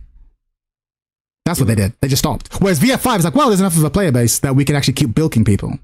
Whereas with I think they look at the spreadsheets and been like, the cost to income ratio, if we pay a bunch of artists to produce a bunch of content, costumes, how much money would it cost? And then how much money would we make back? And they looked at it and was like, it's not worth it. So they just dropped the whole thing. That's what I think happened. Well, Street Fighter 5 had DOA 5 had a large enough player base, it was worth the cost. And don't forget, with the upgraded engine, game development, everything costs more money. So producing costumes in the engine for 5 was almost undoubtedly cheaper than it was in 6. And that plays into the equation too. This game's a spreadsheet, bro. This franchise is a spreadsheet to these people. It's a spreadsheet. Yeah. So don't get invested. Don't get invested. It's a spreadsheet. It's just a spreadsheet. Because it's the only way that their decisions make sense. It's the only way. Well, we've got Virtua Fighter, so yeah, we'll take one. We'll take one. Can't get two, we'll take one. Hopefully, Soul Calibur will be back. Money Mike, thank you for the $5. What do you think about Yujiro Hanma being the new guest character being announced by Bandai Namco? Bro, you missed my reaction earlier, man. I was so happy, bro. If I was a lesser man, I would have had tears in my eyes. I had to tell I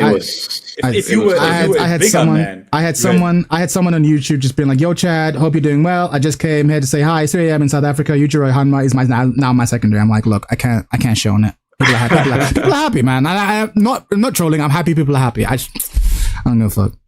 I'm so happy. I'm so excited, bro. Money Mike, I can't wait. I cannot wait. It's this. If you go back and look at my old videos, like before my channel picked up some popularity, I was talking about Yujiro Hanma. There's a video of Yujiro on my thumbnail. Like this was the guy I was asking for. I feel like they listened. I feel like someone got my video over to them of me bitching and complaining about why this is the perfect anime character for this game. And here we are. Duke and Alan, thank you for the $5. Woo, my queen won. Fuck Artif. Damn, my queen won. Fuck Artif. Everyone's happy, right? Lydia won. Everyone's happy.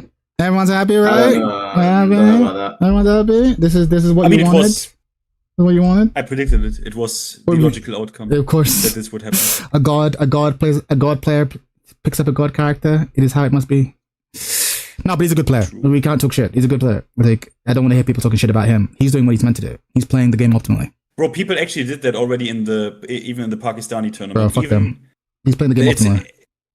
He's playing the game optimally. They said, oh, why is Farzeen playing like these low skill characters? I'm like, motherfucker, that guy played Akuma in Tekken 7. The most skill intensive, execution intensive character. And then he was also the villain. So, like, Chad, you can never make people happy. Chad, we running the ones? Alright, cool. Let me just beat you real quick. Alright. First to 5, let's go.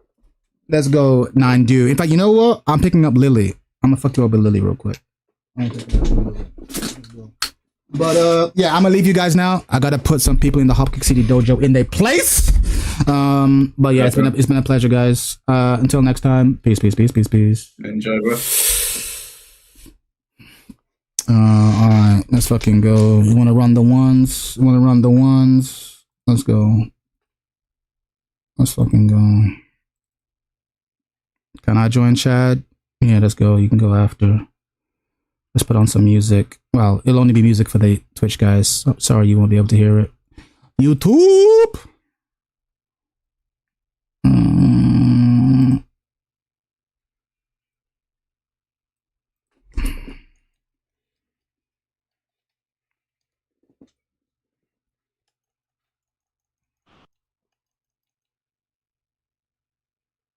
Fake ass Fang coming 2027. Fake ass Fang. Anime Fang. Oh yeah, we on that Bayonetta? We on that Bayonetta, son. Yujiro Hanma. I'm happy people are happy.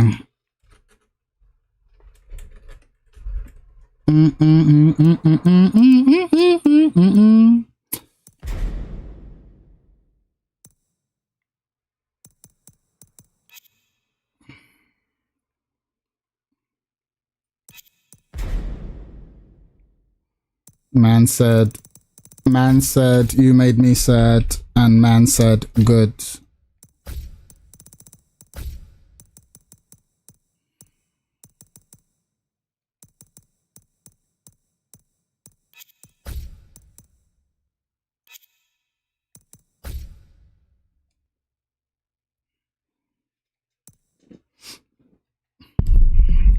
Alright, I'm trying to learn a Lily real quick.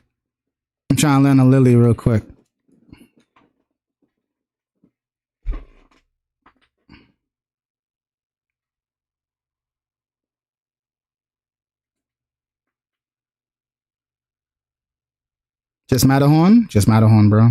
I still don't know my Matterhorn combo, to be fair. I haven't taken time to actually learn the proper combos, but we'll get there. Y'all learning new characters against me, Chad. Listen. You'll see, bro. I'm a prodigy, son. Are you gonna come back to VF? I actually will. I think probably next week I'm probably gonna play VF the whole week. I'll play until the DLC comes out. Probably good shot. My Matterhorn combo is Matterhorn. No, I know that the Matterhorn combo is... It's Matterhorn. Where you at, bro? You booting the game up? Hurry the fuck up. Get in here.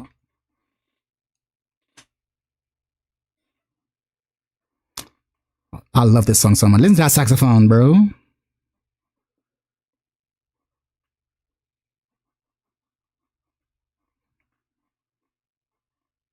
This song's been making me smile since my childhood.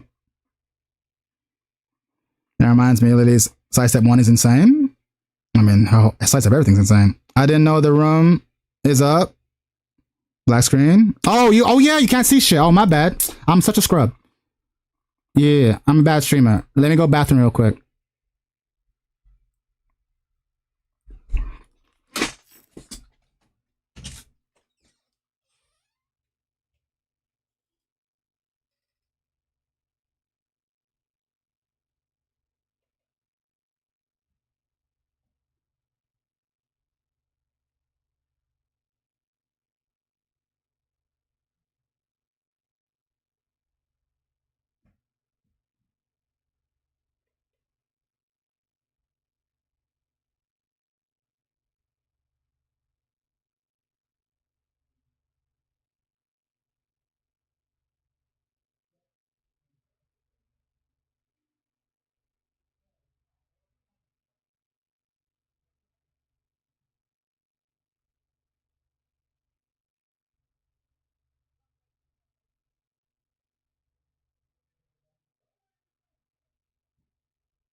Let's go, let's go, let's go, let's go.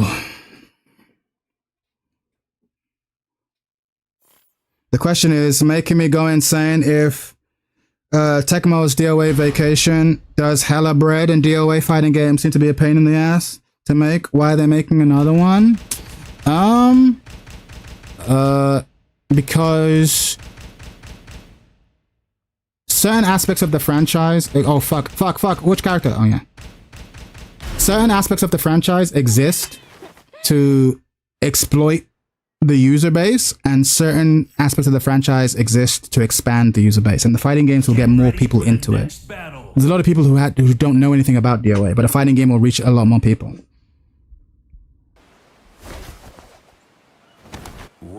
That's my understanding.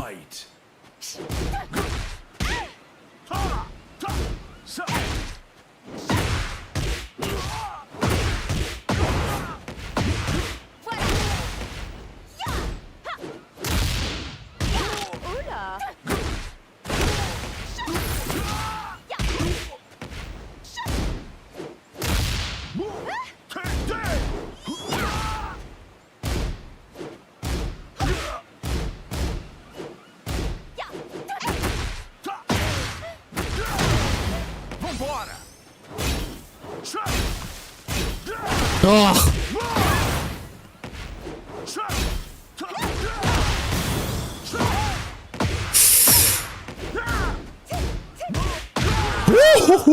Nice job, asshole. Round 2. Fight.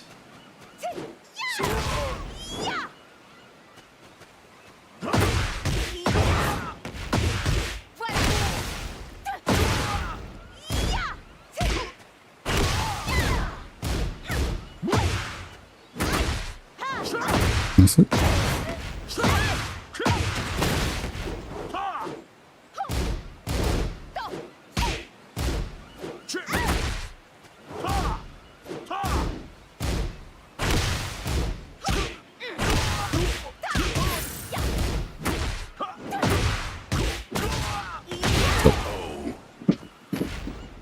Poison Lily kills me still. I love Poison Lily. It's the only custom I've got. It's the only custom I need.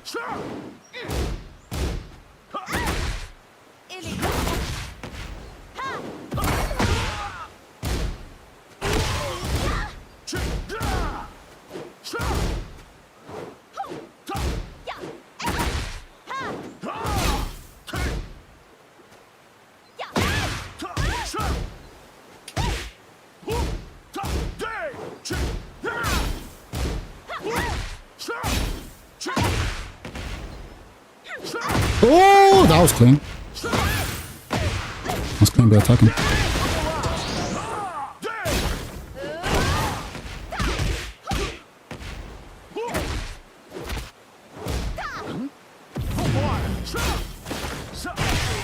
The range. Round 4. Fight.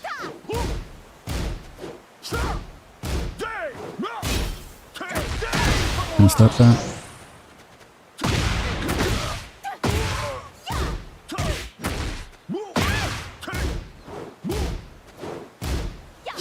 Oh, I feel falling for that flowchart over and over again. I gotta figure out my answer.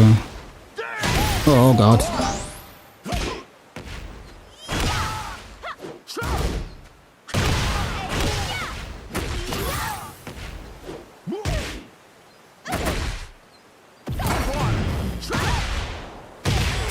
Down for me. Final round. Fight.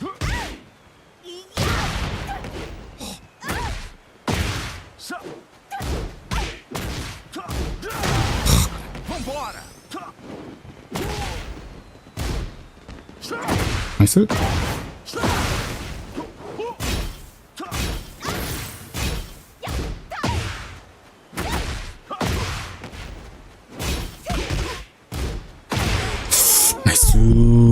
Nice. Alright.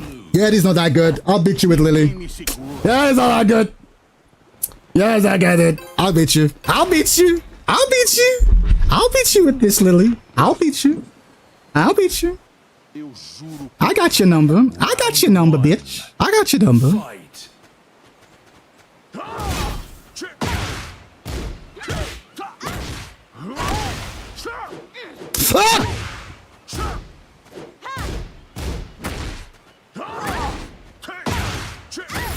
Can't step. Can't step. Alright.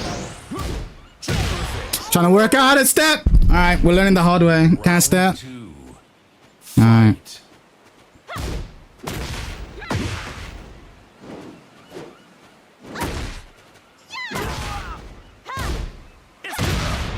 Don't know the combo.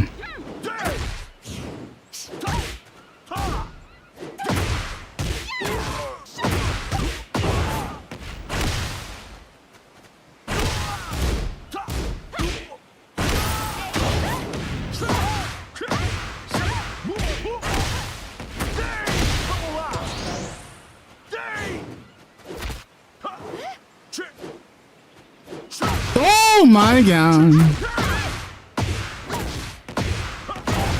Oh god. Oh! You lucky bitch! Alright. You wait. I'm gonna beat you.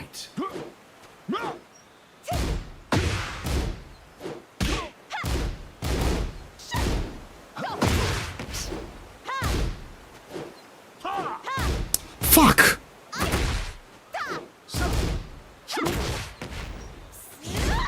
That was an accident. That wasn't meant to be that. Oh. Alright. Okay.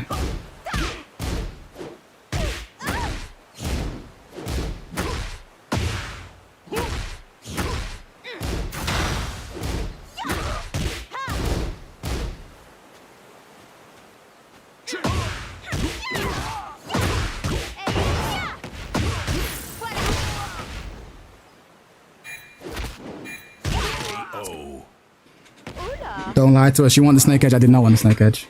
Fight.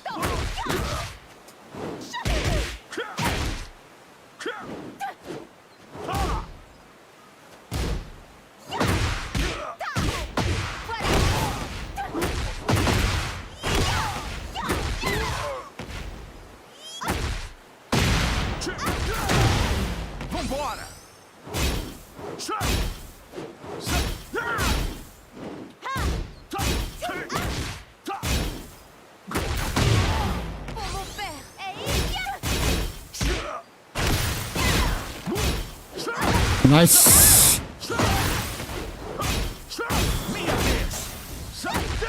Oh. I had to guess. Oh, this character sucks dick. Oh. All right. Maybe I'm not good enough to beat you with the Lily, but I'm gonna pick pick Leia, and I'm gonna make you feel what I feel when I play against Eddie, and you're gonna see. You're gonna see why your character sucks dick.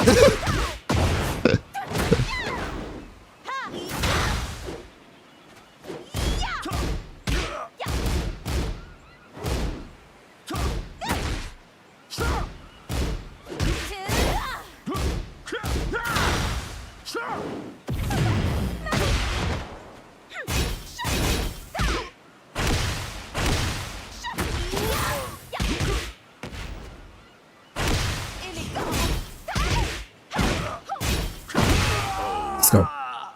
Hi, Chad. Fine day for Tekken, isn't it? It'll do. Fight.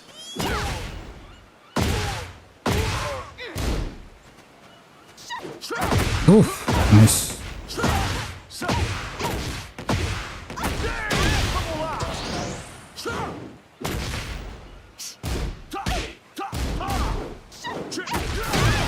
Oh, wow. What's that as well?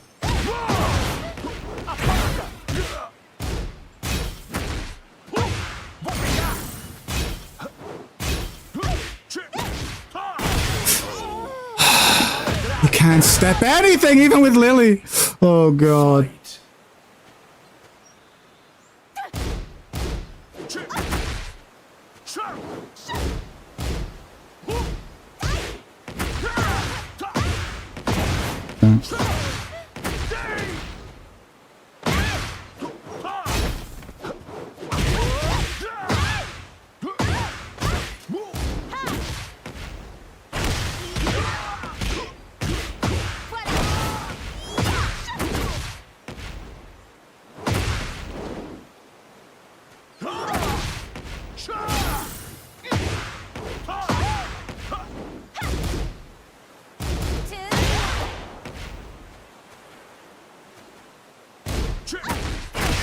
Nice punish.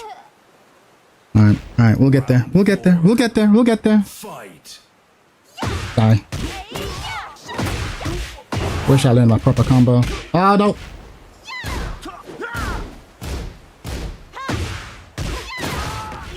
I'll have to do.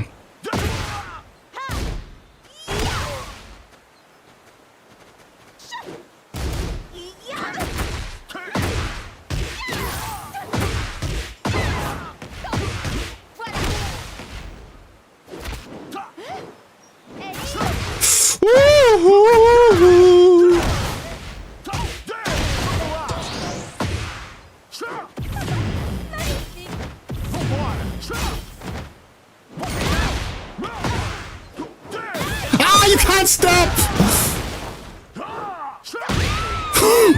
Oh, you can't stop! This shitty ass character. Alright. Alright. Wish you was excited about Yujiro. Can't lie, wish you was excited about you. Yeah, I don't give a fuck about Yujiro, but if you're excited, I'm happy for you. Round 1. Fight.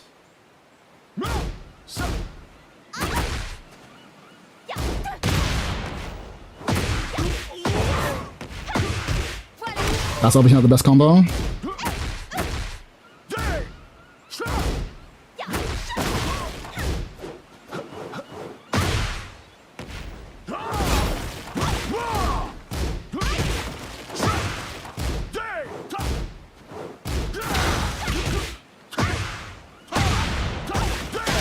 That wall splat? Oh my god.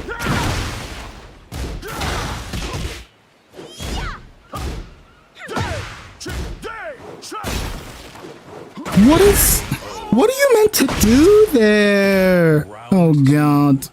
Fight. Oh!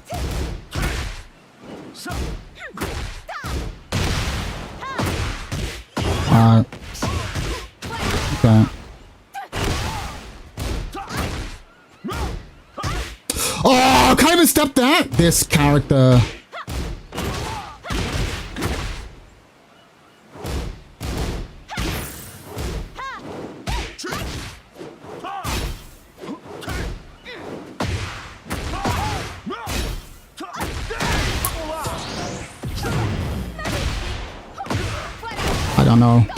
I don't know the combo. That'll do.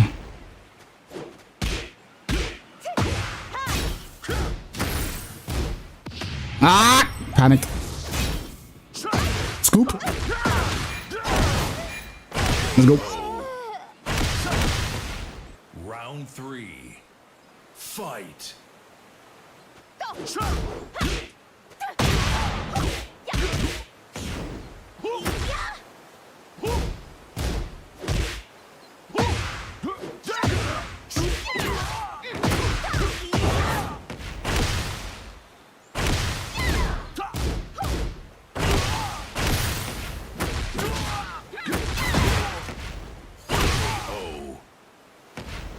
Side step 3 is the ground hitting option. Oh, side step 4. No, side step 3. Got it.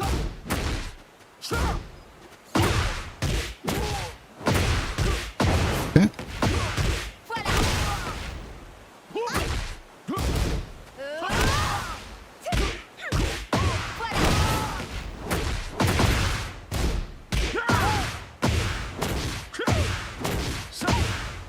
Ah! Oh! Oh! Oh! You can't stop anything! Oh, Lily, no! Alright, let's go.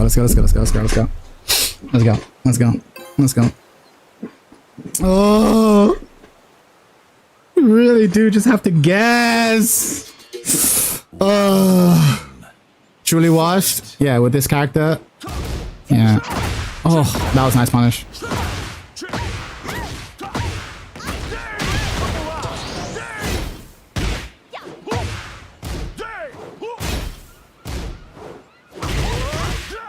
What are you meant to do?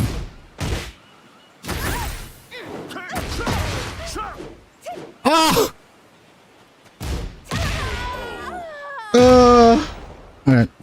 Round 2. Fight. I mean, we don't have the full trailer, so yes, they will add things.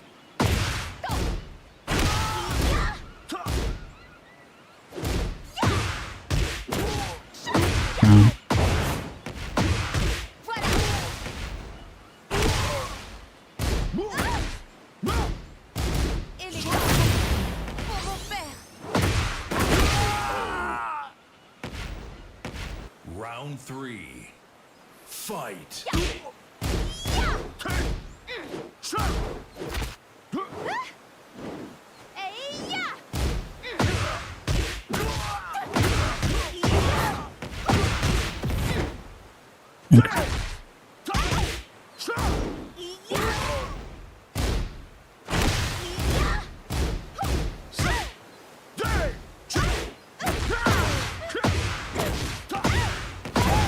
That was meant to be a...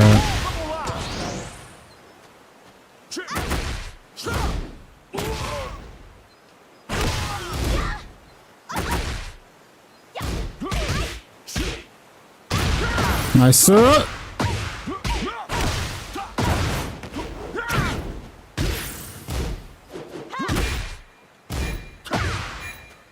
Ah, I crouched. Alright. 5-4 comeback? Yeah, 100%.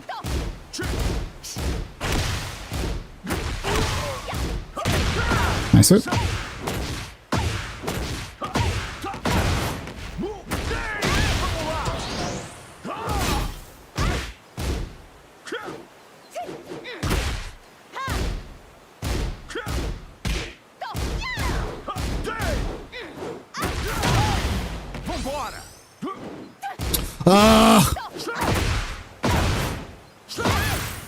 Yeah, you can't slice that punish.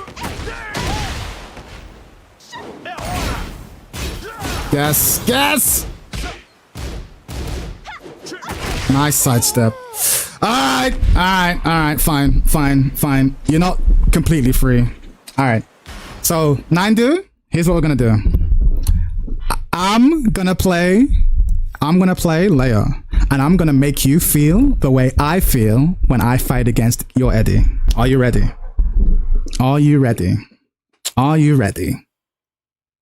Get the fuck out the way, Tanya. I'll slap the shit out of you.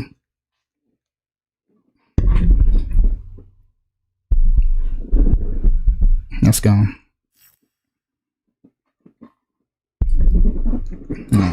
Alright. Let's get it. Alright.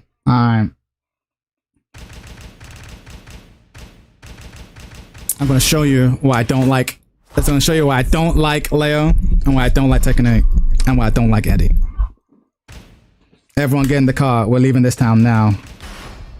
What town? I was waiting to fight my goat. 9-do. Alright, you can fight after.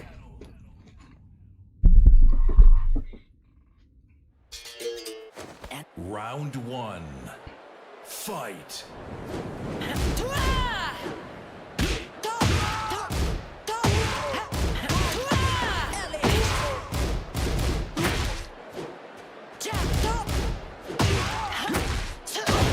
Nice it.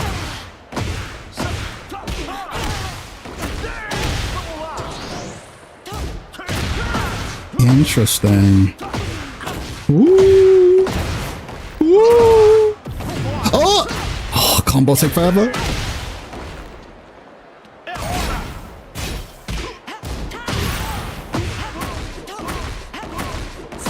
Okay, let's go. Round 2. Fight.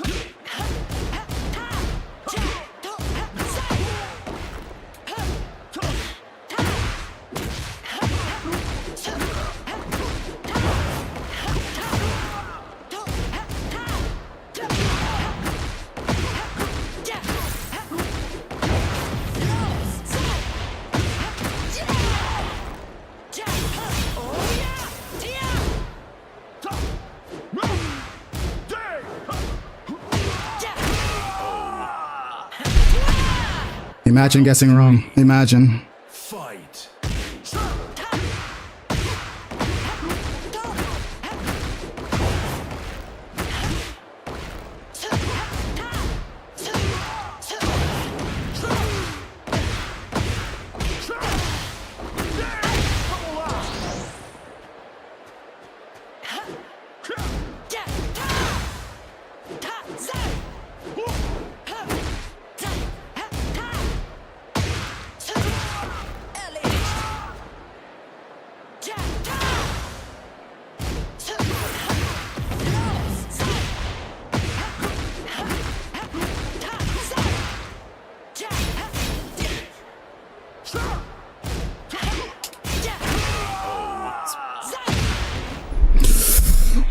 Ooh.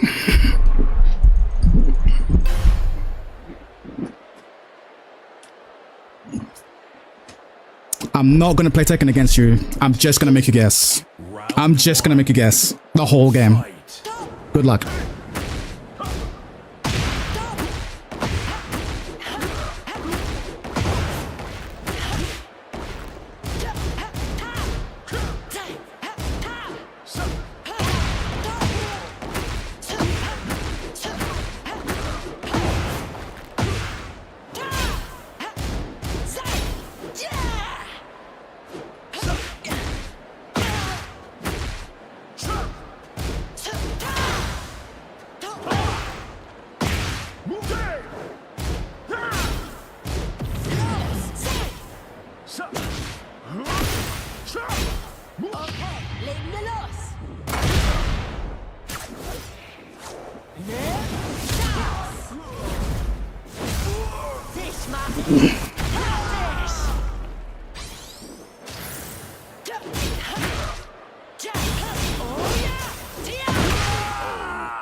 Round 2.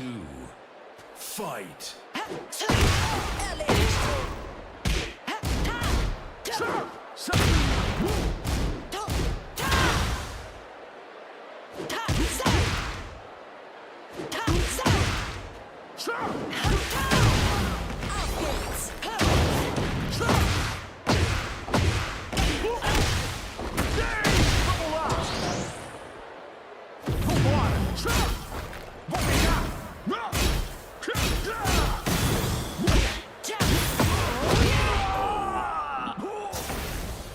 Round 3.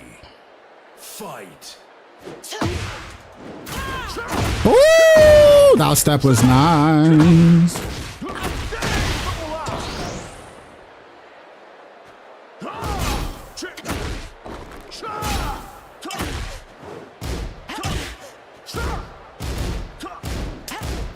What the fuck?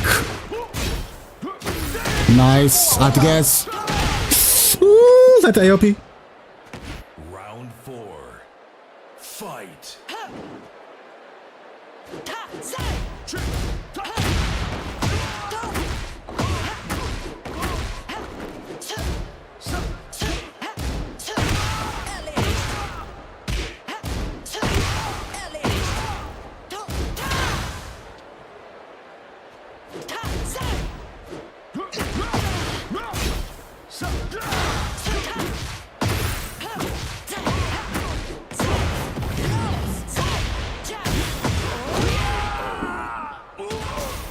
Did you enjoy Combo Breaker? I didn't, but I enjoyed talking to my friends, and that's what life's all about.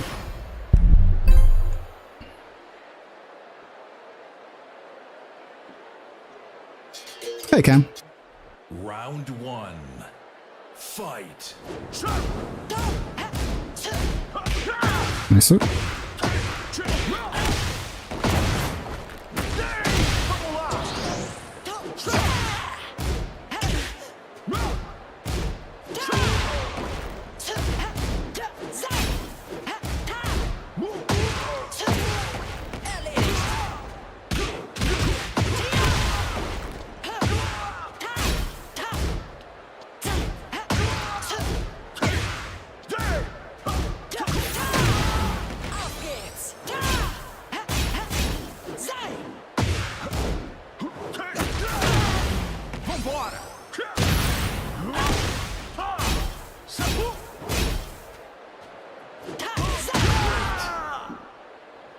Damn. I want to play. I got word. Sorry, player. Fight.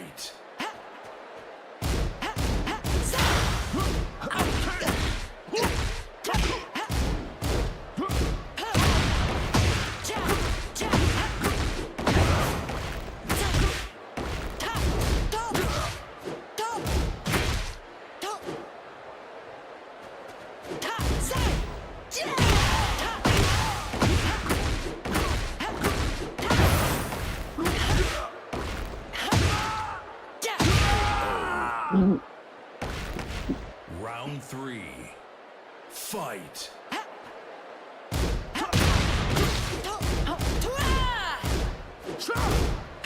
Oh, I'm dead. Gotta launch that.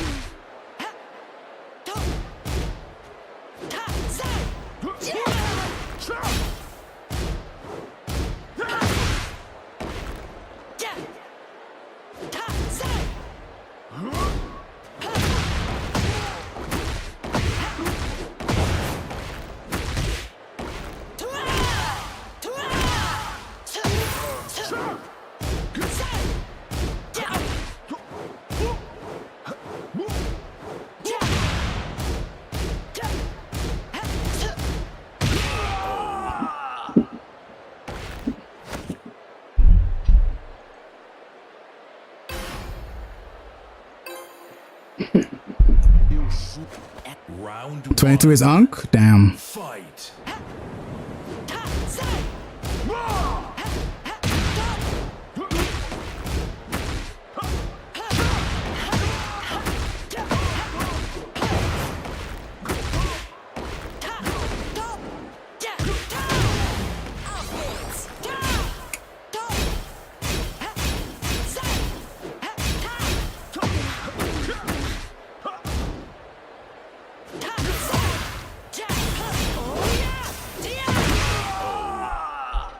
You have to guess.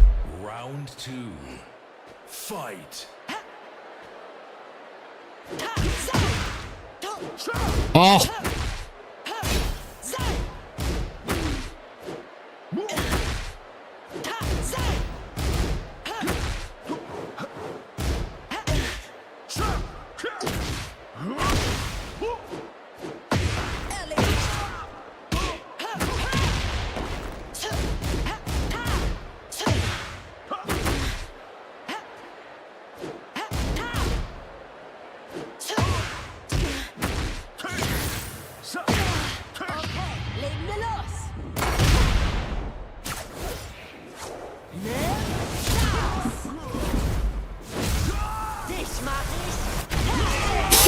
Killed! I didn't think it would kill.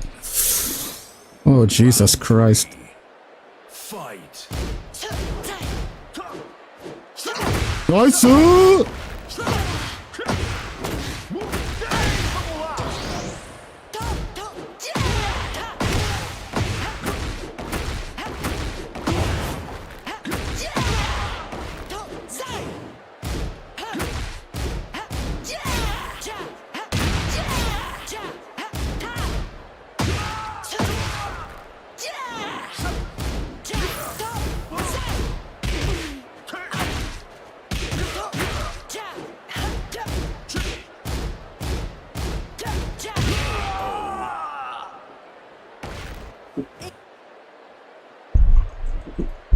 Having fun yet? Having fun yet? Having fun yet? Having fun yet? This is Tekken 8, by the way. This is Tekken 8. Fight.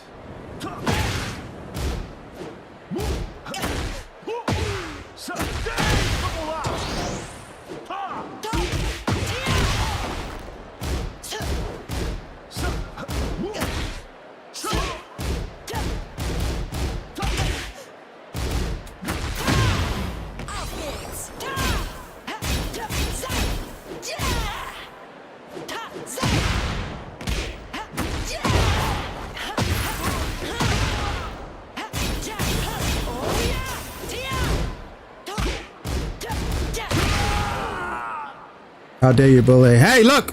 He made me guess the 5 games in a row. I'm making him guess the 5 games in a row. It's Tekken 8.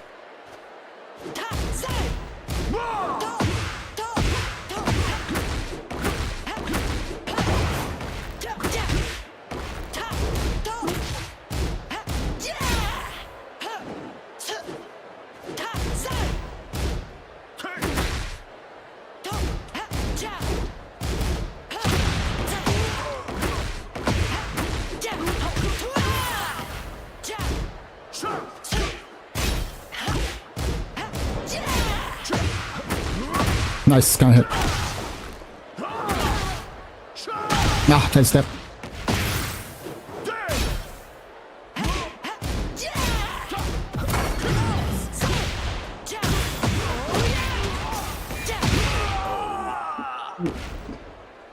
Round 3. Fight.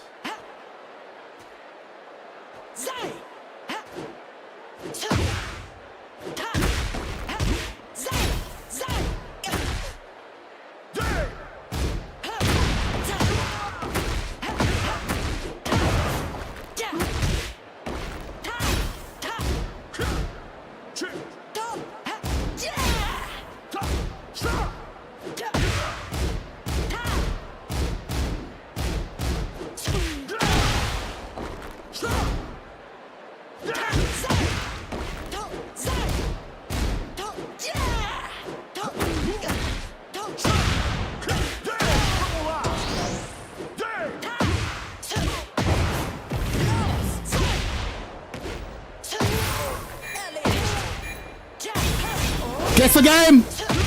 Guess wrong.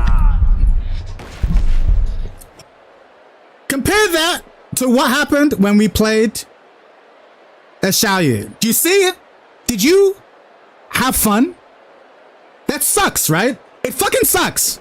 Now you understand why people hate fighting Eddie? Now you understand why people hating Leo. Because you can just be like, guess now, guess now, guess now. And it sucks. It fucking sucks. And in other games, we can play like some Tekken, but stance offense in this game is so dumb. We just force you to guess. My character's better than yours. So I can force you to guess from further away. Right? That's why Eddie is lower tier. But we're doing the same shit to each other. That sucks, bro. It sucks. It sucks. And I was sitting there getting mixed up by Eddie, and I'm like, this fucking sucks. And I'm like, it's not his fault. He's doing the right thing. Like Farzeen did the right thing in the Tekken tour in the finals. I'm like, this fucking sucks, bro. It sucks. It fucking sucks. Guess. And there were so many times you got hit. Why did you get hit? Is it because you're dumb? No, because you have to guess. Is he going to finish the string? Yes or no? Oh, well, I can't just not press anything. It sucks when it sucks when I do it. Oh, when you do it, it's fun, you son of a bitch. I hate Tekken 8, bro. I hate that it's so effective. I hate that it's so effective. I hate that. I hate that. But it's the optimal way to play. I fucking hate that, bro. Yeah, when I do it, it sucks. When you do it, it's fucking art. I get it. I fucking hate that, bro. I fucking hate that. Get ready for the next battle. Guess. I hate watching Farzeen, but he is doing the right. He's a harm. He's competing for money. He's doing the right thing.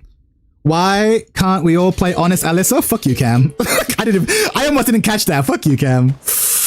Oh, this game, bro. This game, bro. This is why when people are like, oh, it's just heat. It's not just heat. It's deeper than heat.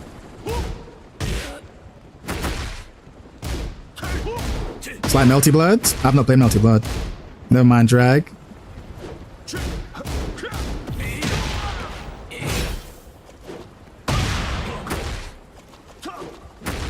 Man tried to sneak in the little play honest Alyssa. Man tried to sneak that in. Anyway, how you doing, Raiden? How you doing, player? You watched the finals in the end?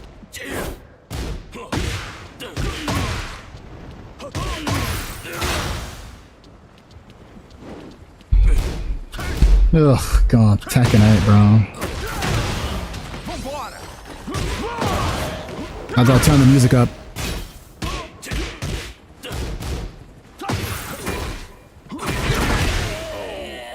I hate watching Farzeen, but he's doing the right thing, 100%. Why did you shoot? You shoot Cam. Why'd you shoot? What did Cam say? What did Cam say? Sonic Adventure 2 banger, 100%. Straight bangers.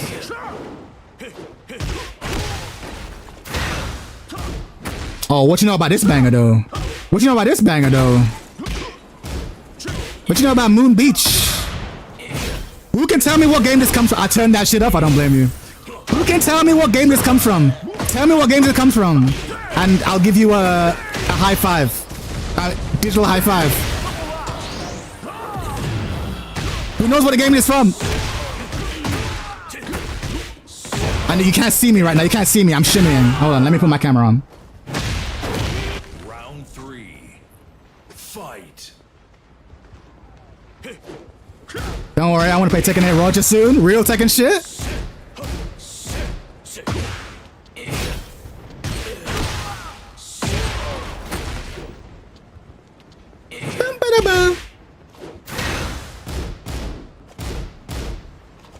Ignorant question. I hear that VF is all about reads, which reads are essential guesses. How is guessing meaningfully different in VF than Tekken? I haven't played VF really. I've said this countless times. I've answered countless people who've answered me this, and let me tell you, Raiden, I never get tired of answering. It's a great question. I'll tell you why. In Tekken, the guess is between two options, right? Mid, low, or rather stand crouch, right? Because unblockable high is the same thing, right? Stand crouch. That's it, right? And if you're right, you gain nothing. Right, or you gain the right to keep playing neutral, and if you're wrong, you die, right? So that sucks, because it's a choice where you have nothing to win. You're forced and you have nothing to win. In VF, whenever you're in a situation, there's always something you can win. So yes, you can guess, you can force me to guess if you want, but if I guess right, I'll win back like major frames, so it'll be my turn, or like free punishment and damage. So that's one factor. But on top of that, The decision-making tree is more complex. I'll try to give you an example off the fly. I should have one stored because people keep asking me this question. Imagine, okay, my opponent is +5, and I'm fairly confident they are going to go for a grab. That's my first guess. But my second guess is they won't go for a grab. They'll go for a mid, but it'll be a non-tracking mid. If I have these two options, if I'm thinking these two things, is there something I can do to cover both? Not perfectly, but I could do this. I could sidestep and buffer in a forward throw break. Because there are forward throws, back throws, and neutral throws. So what this will mean is that if I'm right and he goes for a mid, I'll sidestep the mid. But if I'm wrong and he goes for a throw, but it's a forward throw, I'll still break the throw. Right? So I can option select multiple things. I'm not just being like mid-low. Choose these two options. It's like, no. Which two options am I most scared of? And then I will do the thing that option selects for these two things. Does that make sense? So the decision-making tree is broader, and the things that can be won are broader. Because again, if I think he's going to go for a strike, let's say I'm not talking between two things. Let's say I'm 100% certain he's going to go for the throw. Okay, then I'm just going to send out my big dick launcher. Because like strikes beat throws clean. They crush throws the way that hop kicks crush lows. So even though frame data wise his throw should connect first, while I do a strike, I am immune to all throws. So basically, if I'm really confident he's going to go for a throw, I can just risk it, extend it. So basically, my option is never just mid-low. Your option on the defensive side is always break broader. There's always more you could do. And so the decision-making process is based not on what I want to avoid exclusively. It's really based on what do I think you will do? What do I think Raiden will do? Right? And that makes it way more fun. It makes it way more fun. And on top of that, you're constantly making decisions. There's none of this, oh, well, I was wrong. Now I'm in the air to have to watch myself get comboed for 5 seconds. Even if you're wrong, you don't have time to be salty. You actually don't have time to be salty. You don't have time to be suspect. I suspect the sidestepping of the mid is more consistent. Raiden, since you know it's non-tracking. Exactly. It's not more consistent, it's fully consistent. If that move is not a tracking move, it won't track. If it tracks that side, then it'll beat me. And also, in that game, tracking moves are counter hits. So if I sidestep and you do a circular and it connects, it'll connect as a counter hit until I press the button. Because you countered me. You did a circular to counter my movement and it counted. So there are certain moves, there are certain circulars that if they catch someone stepping, fucking crumples them, right? And that's just, and so, bro, game's so good, game's so good. And so, and like I said, you don't have time to be salty. So you're constantly making choices. So even if you're wrong, you don't have time to be mad. You have to make the next one, and you have time to collect data really quickly. And it's all killer, no filler. There's none of the frustration of, oh, I was wrong. Now I have to watch myself get combo. Then he activates heat, combo. Then I wake up into another 50-50 guess. Like, no. It's always guessing. The only problem with VF is that it looks, and lack of story, yeah, 100%. Also, you know your step is always going to be, exactly. It's not just that the step's going to be the tech tracking move, it's deeper than that. If I know what the next move is, I know what move I have will beat it. I know, as a fact. No, oh, Lily can step it, but Eddie can... No. The next move he does is not a tracking move. I'll step it and beat it. Oh, it is a tracking move? I'll go counter hit. Period, point blank. No negotiation. The decision-making... The decisions... Tekken 8 is a game of shitty choices. Tekken 8 is constantly forcing you to make shitty choices. Eddie has just done forward 3, mid or low. It's a shitty choice, right? It sucks to have to make that choice, right? Kazu's hit, you've been down back 4. Are you gonna challenge or not challenge? It's a shitty choice. The game is filled with shitty choices. VF is full of interesting choices. That's like the quickest way I can do it, right? That's the quickest way I can do it. The VF is a game where you are constantly asked to make interesting choices. Tekken 8 is a game where you're constantly asked to make shitty choices. That's the biggest difference. And everything I just said is basically a longer version of that sentence I just gave you.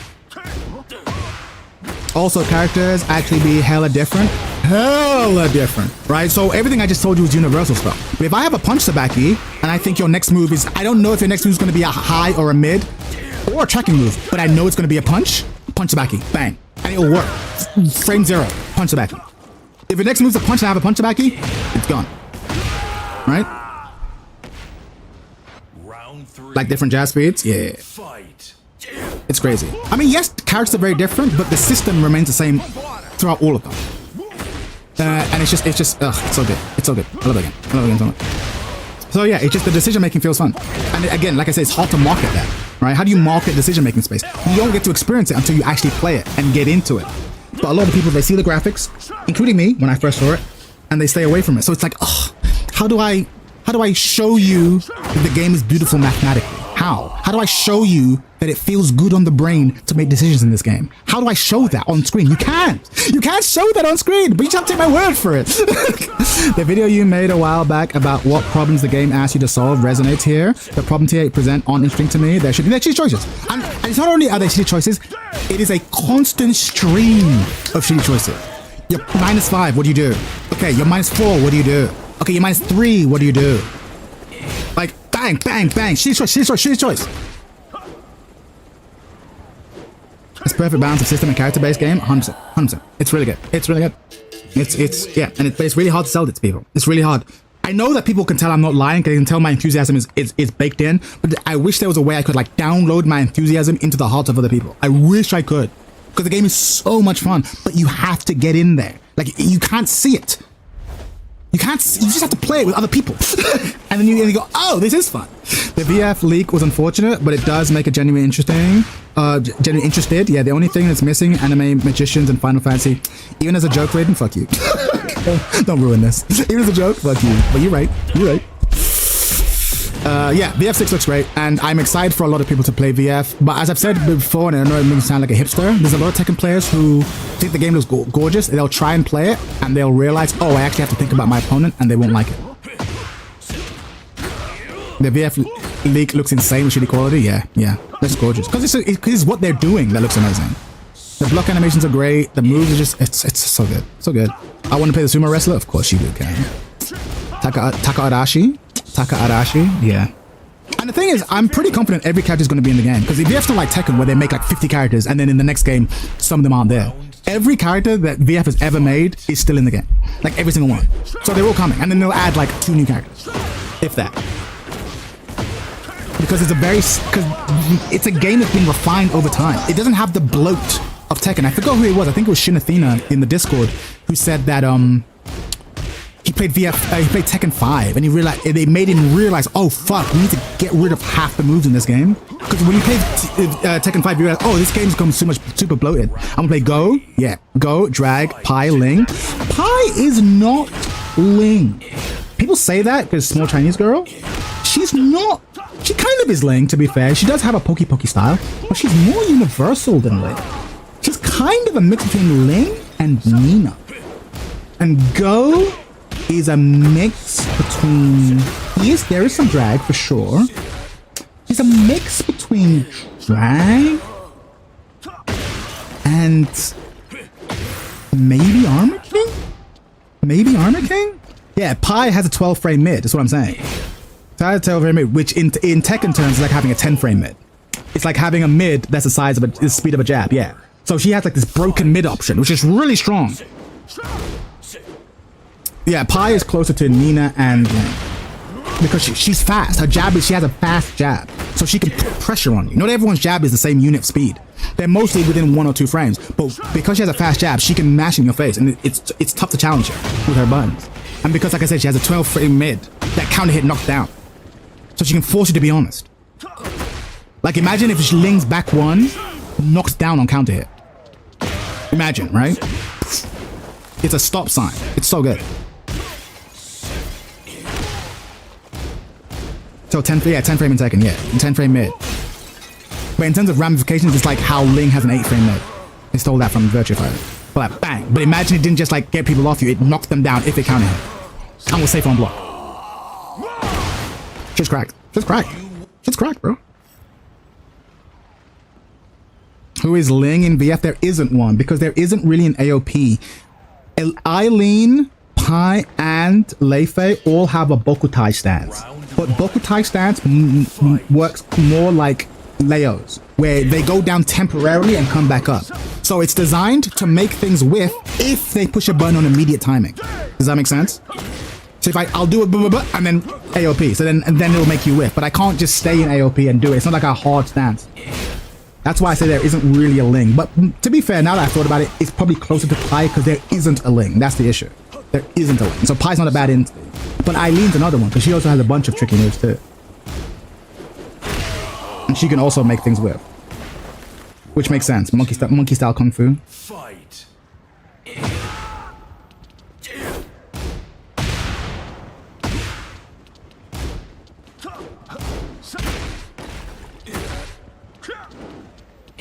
But yeah, Go's great. Go mechanically is really good character, and Go's the only character who has a throw reversal. So again, if you know, throws are mix-ups. Ling's back one should knock down season 4. Good idea, lol, bro. Listen, when you play other fighting games, you see some shit. I don't know if you've ever played DOA. Helena Douglas has a launching throw from AOP. Helena Douglas has a launching throw from AOP, bro. A launching throw from AOP, bro. These men think Ling Xiao Yu's evasion is good. In DOA, Helena Douglas, if she does bok down, if she does AOP duck, any move, Raiden, any mid that does not hit grounded whiffs over her if she does AOP duck. Every mid in the game that does not hit grounded, it's programmed. It's not like it beats this mid, or it's not arbitrary the way it is in Tekken. No. If the mid does not hit grounded, AOP duck crushes it. It's like, oh shit. Honestly, you might want to take a sabbatical in DOA for a bit, because Helena Douglas makes you see some shit. And you come back to Tekken, it's like, you cowards don't know nothing. That's why I'm immune to all the criticism that Ling gets in Tekken. I'm like, you bitches don't know nothing. You are cowards. They're like, oh, we should nerf Ling. Bitch, Ling is nerf. Because I've seen what unnerfed Ling looks like. I've seen the Promised Land, and it's nasty. It's nasty. I have seen the Promised Land. You don't know what's up. You don't know what's up. I have seen the Promised Land. It's a shit show.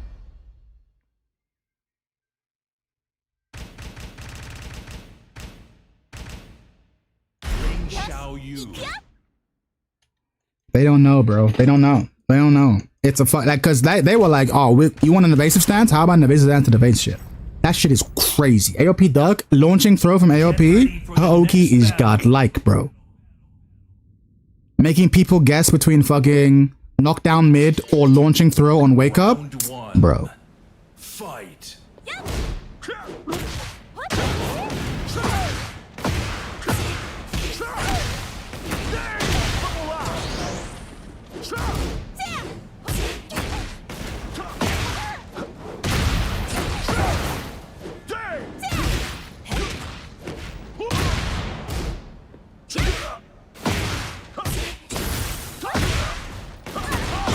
I'm like, fuck.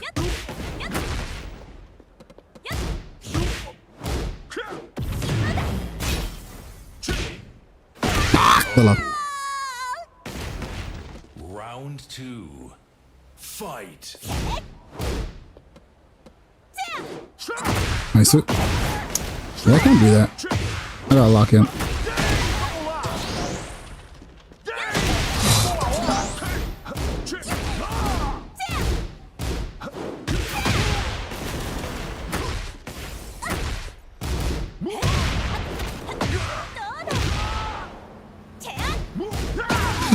Why'd I crouch? I could have launched that.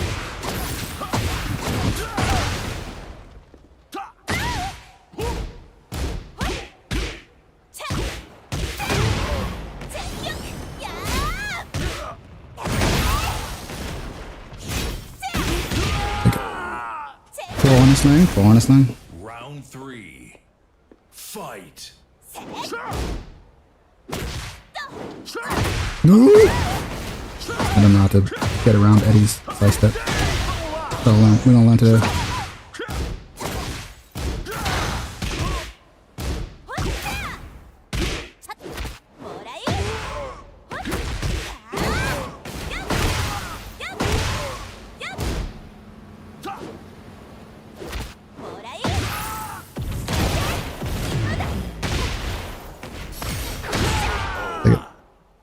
Chad, just let you know I joined the group. Let's go, player. Fight.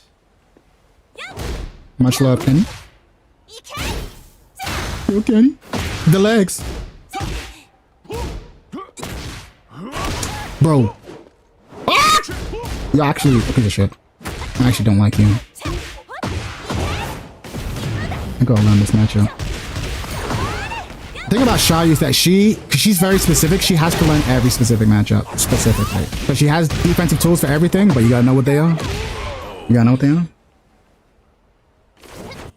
Oh, I love this song. I'll put headphones back on. This is my fighting game song.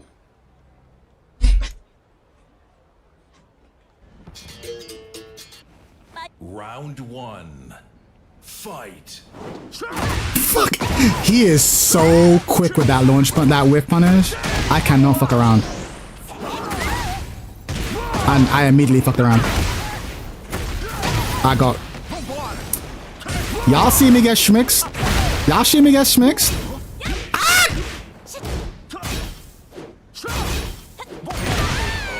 I'm so bad at this game, bro. I'm so bad. Alright. Fight.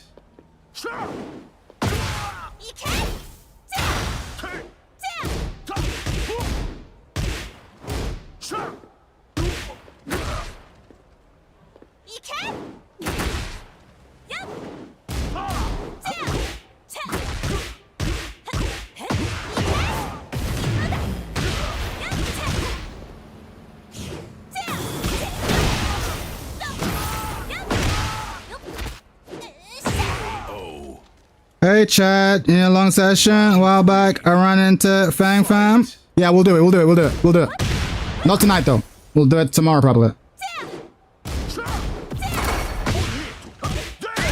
Nice.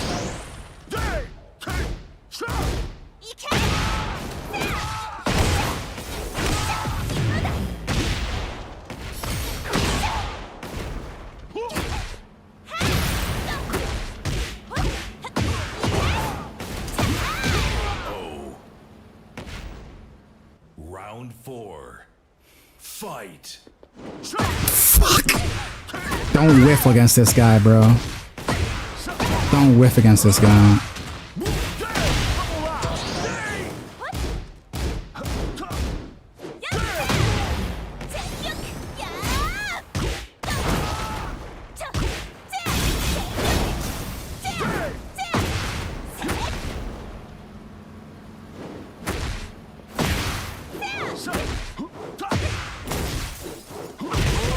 Wall splat! I never notice I'm by the wall until the grab has already hit me.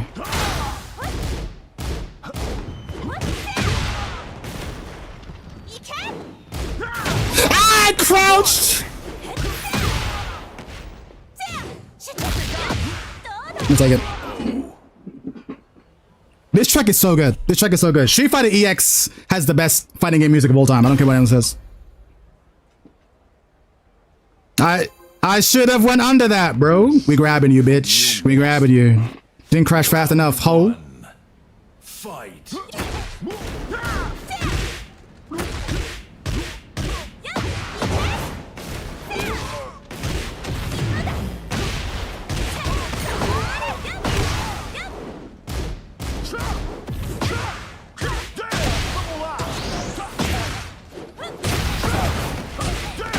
Fuck it, we AOP. Fuck it, we AOP.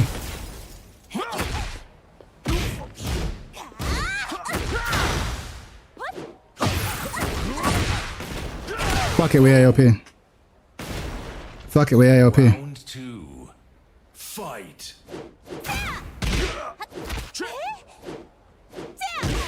Oh, just the tip.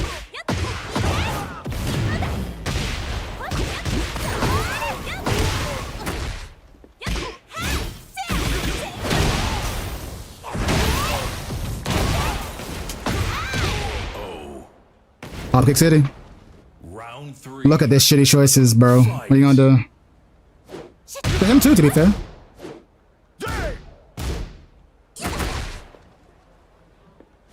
Oh! This guy has... I've never seen anyone do what he does with the same consistency of just like run up, sidestep, launch. And I'm like, I respect it. It's ballsy. It works.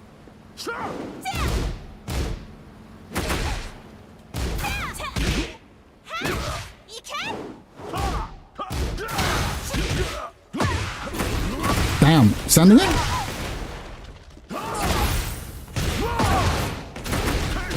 Turns out I could not AOP that. Should have shown them this. I'll show them tomorrow. Show them tomorrow. What is that on block, actually? I've been letting you get away with murder. I bet it's not actually safe.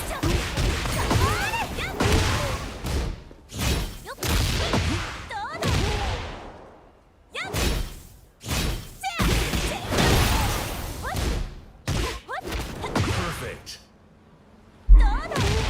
Final round. Fight.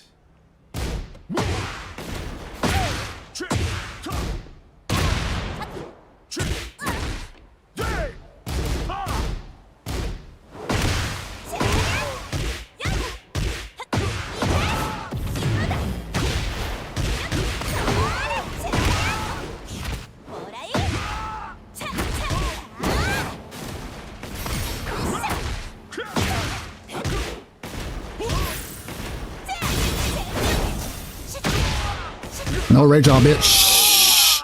Can I join? Yeah, of course you can. Chat 2. It's chat 2. Password's 4321, but we're doing first to 5, so it might take a long time, and I don't know how much longer I'm gonna play. But I'm deciding that for season 3, I'm gonna run my lobbies like this. But there's lots of rooms, so find someone, play first to 5. You know what I mean? I think it's the best way to learn. Fight.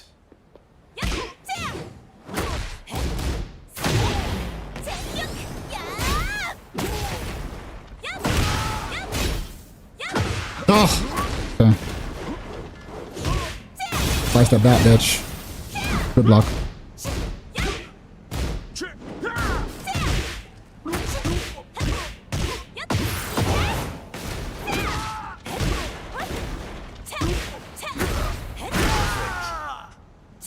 You say Ling is putting him in shitty choices too? No, but they know it's good. They know it's good, but they're forcing him to make choices quickly.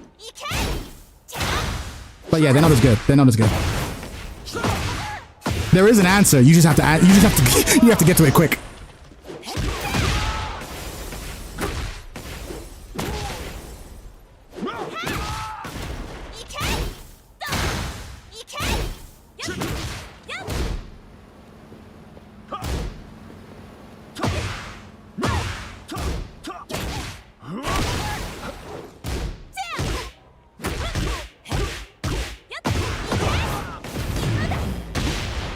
Oh shit, random rain already.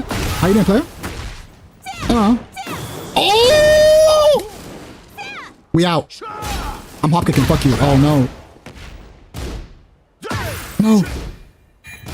Yes! You can't break throws! Yes! Alright then, random rainer. We're doing well. Fight. Stand it! Sometimes you just gotta send it, round start. Sometimes you just gotta send it, round start, know what I'm saying? Sometimes you gotta send it, round start. Hello? Can you break throws? Nope. Sometimes you gotta send it, round start. Damn, we got jams on. We got jams on. Random Reina. Do I know you? Do I know you? If I don't know you, regardless, I appreciate the raid. All you followers. Raiding a Reina hater is interesting. It's true. I do be hating on Reina. But I think she's the Mishima I hate the least, but that's not really saying much. Hehe, but it's funny though. I appreciate you. I appreciate you. I hate Reina, but not necessarily Reina players. Know what I'm saying? Know what I'm saying? Know what I'm saying? Also, I play Xiaoyu, so, you know, I can't really say shit. What's the name of this song? There's a lot of songs. Hold on, bear with me. I'll find the list for you in a second. I'm kind of busy getting my ass beat. Guess the game! Oh. Good luck.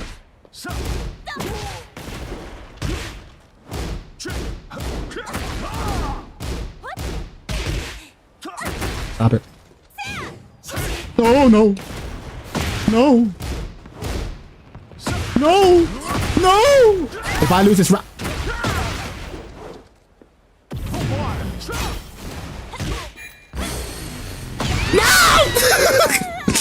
Fuck! Fuck! Round 2. Again, I hate y'all. Yeah, I hear it. Soul hate, baby. Soul hate, baby. Soul anti-love, baby. Oh, get fucked. Oh, nice combo, asshole.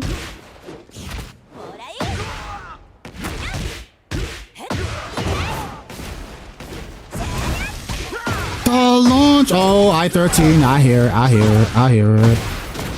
I'm gonna wake up hop kick though. Oh, I was right, just early. Lotus cannon. Lotus cannon.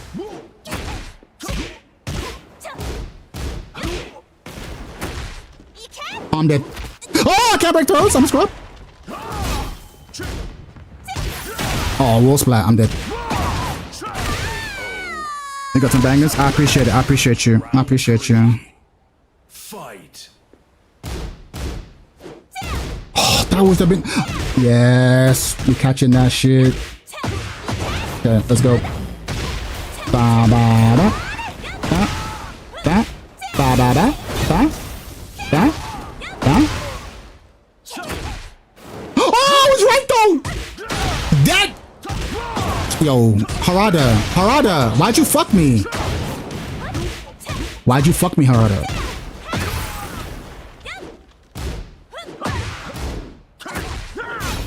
Fuck you. By the way, that hop kick came from the heart, bro. That hop kick came from the heart, my brother. That hop kick came from, that was a racially motivated hop kick.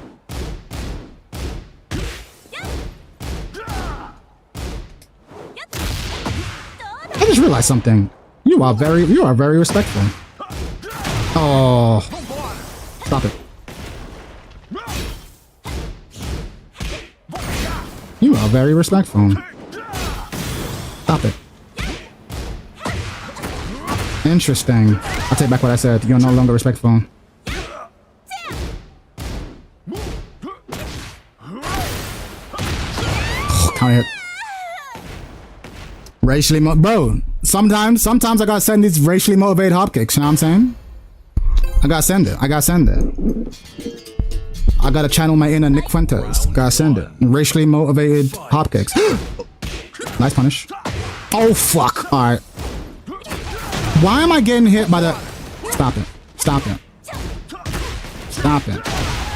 I'm getting too happy with these back ones. Stop. Oh, alright. He's doing... Why'd I mash, bro? Why'd I mash, bro? Is it gonna scrub? Okay. I actually need to remember how to play Tekken.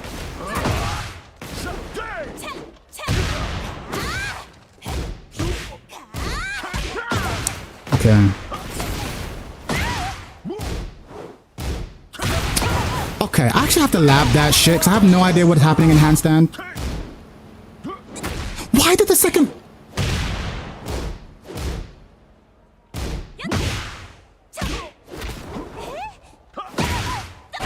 I actually don't know anything about handstand. Hop kick. Hop kick that Vulture to hell. Exactly. He knows what's up. No punch on the mistrust.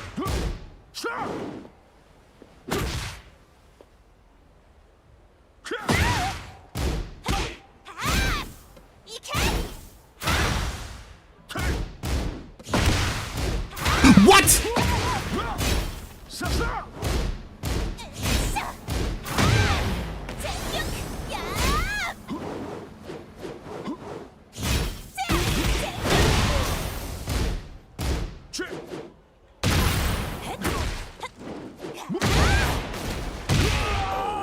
Let's go.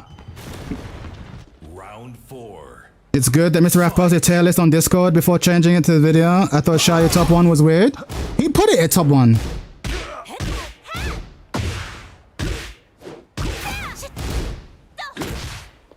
But he seems like a cool dude. He came into the chat actually yesterday. He seems like a cool dude. I said we need to do a collab, me, him, Finn, discuss our shit takes.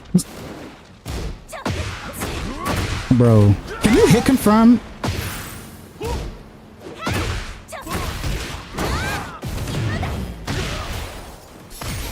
Hold that.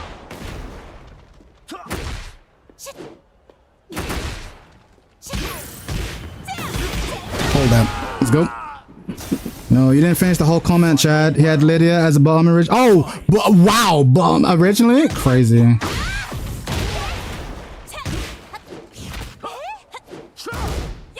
Why is that safe?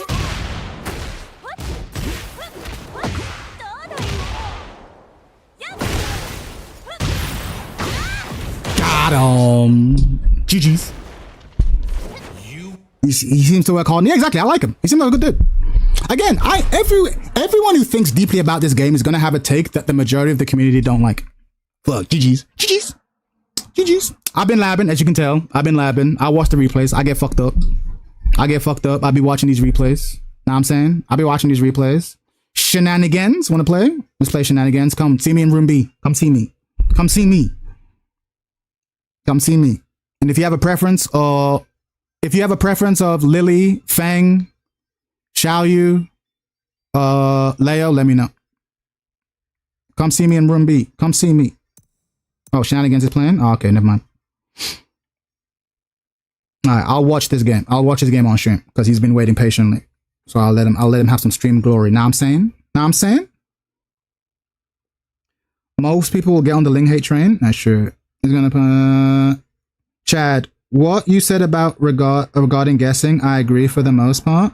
Yeah, but I'm not blaming you. I think it's weird. Most of the cast doing what Eddie does. Yeah, it's weird. Eddie used to, but to be fair, even Eddie couldn't do it before. It's not your fault. What they did to Eddie, they did to my character too. It just sucks that it exists. Where I'm just constantly being like, okay, I'm +5 now, make a deadly choice. Okay, I'm +6 now, make a deadly choice. I'm +3 now, make a deadly choice. Oh, Random Rainer knows what's up.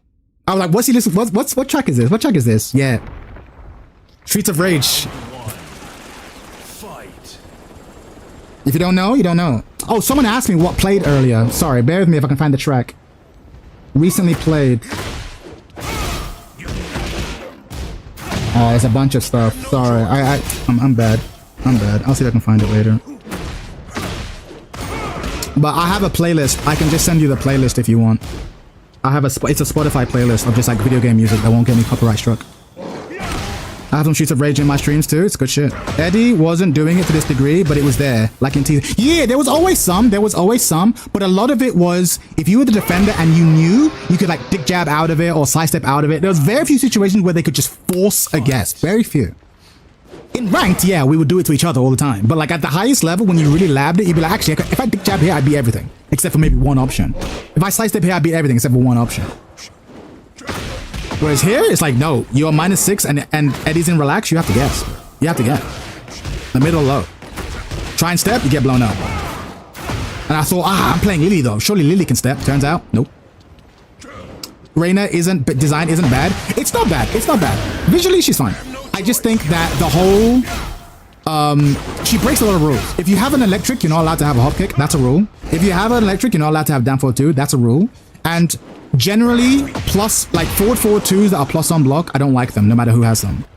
And so she has a lot of my red cards. I'm like, I don't like this, I don't like this. But she doesn't have the worst version of any of them. So it's not the end of the world. But she has a lot of stuff I don't like. You can dip jab against relax so long as you don't eat HS1. No, I'm realizing that. I was realizing that actually...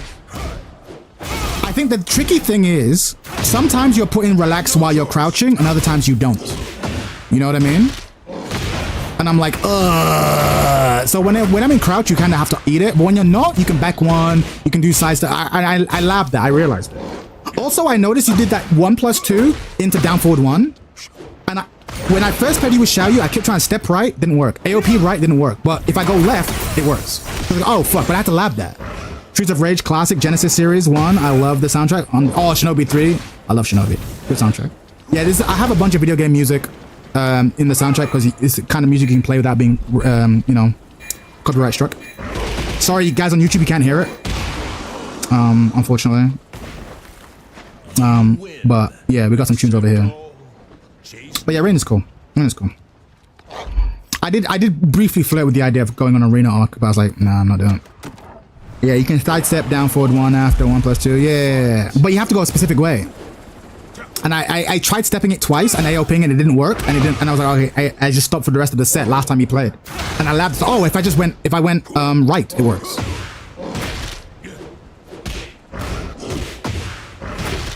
Yo, classics. The classics. Interesting shenanigans. Let's go. Anyway, everyone, we're gonna watch the Armor King player. They're relatively new to like Tekken. They're trying to rise up to the rank, so let's give some feedback. I can already see that the decision making is actually a lot better than it was last time. I was like, ooh, cheeky. Nice. Nice. Oh, also, it's probably laggy as fuck. Because 10 years all the way out in Timbuktu.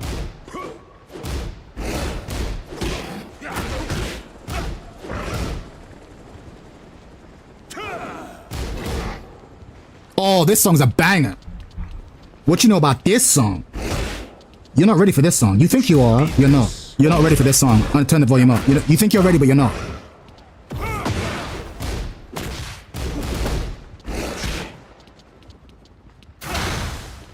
Just Giant Swing, Shining Wizard, 100%.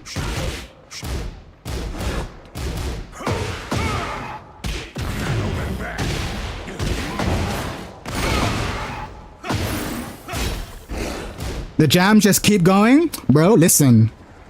This isn't actually a Tekken stream. This is a radio stream. I would just put Tekken on in the background.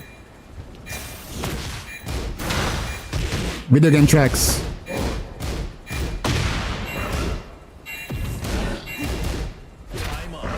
This song is from an underrated game for good music. It's called You Are the End. Came from a game called Fury. It's hard as fuck.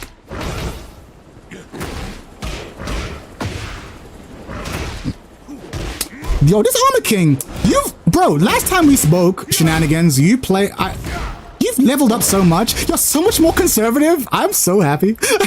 I'm actually so happy by what I'm seeing. Because you were just sending dumb shit. Last time I saw you, you were sending the dumb shit.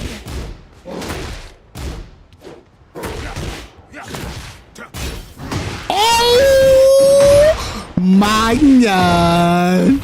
Oh my god. You are the end is elite ball knowledge. You know. You know. If you know, you know. Alright, Persona. I'm not feeling Persona. I'm gonna delete this. But Jin, Tekken 2, Tekken 3. Let's go.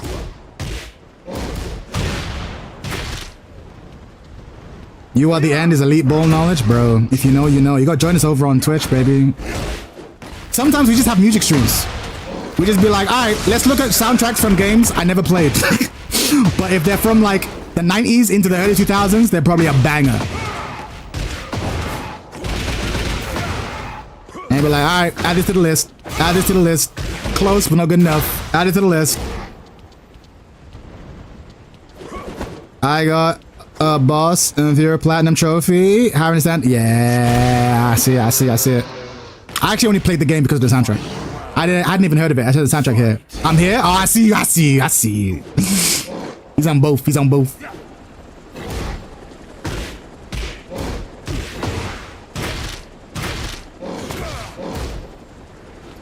Damn. Can we talk about Shenanigans' decision making here? Oh, that was a bad decision. But it's so much better. Like, I don't think you guys saw this guy playing before. Like, he was a purple rank and he was just throwing out wild shit. Your decision making has improved so much. I'm really happy. Oh, shit. Let's go. What do we need to see more of, though? Yes. Oh, yeah, I remember I told you about that. I'm like, why are you doing more forward 4-2? That shit's cracked. Yeah, unlucky. You had to guess there. You had to guess. You're playing nice, bro. You're actually playing nice. Come on, sugar. Man,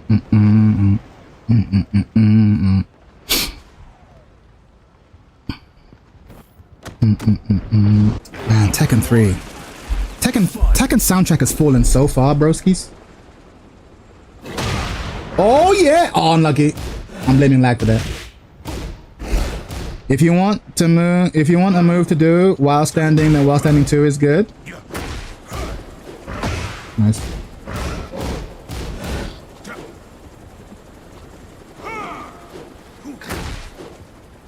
Low. Nice. Nice. Grab. Nice. Nice. Nice. Oh, yeah. That was...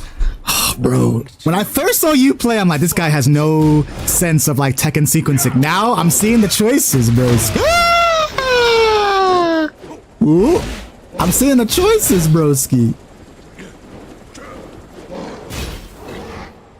I'm seeing the choices. And it's kind of hit launcher? I don't know. I'll take your word for it. Hello? Nice. Nice. Low.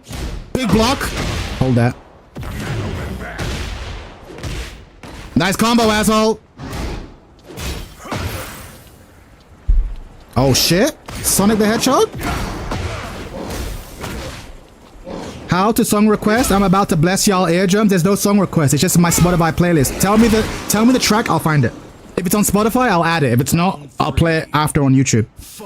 I'm always looking for bangers. Bless the chat. Bless the chat. Bless the chat. If it's on Spotify, let me know and I'll find it.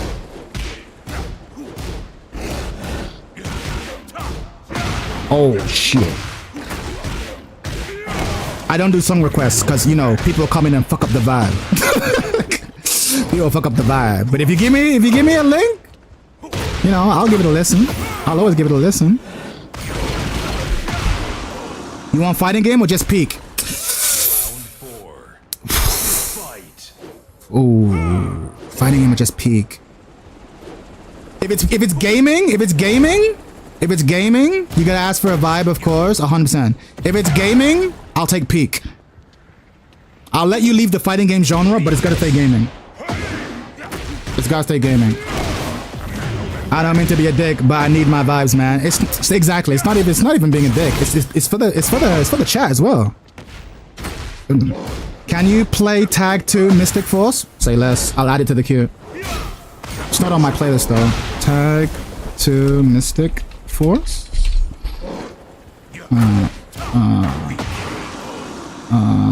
Mystic Force. You win. Add it to the queue. It'll be next after this. You're going out with nothing to show. Just put dick. Low. Bro, how weird is it that I have a mod telling people just swear? Just swear. It's fine. Just fine. Just swear.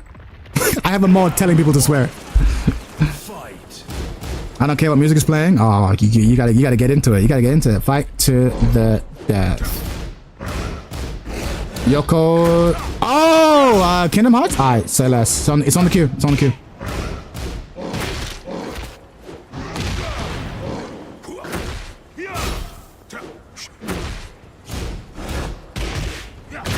W mod, I need that. Literally, I have a mod being like, just swear, it's fine. I actively encourage swearing.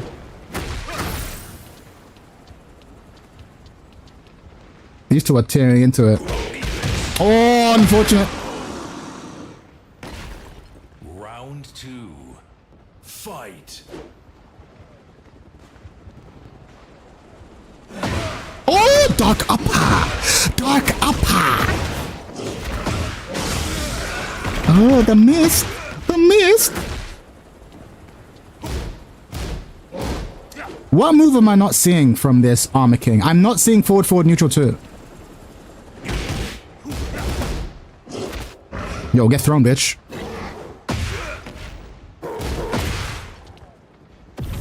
Nice.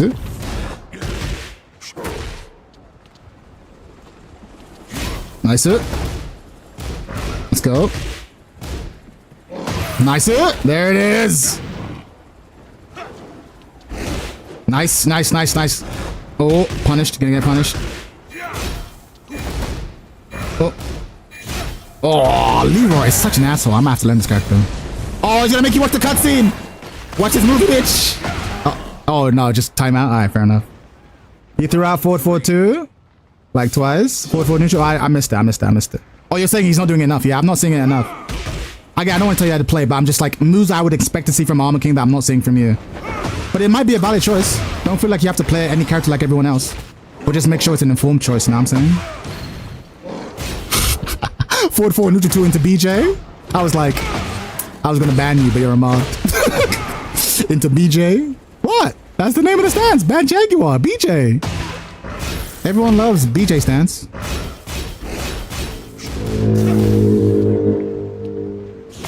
Everyone loves BJ stance. Oh, orbital.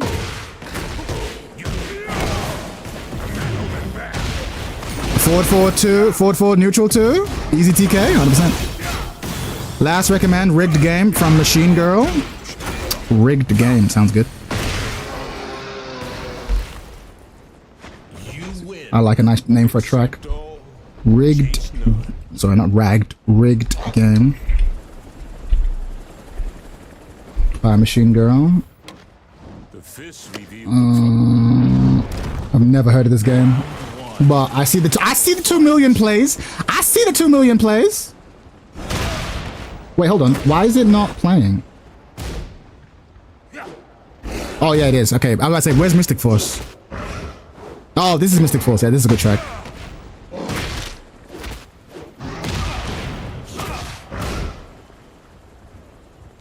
Do do do do.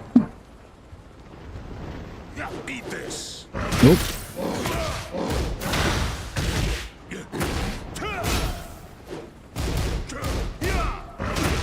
Nice. Shenanigans, after this, I want to play against you. I'm gonna pick up Armor King. I don't know how to play Armor King, but I do know how to play Tekken. And I'm gonna try and out Tekken you with Armor King. And then I find that that's a pretty useful way of seeing, okay, what moves does an experienced player who doesn't know the character gravitate towards? It's a great way to learn. Round 2. Fight. I support you. Hop kick that vent. Yeah. Let's go. And then that'll be the end of the stream because it's fucking 3 AM on my end. I can't believe I was betrayed in this fashion. Lol. Oh, got him. Side step 2 is a decent low, I think. He looks it. I don't know the frame data. Oh wait, actually I can learn the frame data right now. -12. Damn, you not punching that shit?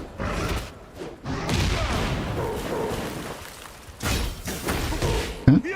Nice. Round 3. Fight.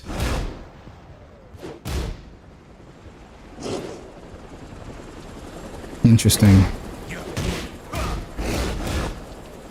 A lot of down forward 1, 2 that no one's ducking. I guess at your level of playing ranked that won't happen, but you might want to get out of that habit. I'm gonna hop the shit out of you when you try that against me. I'm gonna hop kick the shit out of you. I mean, to be fair, he doesn't play this character.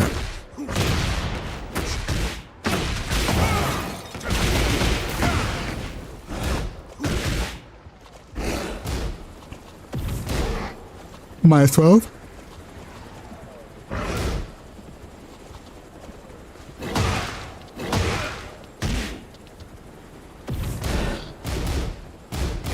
Jerry's never ducking because he's a loser. Low. Crouching's for cowards. Punish. No punish. Let's go. Round 4. Fight. 4-4-2. Good shit. Stomp. Oh, reverse orbital.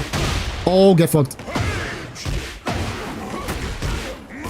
Nice combo, asshole. Oh, it worked!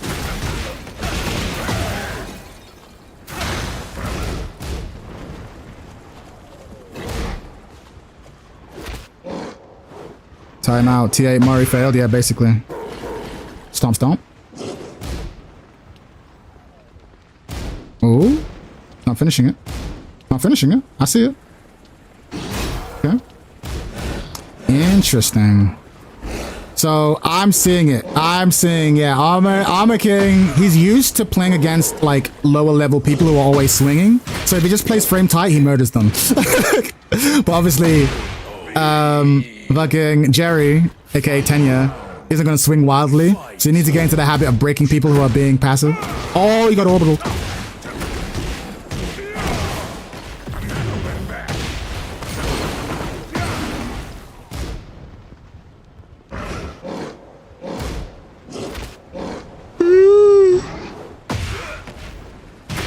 Low.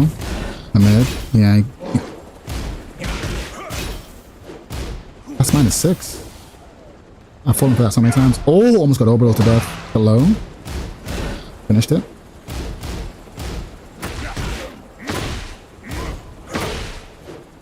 Plus friends. AK does have some counter hits to be good counter hits. He does. No, it's a good strategy. Oh, unlucky.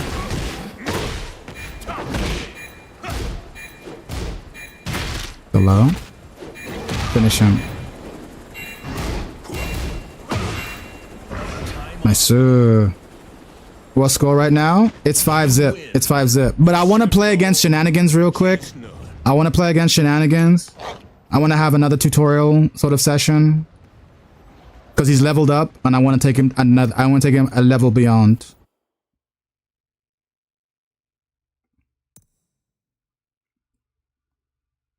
Shenanigans.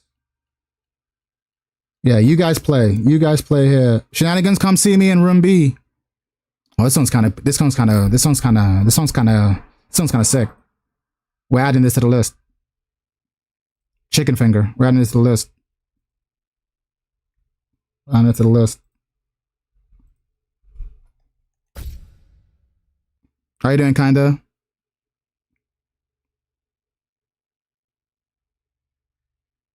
Oh, fuck. Kinda. After this, we'll have a set. If you're in the chat, let me know. We'll have a set, 'cause I don't want to leave you hanging. But then I have to go to bed, you motherfuckers. Then I have to go to bed. I'm gonna pick Armor King. Armor King.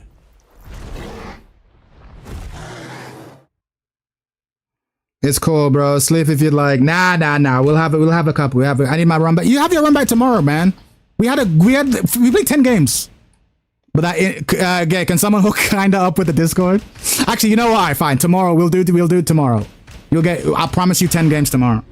We'll do 2 first to 5s tomorrow. Get ready for the next battle. If you're here. But Shenanigans, I want to show you some shit. This is Kill Kenny, I believe, in the YouTube chat. One. Fight.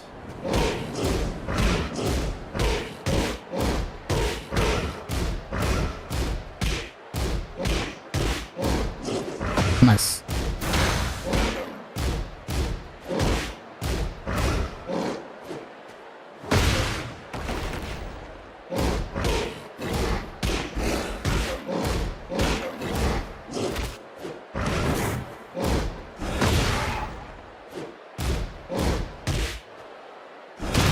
Oh, fuck.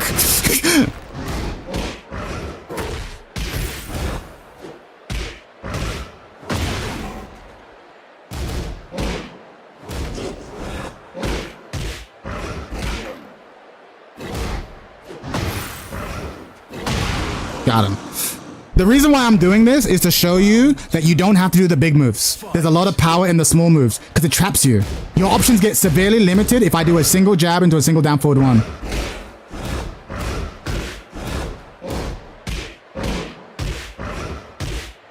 See what I'm saying? I can shut your whole game plan down.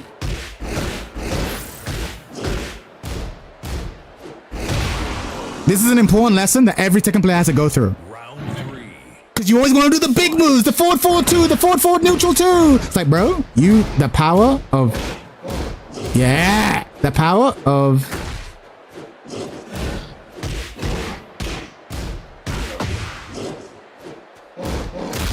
the power of punching to grab, bro. The power of punching to grab. I did this to Brit Bruv too.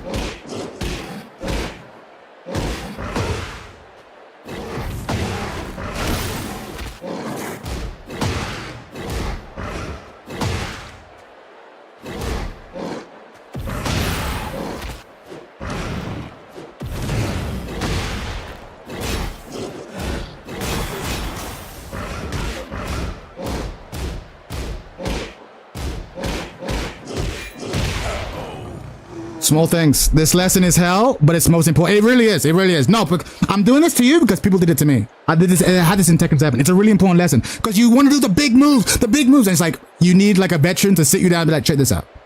All those moves mean nothing getting around small Tekken and getting comfortable in small Tekken.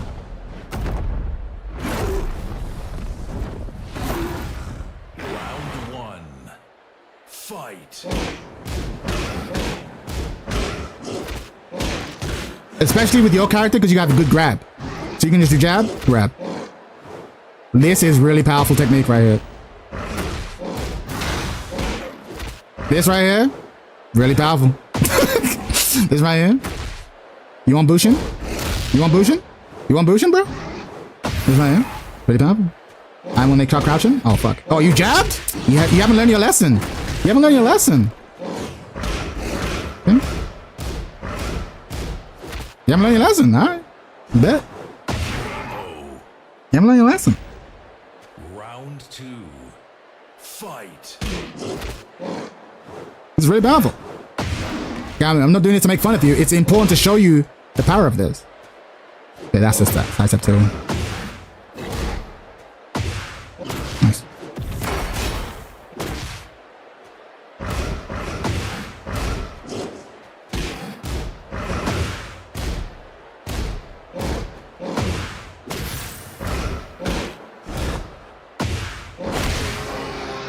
Side step 2 into while standing foot. While step 2 into while standing foot. Fight.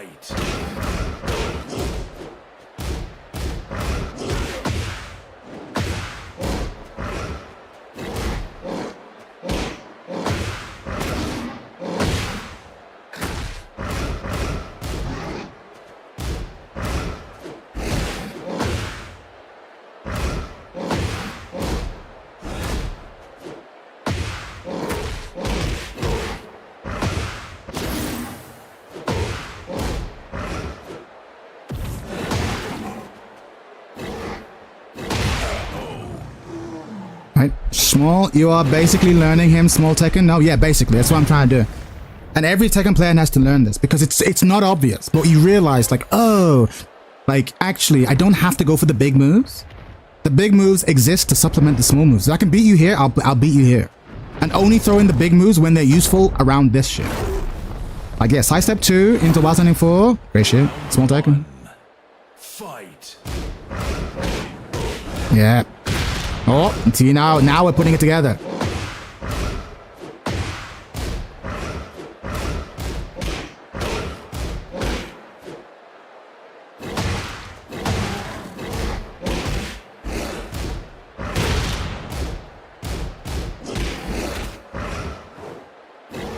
Jab throw, jab low. Because I'm +1 on block here.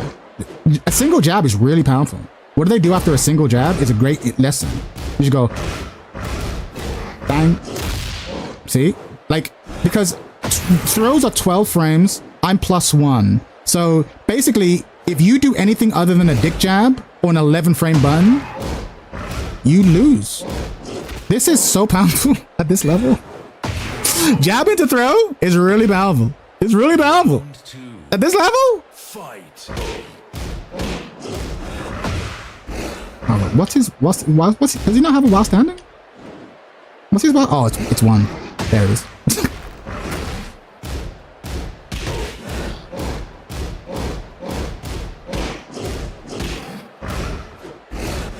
Swats 1. I was gonna show you. Like, I'm trying to untrain you down forward 1 2. Oh, I can't break throws. I'm a scrub. Yeah, I'll teach you. Don't do that. I'll teach you. I'll teach you the hard way.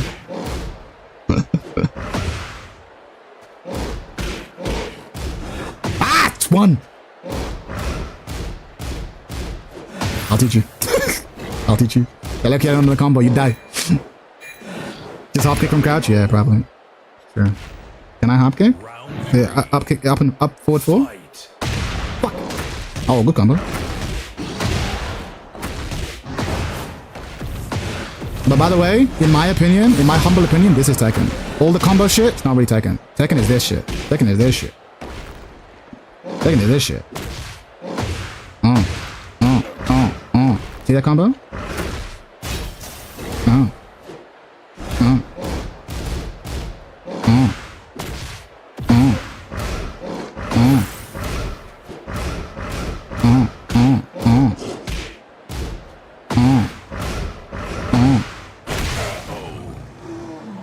Tekken. Small Tekken. Small Tekken. What's the actual actionable lesson I'm trying to convey here? Is that there's a lot of power in jab into thing, into fast thing. That's really powerful. That's what I'm trying to convey. Because I saw you against Jerry doing a lot of big moves, and they're really awesome, and you got a lot of great combos. You've got a lot of the big stuff, but just getting comfortable, just go up to someone and go bang, bang. That's really powerful. There's a lot of fucking damage here.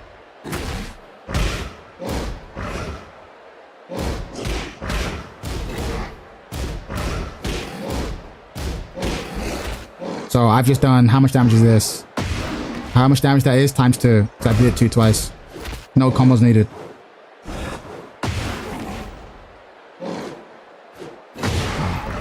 Okay. Nice.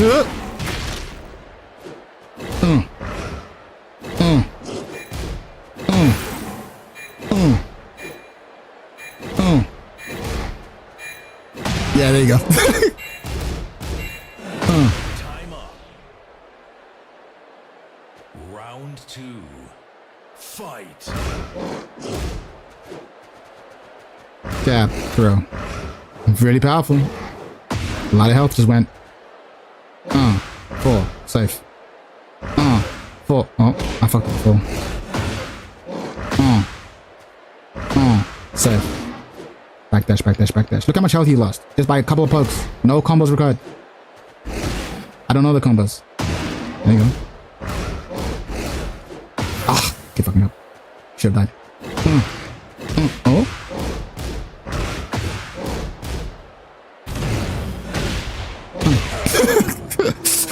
Got him. Got him. Which Tekken started the whole juggle thing? Was it 6? There were juggles in 5, but 6 is when, yeah, they added screw and it became a major part of the game. Yeah. Everything bad in Tekken started 6.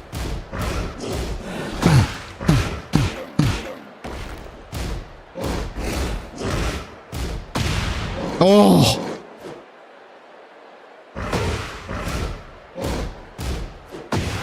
Nice.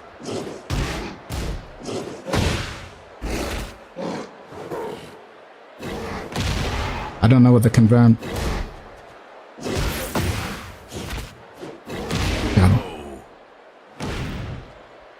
Alright. Hopefully that was useful. I know it was very boring, but it's like, oh, it's one more low. I know it's very boring, but it's an important lesson. It's an important lesson. And you gotta understand that. I always, whenever I have someone who's new at Tekken, I always try and sit them through it. I'm gonna use your character with no combos and show you, like, the real core of the game is this shit. It's this shit. You can do whatever you want. You can do whatever big moves you want, but I'll get around it because if I'm better than you at this game, you'll die. This is the real game. This is what separates me and Austin Ash, really. I can do Austin Ash combos. The thing is, Austin Ash is better than me at this. He'll sidestep it because he knows that the down forward one is coming next. This is the shit that he's better than me at, and all the pros.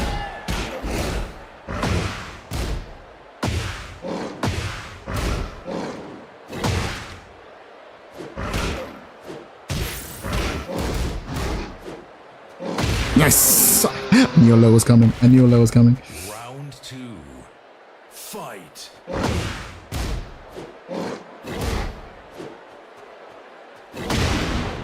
Combo. Grab.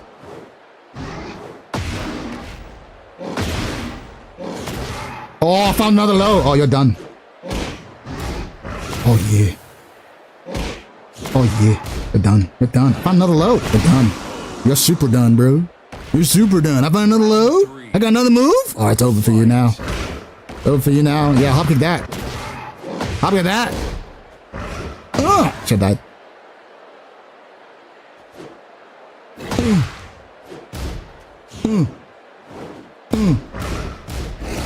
Oh. Fuck. Oh, he truly is a member of Hopkick City. He's a member of Hopkick City. He truly is a member of Hopkick City. Oh shit. I give it up. He's a member of Hopkick City.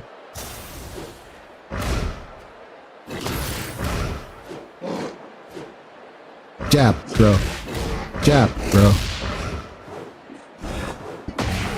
Jab into button is so powerful. That's the takeaway. Sometimes just do jab into throw. Fight. Jab into low. Jab into mid. Jab into low. Jab into low. Jab into mid. Jab into jab. Jab into jab.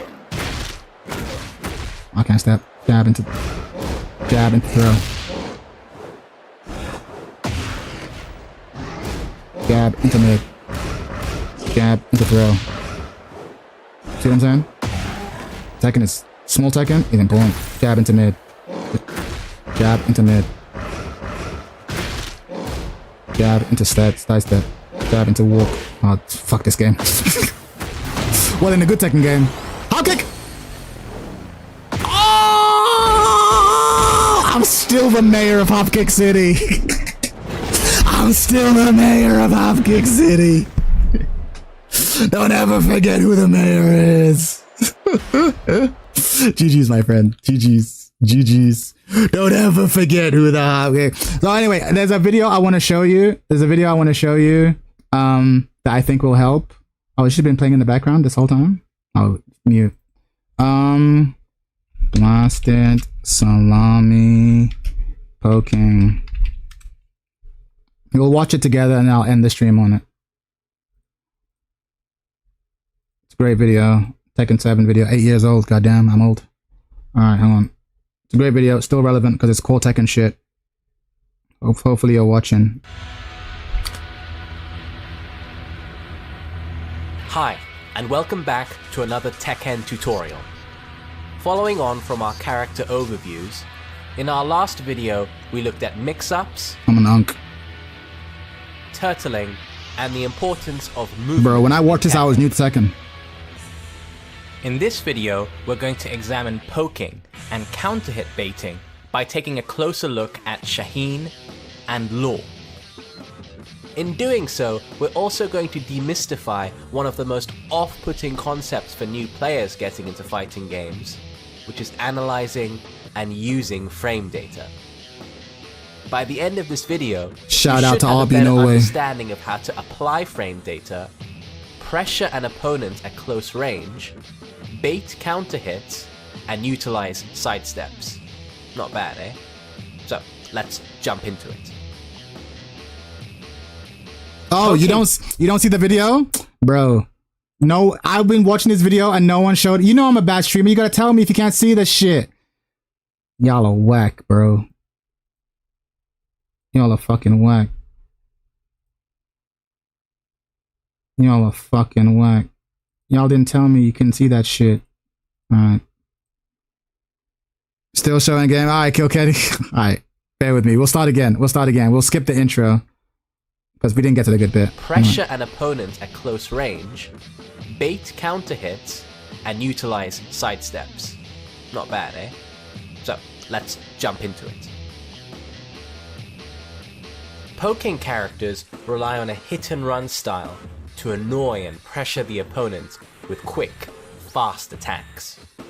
With them, there is a strong emphasis on knowing frame data, so you know when you can continue your offense and when you can sidestep after a blocked poke. Now, frame data may intimidate some players, but it's actually quite simple in application. Just think of a flipbook with pages instead of frames. If a move takes 10 frames to execute, it's the equivalent of flipping 10 pages. Frames are a measure of time, how much time it takes for your move to come out, and how much time it takes for them to recover on block or hit. So if the ranged game in Tekken is about controlling space, then the close range game is about controlling time. Controlling space and time. Cosmic shit, baby. We're about to get into some real wizardry now. Magic 4. Rest in peace, Magic 4! Rest in peace, Magic 4. And Law some characters still have it, but most aside don't. From their slide mix-up. They both have fast, high Magic 4s that lead to a combo on counter hit. Magic 4. Magic. This is Magic. perfectly complemented by their generic down forward 1, which is like the quintessential poke in Tekken. Down I think AK does have is one. the backbone of these characters' poking game. It may be tempting to use big flashy moves, but it's much better to stay compact with moves like down forward 1. Woo! So what's so good about this unassuming move? It comes out quickly and is mid, meaning it's great to safely initiate pressure with. Again, that interaction, that sort of if I do a jab and I do a down forward 1, literally, even though your character has hundreds of moves, I've literally cut down the list of things you can do to maybe like 3. Like 3. I've shut your whole game down. So developing a decent jabu is very good in this game. Its recovery on block is minimal. Bang, side meaning step. you have plenty of options Boom. afterwards. Boom, boom. It moves the character forward slightly, making it hard to backdash out of. Let's take a look at how down forward 1, when combined with movement, can be one of the most effective and irritating lockdown tools in the entire game. Moves Always in try pairs. to think of moves in pairs, sometimes connected by movement, or failing that, the second move's innate evasive properties.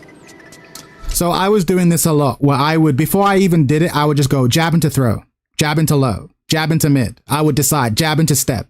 But like that idea of just being like, I'm going to run up and do these 2 things. Jab into down forward 1, jab into whatever. Because a lot of the time, whenever you approach, you would always approach with like forward 2, forward neutral 2, that big flip into the grab, you know, you're always approaching with a big thing. And like sometimes just approach with jab into down forward 1 or jab into grab. Like there's a lot of power in that. And it's really quite safe. You're less likely to get counter hit. This is because most moves in Tekken happen too quickly for us to react to, so we join them together in sequences. This isn't unique to Tekken, but any fighting game. Now, you might have noticed that our examples are all pairs of moves. That's because you can't react fast enough to a single one-hit move. You always have to commit to an additional action afterwards as well before you can even tell what's going on. So to play air dashers better, you must stop thinking about individual moves and start thinking about pairs. Now obviously each fighting game is different and has its own unique system. However, the general principle of committing to a follow-up move after an initiating move to catch your opponent's predicted response remains the same. So let's look at how much of an opponent's move list we can shut down. So just to reiterate that, I know I'm just speaking over him, but I think it really needs to drilled in because I had to watch it many times before it actually settled in with me. I would do jab into throw. And the reason I would do jab into throw is because I was confident that you would do the wrong thing. Either you would stand there and then not break the throw, or you would do a move that was too slow. So my choice to do jab into throw came from my confidence that you would do that. Next, I would do jab into down forward 1. Because I would realize, okay, you like to crouch. Every time you get jabbed once, you would like do a dick jab. So I'll do the thing that beats the dick jab. Jab into down forward 1. Right? And so getting into this habit of being like, what do I think he's going to do? Can he break throws? Then I'm going to throw him all day. That sense of like, and again, I kind of learned this more when I was playing VF. That sense of like, what do I think you're going to do? I'll do jab into this, jab into this. And he's going to go into that. But I want to put that in your head now as you watch. Simply by following a down forward 1 by another down forward 1. You'll notice that if the opponent tries to do about 90% of their move list, they'll get hit by the second down forward 1. And this includes many common defensive options, such as sweeps or hop kicks, which are outright floated for a combo. Oh, and this is another thing. To keep in mind. Kilkenny. I noticed that you every time you would do down forward 1 2, down forward 1 2, down forward 1 2. What I want you to start thinking is I'm going to do jab down forward 1 on its own, jab down forward 1, jab down forward 1, and then if you notice that after your down forward 1, your opponent pushes a button, then press jab down forward 1 2. But like, don't default to the 2. You know what I mean? Do the 2 in response to them mashing after the 1. Do you know what I mean? So start off just doing down forward 1 and treat down forward 1 as if you're plus, right? I do down forward 1 and then I grab you. Down forward 1 and then whatever I do. If they start mashing after the down forward 1, that's when you go down forward 1, 2, bang, and you kind of hit them, and then you have like shit that comes out of it. You know what I mean? Whereas instead, you were just going down forward 1, 2 every time. Down forward 1, 2 every time. It's like, no. Down forward 1, 2. The 2 should be only used specifically to call out people going to mash after the down forward 1. That's how you turn a down forward 1 that's like -3 on block into like pseudo plus, because people would be too scared to mash, right? People don't want to press any buttons. I can't believe they actually gave us Yujiro. I know you weren't entirely sold on him, but for me, it was a dream. Yeah, I know. Blah, blah, blah. You guys are so happy. Go celebrate somewhere else. Kappa. Nah, I'm happy for you. The move needs to be 13 frames or under to beat the second down forward 1. These include jab strings, magic 4s, and crouching jabs, sometimes affectionately referred to as dick jabs. Dick jab. The opponent can also sidestep. Sidestep. Certain characters also have specific moves they can use. Back when power crushes were weak. Be quite punishable. Punish. So, of course, there's more to Tekken than just mashing on down forward 1.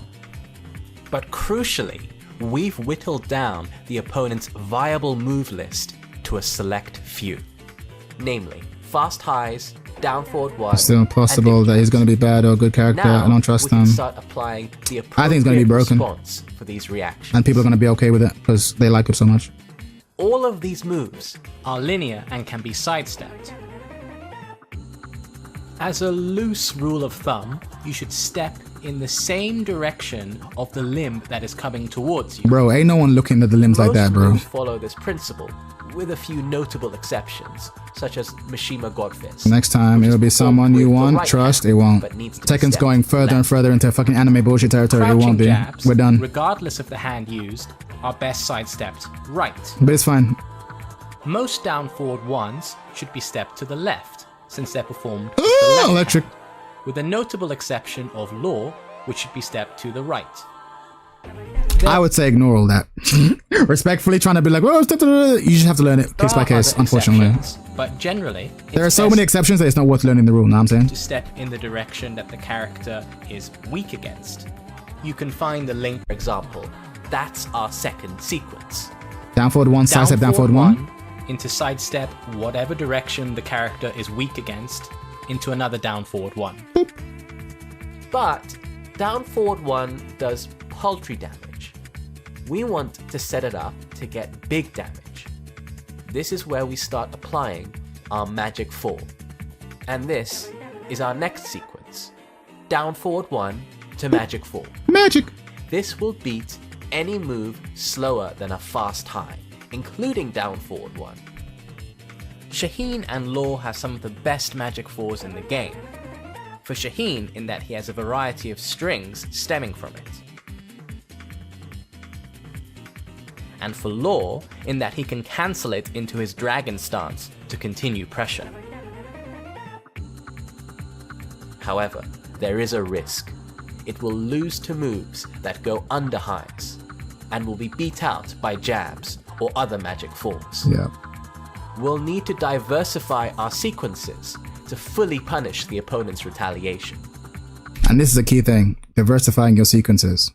That's why you do. Jab him to throw. Okay, he's gonna duck because he can't break throws. Okay, jab into down forward 1. Okay, he's gonna like sidestep. Okay, jab into homing move.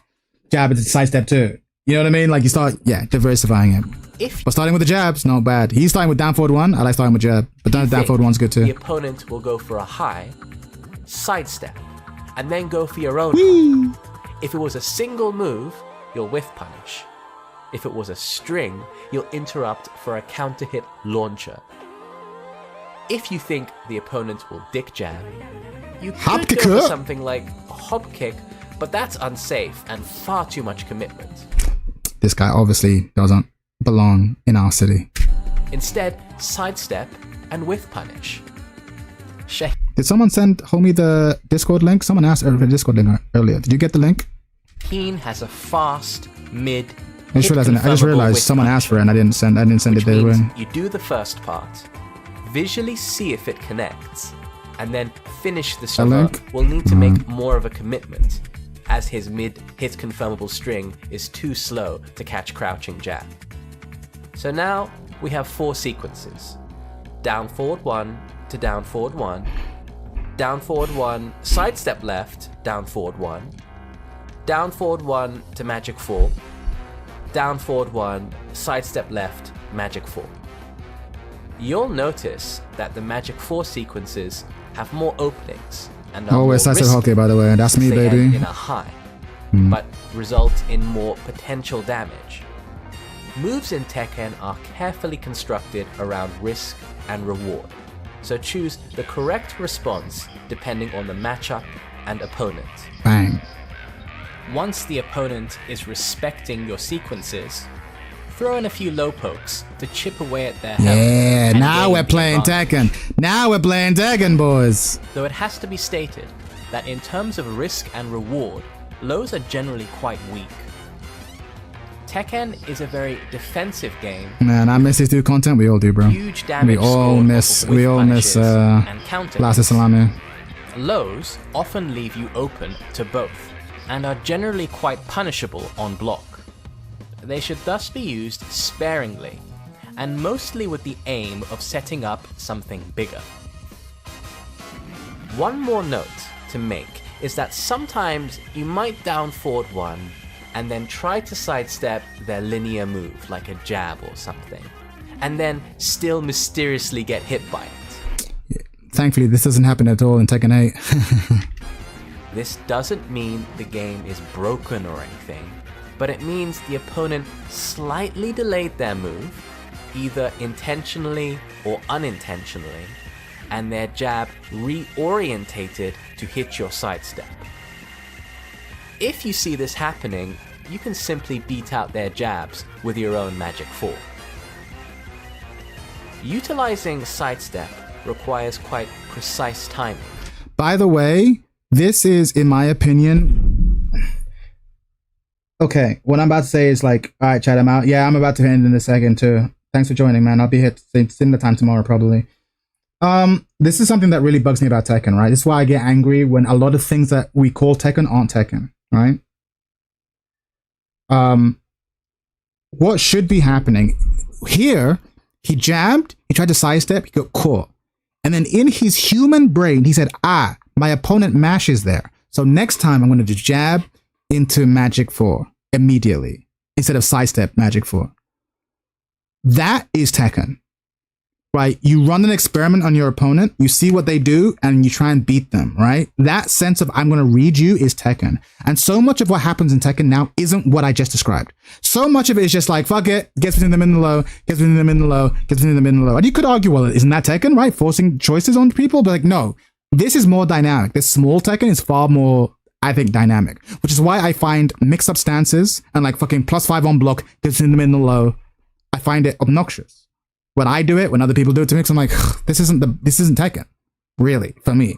But yeah, more of this, less of the other stuff. But at the same time, the other stuff is really powerful, so you can't ignore it. So this kind of thing will happen, especially online and with the PlayStation 4 version that has quite a bit of input lag, which affects even top players. 근데 이게 철권에서는 왜 또 특유의 문제가 되냐면은 철권은 3D 게임이기 때문에 옆으로 움직여야 됩니다. 근데 8프레임 인풋렉이 있기 때문에 당연히 옆으로 입력하는 것도 8프레임이 늦게 발동이 되겠죠. 이 렉이 있기 때문에 내가 입력하는 것 자체가 굉장히 무서운 상황이 돼버린 거예요. 왜냐면은 3D 게임에서 3D로 막 횡신을 하겠다는 것 자체도 사실은 가드 불명 상태잖아요. 뒤로 당기는 Bro, back when JDCR and Saint were just winning everything, bro. 이런 거에 영향을 많이 주기 때문에 게임 스타일을 강제로 바꿔야 하는 상황이라고 생각을 해요. 그 정도로 8프레임 인풋 렉은 영향이 굉장히 큽니다. Let's hope for a future patch to fix this. To be fair, they did get patched. If you've ever played Street Fighter V, you might have heard commenters talking about turns. Now, this doesn't mean the players are politely waiting around for the opponent like in a role-playing game. It means one player has frame advantage at close range, and in Street Fighter V, this limits your viable options greatly. Pressing buttons becomes much more Tekken 8 risky feels turn-based, it sounds, it really because does. your opponent's It really moves does. will come out sooner, meaning there's a strong chance you'll be counter-hit for big damage. You are now on the defensive and have to respect the opponent's turn. Again, it's funny, he's describing Street Fighter V being like, well, we don't have that problem in Tekken Land, although we do now. So, In Tekken, due to hit ranges, sidestepping, and the evasive crush system, which we'll go into much more detail in our next video, You have far more options in any given situation, and offense and defense often bleed into one another. down forward 1 is negative on block, and whereas this would signal the end of your turn in Street Fighter, in Tekken, it's just the start of a whole range of options, yeah. branching out from one another. Today we saw how simply 2 moves, when combined correctly with movement, can lead to so many options. As you integrate more and more of your character's move list into your sequences to cater to specific situations, the true depth of Tekken should reveal itself. Tekken is not turn-based.